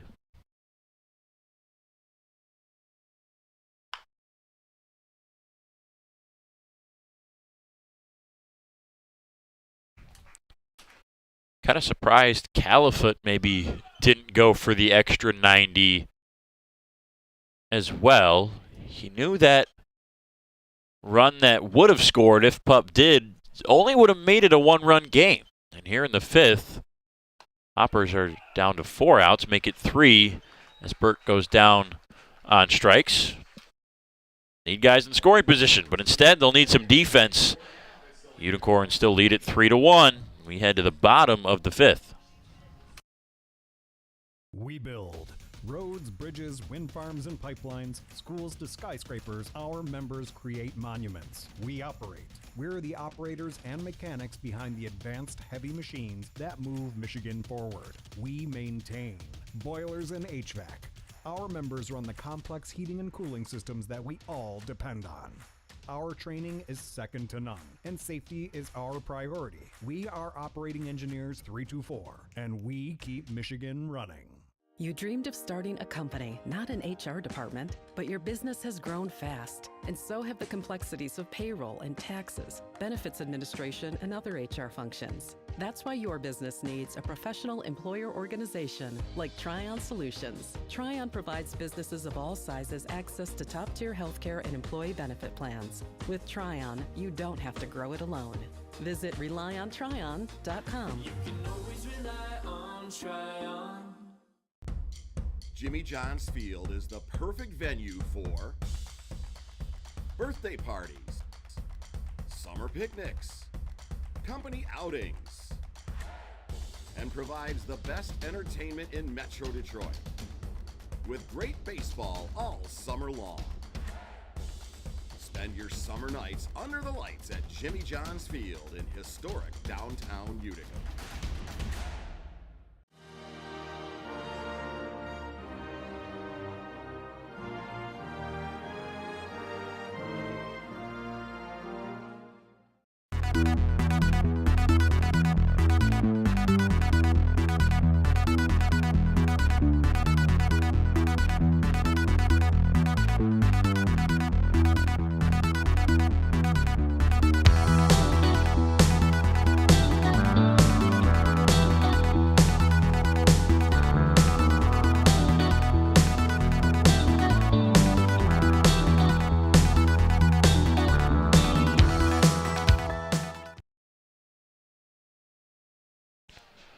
Possibly the last chance for the Unicorns to add to their 2-run lead. They lead it 3-1. 2-3-4 hitters up. Baggett, Pastor, and Baker switched lefty-lefty.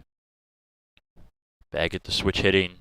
Third baseman, usually shortstop here in the second game. Inside for ball 1. Nolan Riley came on last inning. Faced 4 batters. Struck out 1. Got the other 2 outs by flyouts to left. And he might get a ground out here as it goes to Burke. Underhand flip. Baggett doesn't win the race as Riley's over there in time. And an easy 3-1 ground out for the first out. Renissa Riley on Facebook said, "Yay, Nolan." See if she can say that again after this second inning of work for Riley. It started with Andrew Verbrugge, who went 3. He went 3 runs, had a couple walks, 4 to be exact. Now Riley working on his second inning of work.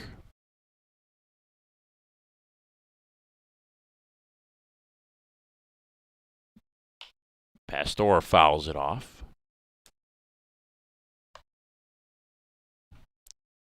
Nick was 2 for 3 in game 1. He's 0 for 1 with a walk in game 2. All-star this year from Wyantskill, New York. Led the Unicorns in batting average before today. That likely is not going to change with his total 2 for 4 day so far. Out to right, that's well struck. Schellenbarger going back, looking up. It's over the wall and gone. Nick Pastor with a bomb. His first of the year and his first professionally. Add some insurance for the Unicorns. It's now 4-1.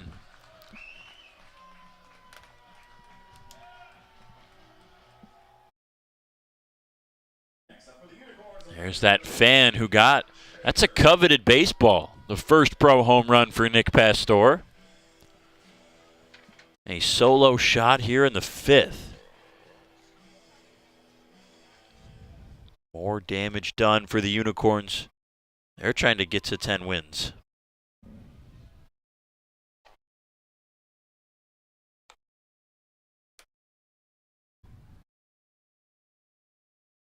Baker singled his last time up, walked before that. Behind 0-1, ducks out of the way. That single in the 3rd for Baker had an RBI attached to it in the form of Patrick Baggett.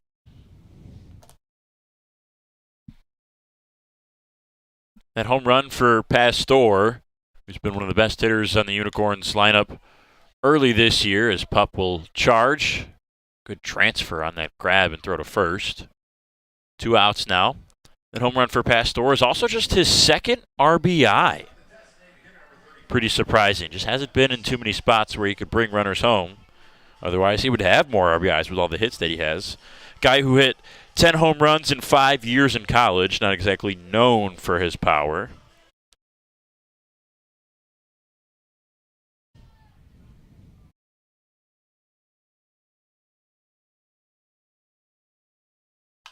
Gomez first pitch swinging, fouled back.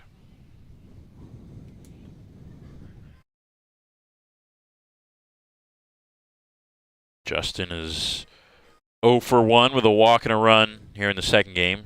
Pretty similar story for him in the 1st game as well, except the other at-bat was a sac fly that scored a run. Riley delivers high.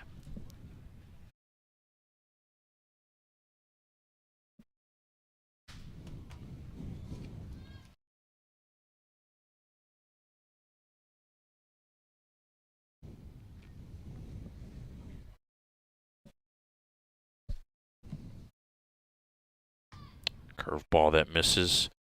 As we mentioned earlier, splitter curveball, and then the 2 fastballs for Nolan, a 4 and a 2 seam.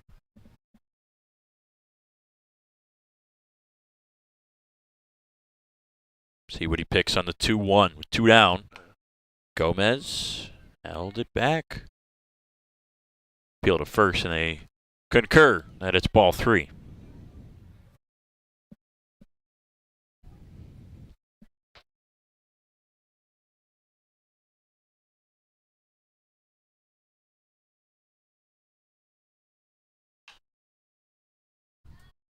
Full count.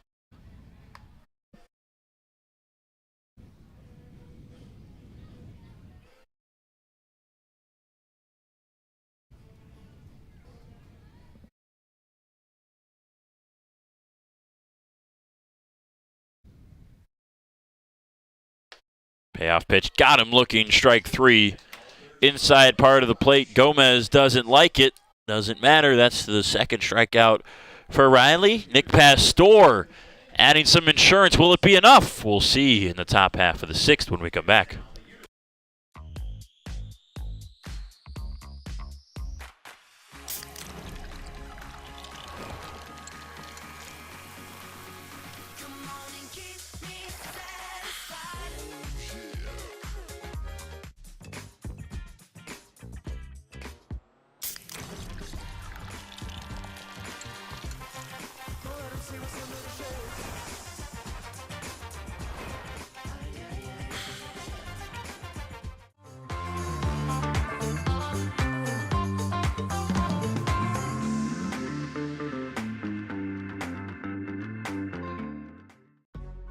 With a transforming world, we can see how drastically the world is heading towards automation. And so, we need 24/7 surveillance and security systems for our homes and businesses to avoid any theft or breach of privacy. JARBCOM brings the installation of security cameras to the tip of your fingers with our state-of-the-art mobile app. JARBCOM also provides surveillance monitoring of your entire property with flexible options that offer a dependable solution to be scaled to fit any domestic or commercial need. Contact JARBCOM today for a free estimate at 800-369-0374 or look us up on the web at jarbcom.com. You hear about the promo that Jimmy's John's got going on? 5 off 20? How they pulling it off? Magic? You got David's Copperfields in there? Show yourself, Copperfields! Jimmy John's. $5 off orders of 20 or more.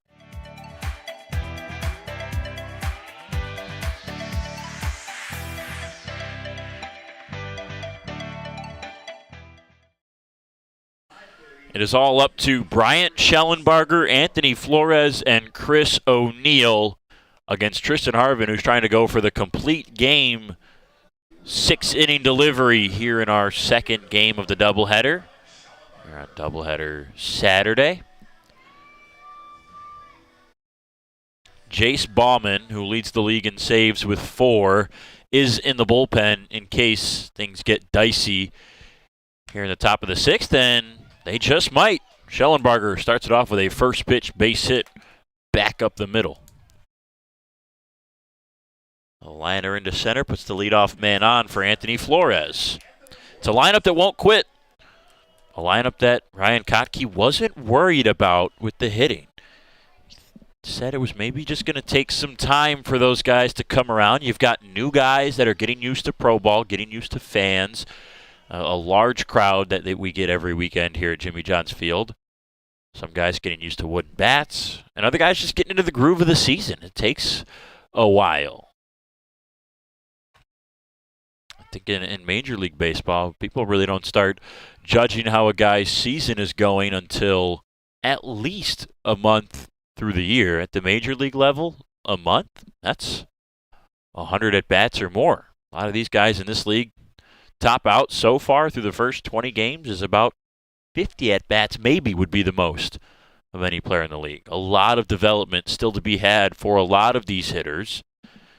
And Kotke is understanding and aware of that when judging his team. Wasn't too worried about the offense as he thought it would come around, and it has. Back up the middle again for Flores. That's 2 in a row, timed up and lined into center.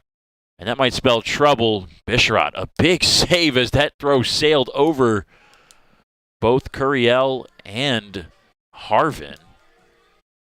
Maybe it would have been an extra base there for the Hoppers. But this might spell trouble as the Hoppers are not going to go away lightly. That's Bauman getting warm in the bullpen.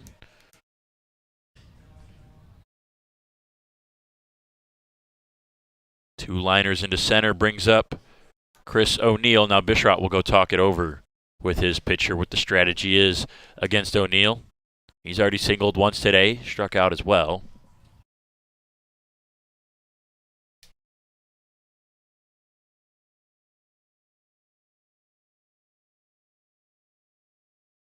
Chandler Dunn is scheduled after O'Neill. Just saw him run down towards home plate, so I don't think he'll be pinch hit for. I think only maybe he would because he's 0 for 2 with 2 strikeouts. Harvin, first pitch. O'Neill swings at it and misses. The tumbling splitter swung right over it.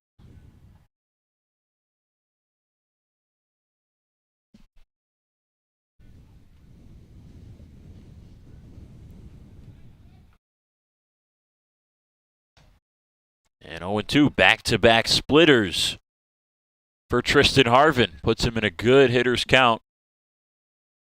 A good pitcher's count for the hitter O'Neill to try to deal with.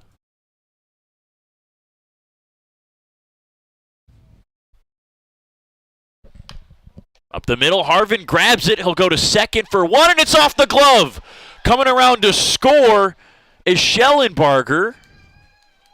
Everybody's safe. Flores gets back on the bag. Man, the Unicorns had it.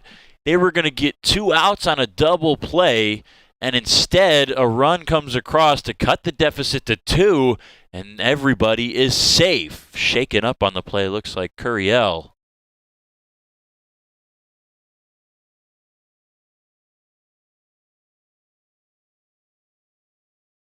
And Jim Essien is out. Ryan Kotke is out. Our fielding umpire is going to talk things over. I think they're going to go to the bullpen. I think Curiel is going to stay in the game. He looks fine. Essien was out to check on him anyways, along with our trainers. That's going to be it for Tristan Harvin. 1 run has come across. There's 2 on. There is nobody out. And the Hoppers trail by 2.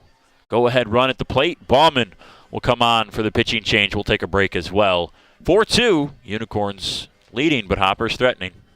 We build roads, bridges, wind farms, and pipelines, schools to skyscrapers. Our members create monuments. We operate. We're the operators and mechanics behind the advanced heavy machines that move Michigan forward. We maintain boilers and HVAC. Our members run the complex heating and cooling systems that we all depend on. Our training is second to none, and safety is our priority. We are Operating Engineers 324, and we keep Michigan running. You dreamed of starting a company, not an HR department, but your business has grown fast, and so have the complexities of payroll and taxes, benefits administration, and other HR functions. That's why your business needs a professional employer organization like Tryon Solutions. Tryon provides businesses of all sizes access to top-tier healthcare and employee benefit plans. With Tryon, you don't have to grow it alone. Visit RelyOnTryon.com. You can always rely on Tryon. Jimmy John's Field is the perfect venue for birthday parties, summer picnics, company outings, and provides the best entertainment in Metro Detroit with great baseball all summer long. Spend your summer nights under the lights at Jimmy John's Field in historic downtown Utica. Number 12 has been the best saver in the game in the USPBL so far this season. 4 saves for Jace Bauman on the year. The 24-year-old right-hander from Mosinee, Wisconsin, comes on to try to get the Unicorns out of this jam, save this game, and go away with a win. 1 run has come across already. Game started off with a sharp single into center from Schellenbarger, followed by another one from Flores. Then Chris O'Neill, a hard chopper back to the mound, fielded by Harvin, who was trying to go for the complete game here in the 6th inning. Harvin turned to second to try to get 2, which looked like it could have been a double play. Threw it wide off of the glove of second baseman Donovan Curiel. It went into center. Schellenbarger came around to score, and everybody is safe. There's nobody out, as Todd Maddox, pinch hitting for Chandler Dunn, will dig in.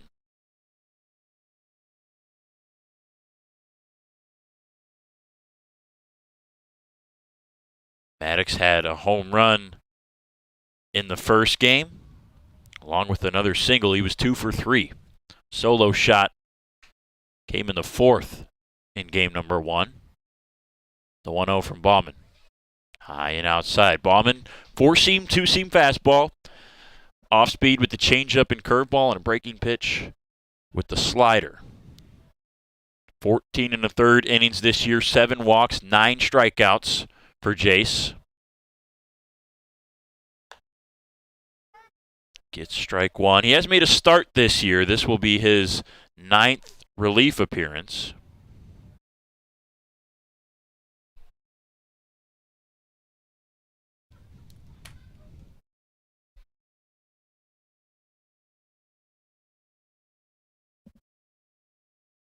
Two-one.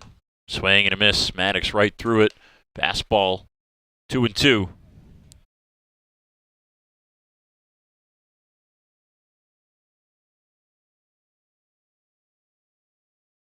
Batters are hitting .219 against Jace with runners on base. Inside, Maddox almost went for it. Now it's a full count.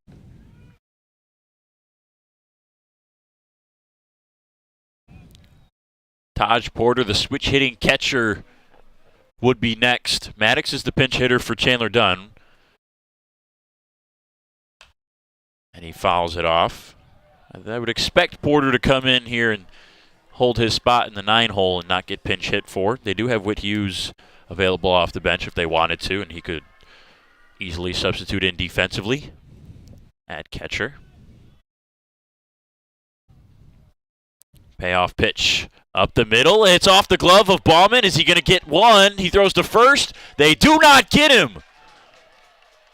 Everybody safe. Falling down was Gooden as Maddox kind of ran into the backside of him. Gooden was backed up pretty decently into foul territory where Maddox was running. And another ground ball back to the pitcher does not result in an out for the Unicorns. That one's probably not going in as an error. That's a tough play for Bauman to make, even though it did hit his glove. That was sharply at the feet of him. Harvin got one that went chest high, and he turned and just threw it away. And now Lucas Gooden needs a few more seconds to collect himself. I think nobody's really at fault here between Gooden and Maddox. Bisharat goes to give him a high five. Bauman and Bisharat, pitcher-catcher, talking it over as well. Now the bases are loaded for Taj Porter. Nobody out. The only run that matters is the one over there at second base. That's O'Neill, who reached on the throwing error from Harvin. He's the tying run. Infield is not in because that run at third does not matter. That's Flores over there.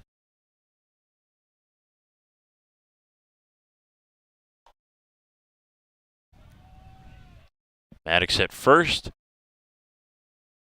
O'Neill at second. Flores at third. Porter at the dish. 1 ball, no strikes. Taj 0 for 1. Reached on a hit by pitch in his first at bat today. 1-0. Misses just outside with the tailing fastball. 2 balls, no strikes. No team in the league has been particularly good with the bases loaded this year. The Hoppers are the best, though. 2.14 average in this situation. 2-0 on the corner.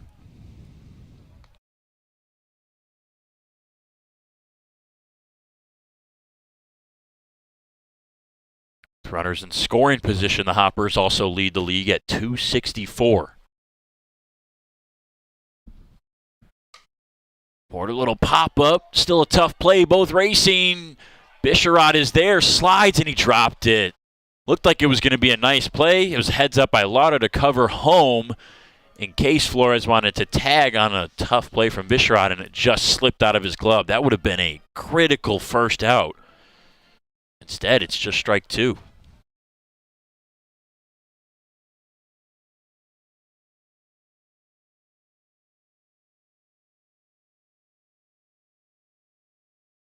This is Porter's first at-bat of the year with the bases loaded. He's 1 for 5 with runners in scoring position. He's one of the best on the Hoppers at advancing runners. Actually about middle of the pack in that. 333, 5 for 15 advancing the runners this year.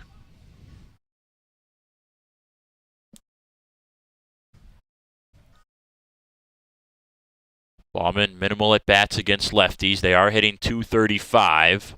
Righties, about the same, 237. 2-2. Big spot here. Pitch, swing, and a miss. Strike 3. Bisharat dropped it. Porter can't run to first with it being occupied. And that's a clutch strikeout from Jace Bauman. Lineup does flip over for Alex Pup, and now a double play would end the ball game. Not sure if that's in the Unicorns' sights with the way this inning has gone with ground balls. They had a chance at a double play already this inning and didn't get it. Kept hopes alive for the Hoppers. Pup, first pitch swinging, fouls it off.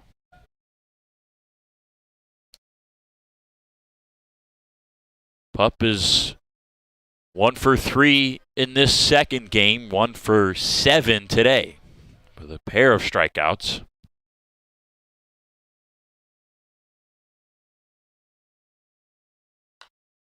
What better way to make up for all of that with possibly bringing home the game-tying run here with your family in attendance. Mentioned earlier they're in from Chicago.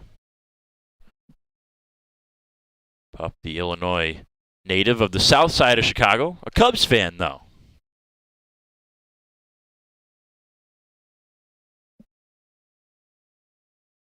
Oh, 2. Fly ball to right. Well struck. Moses is under it. This should score Flores. He will tag. The throw smartly goes to third as the run for Flores does not matter. They hold O'Neill at second. And now the last out is up to Luis Acevedo with the man in scoring position.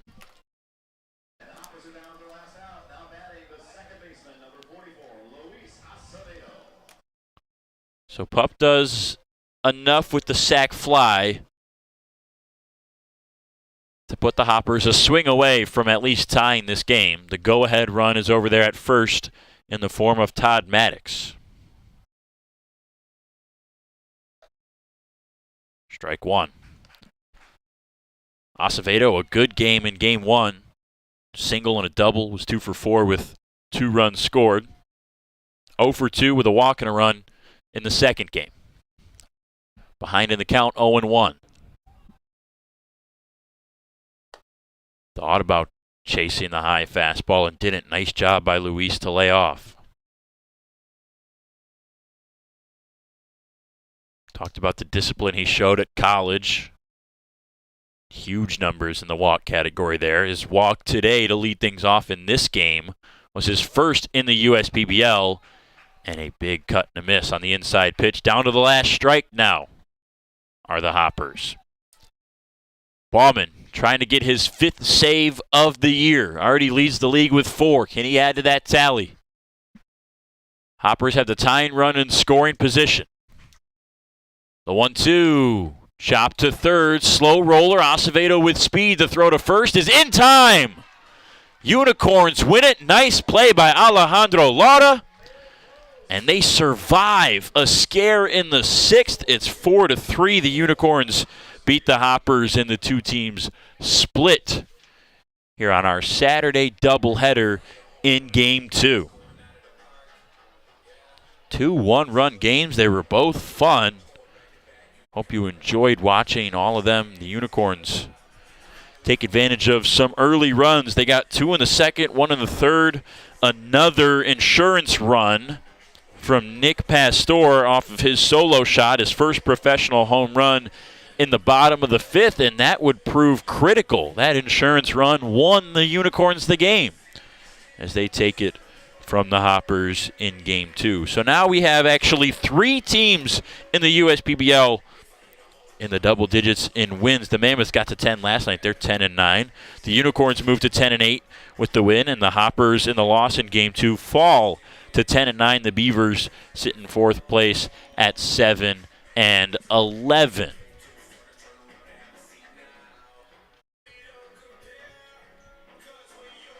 Be sure to join us tomorrow, a night game celebrating 4th of July on our Salute to America broadcast.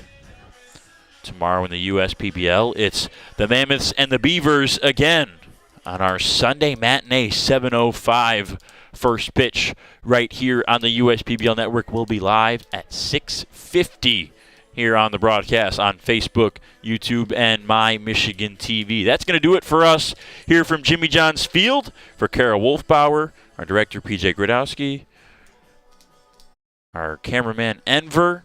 We appreciate all of you for joining us.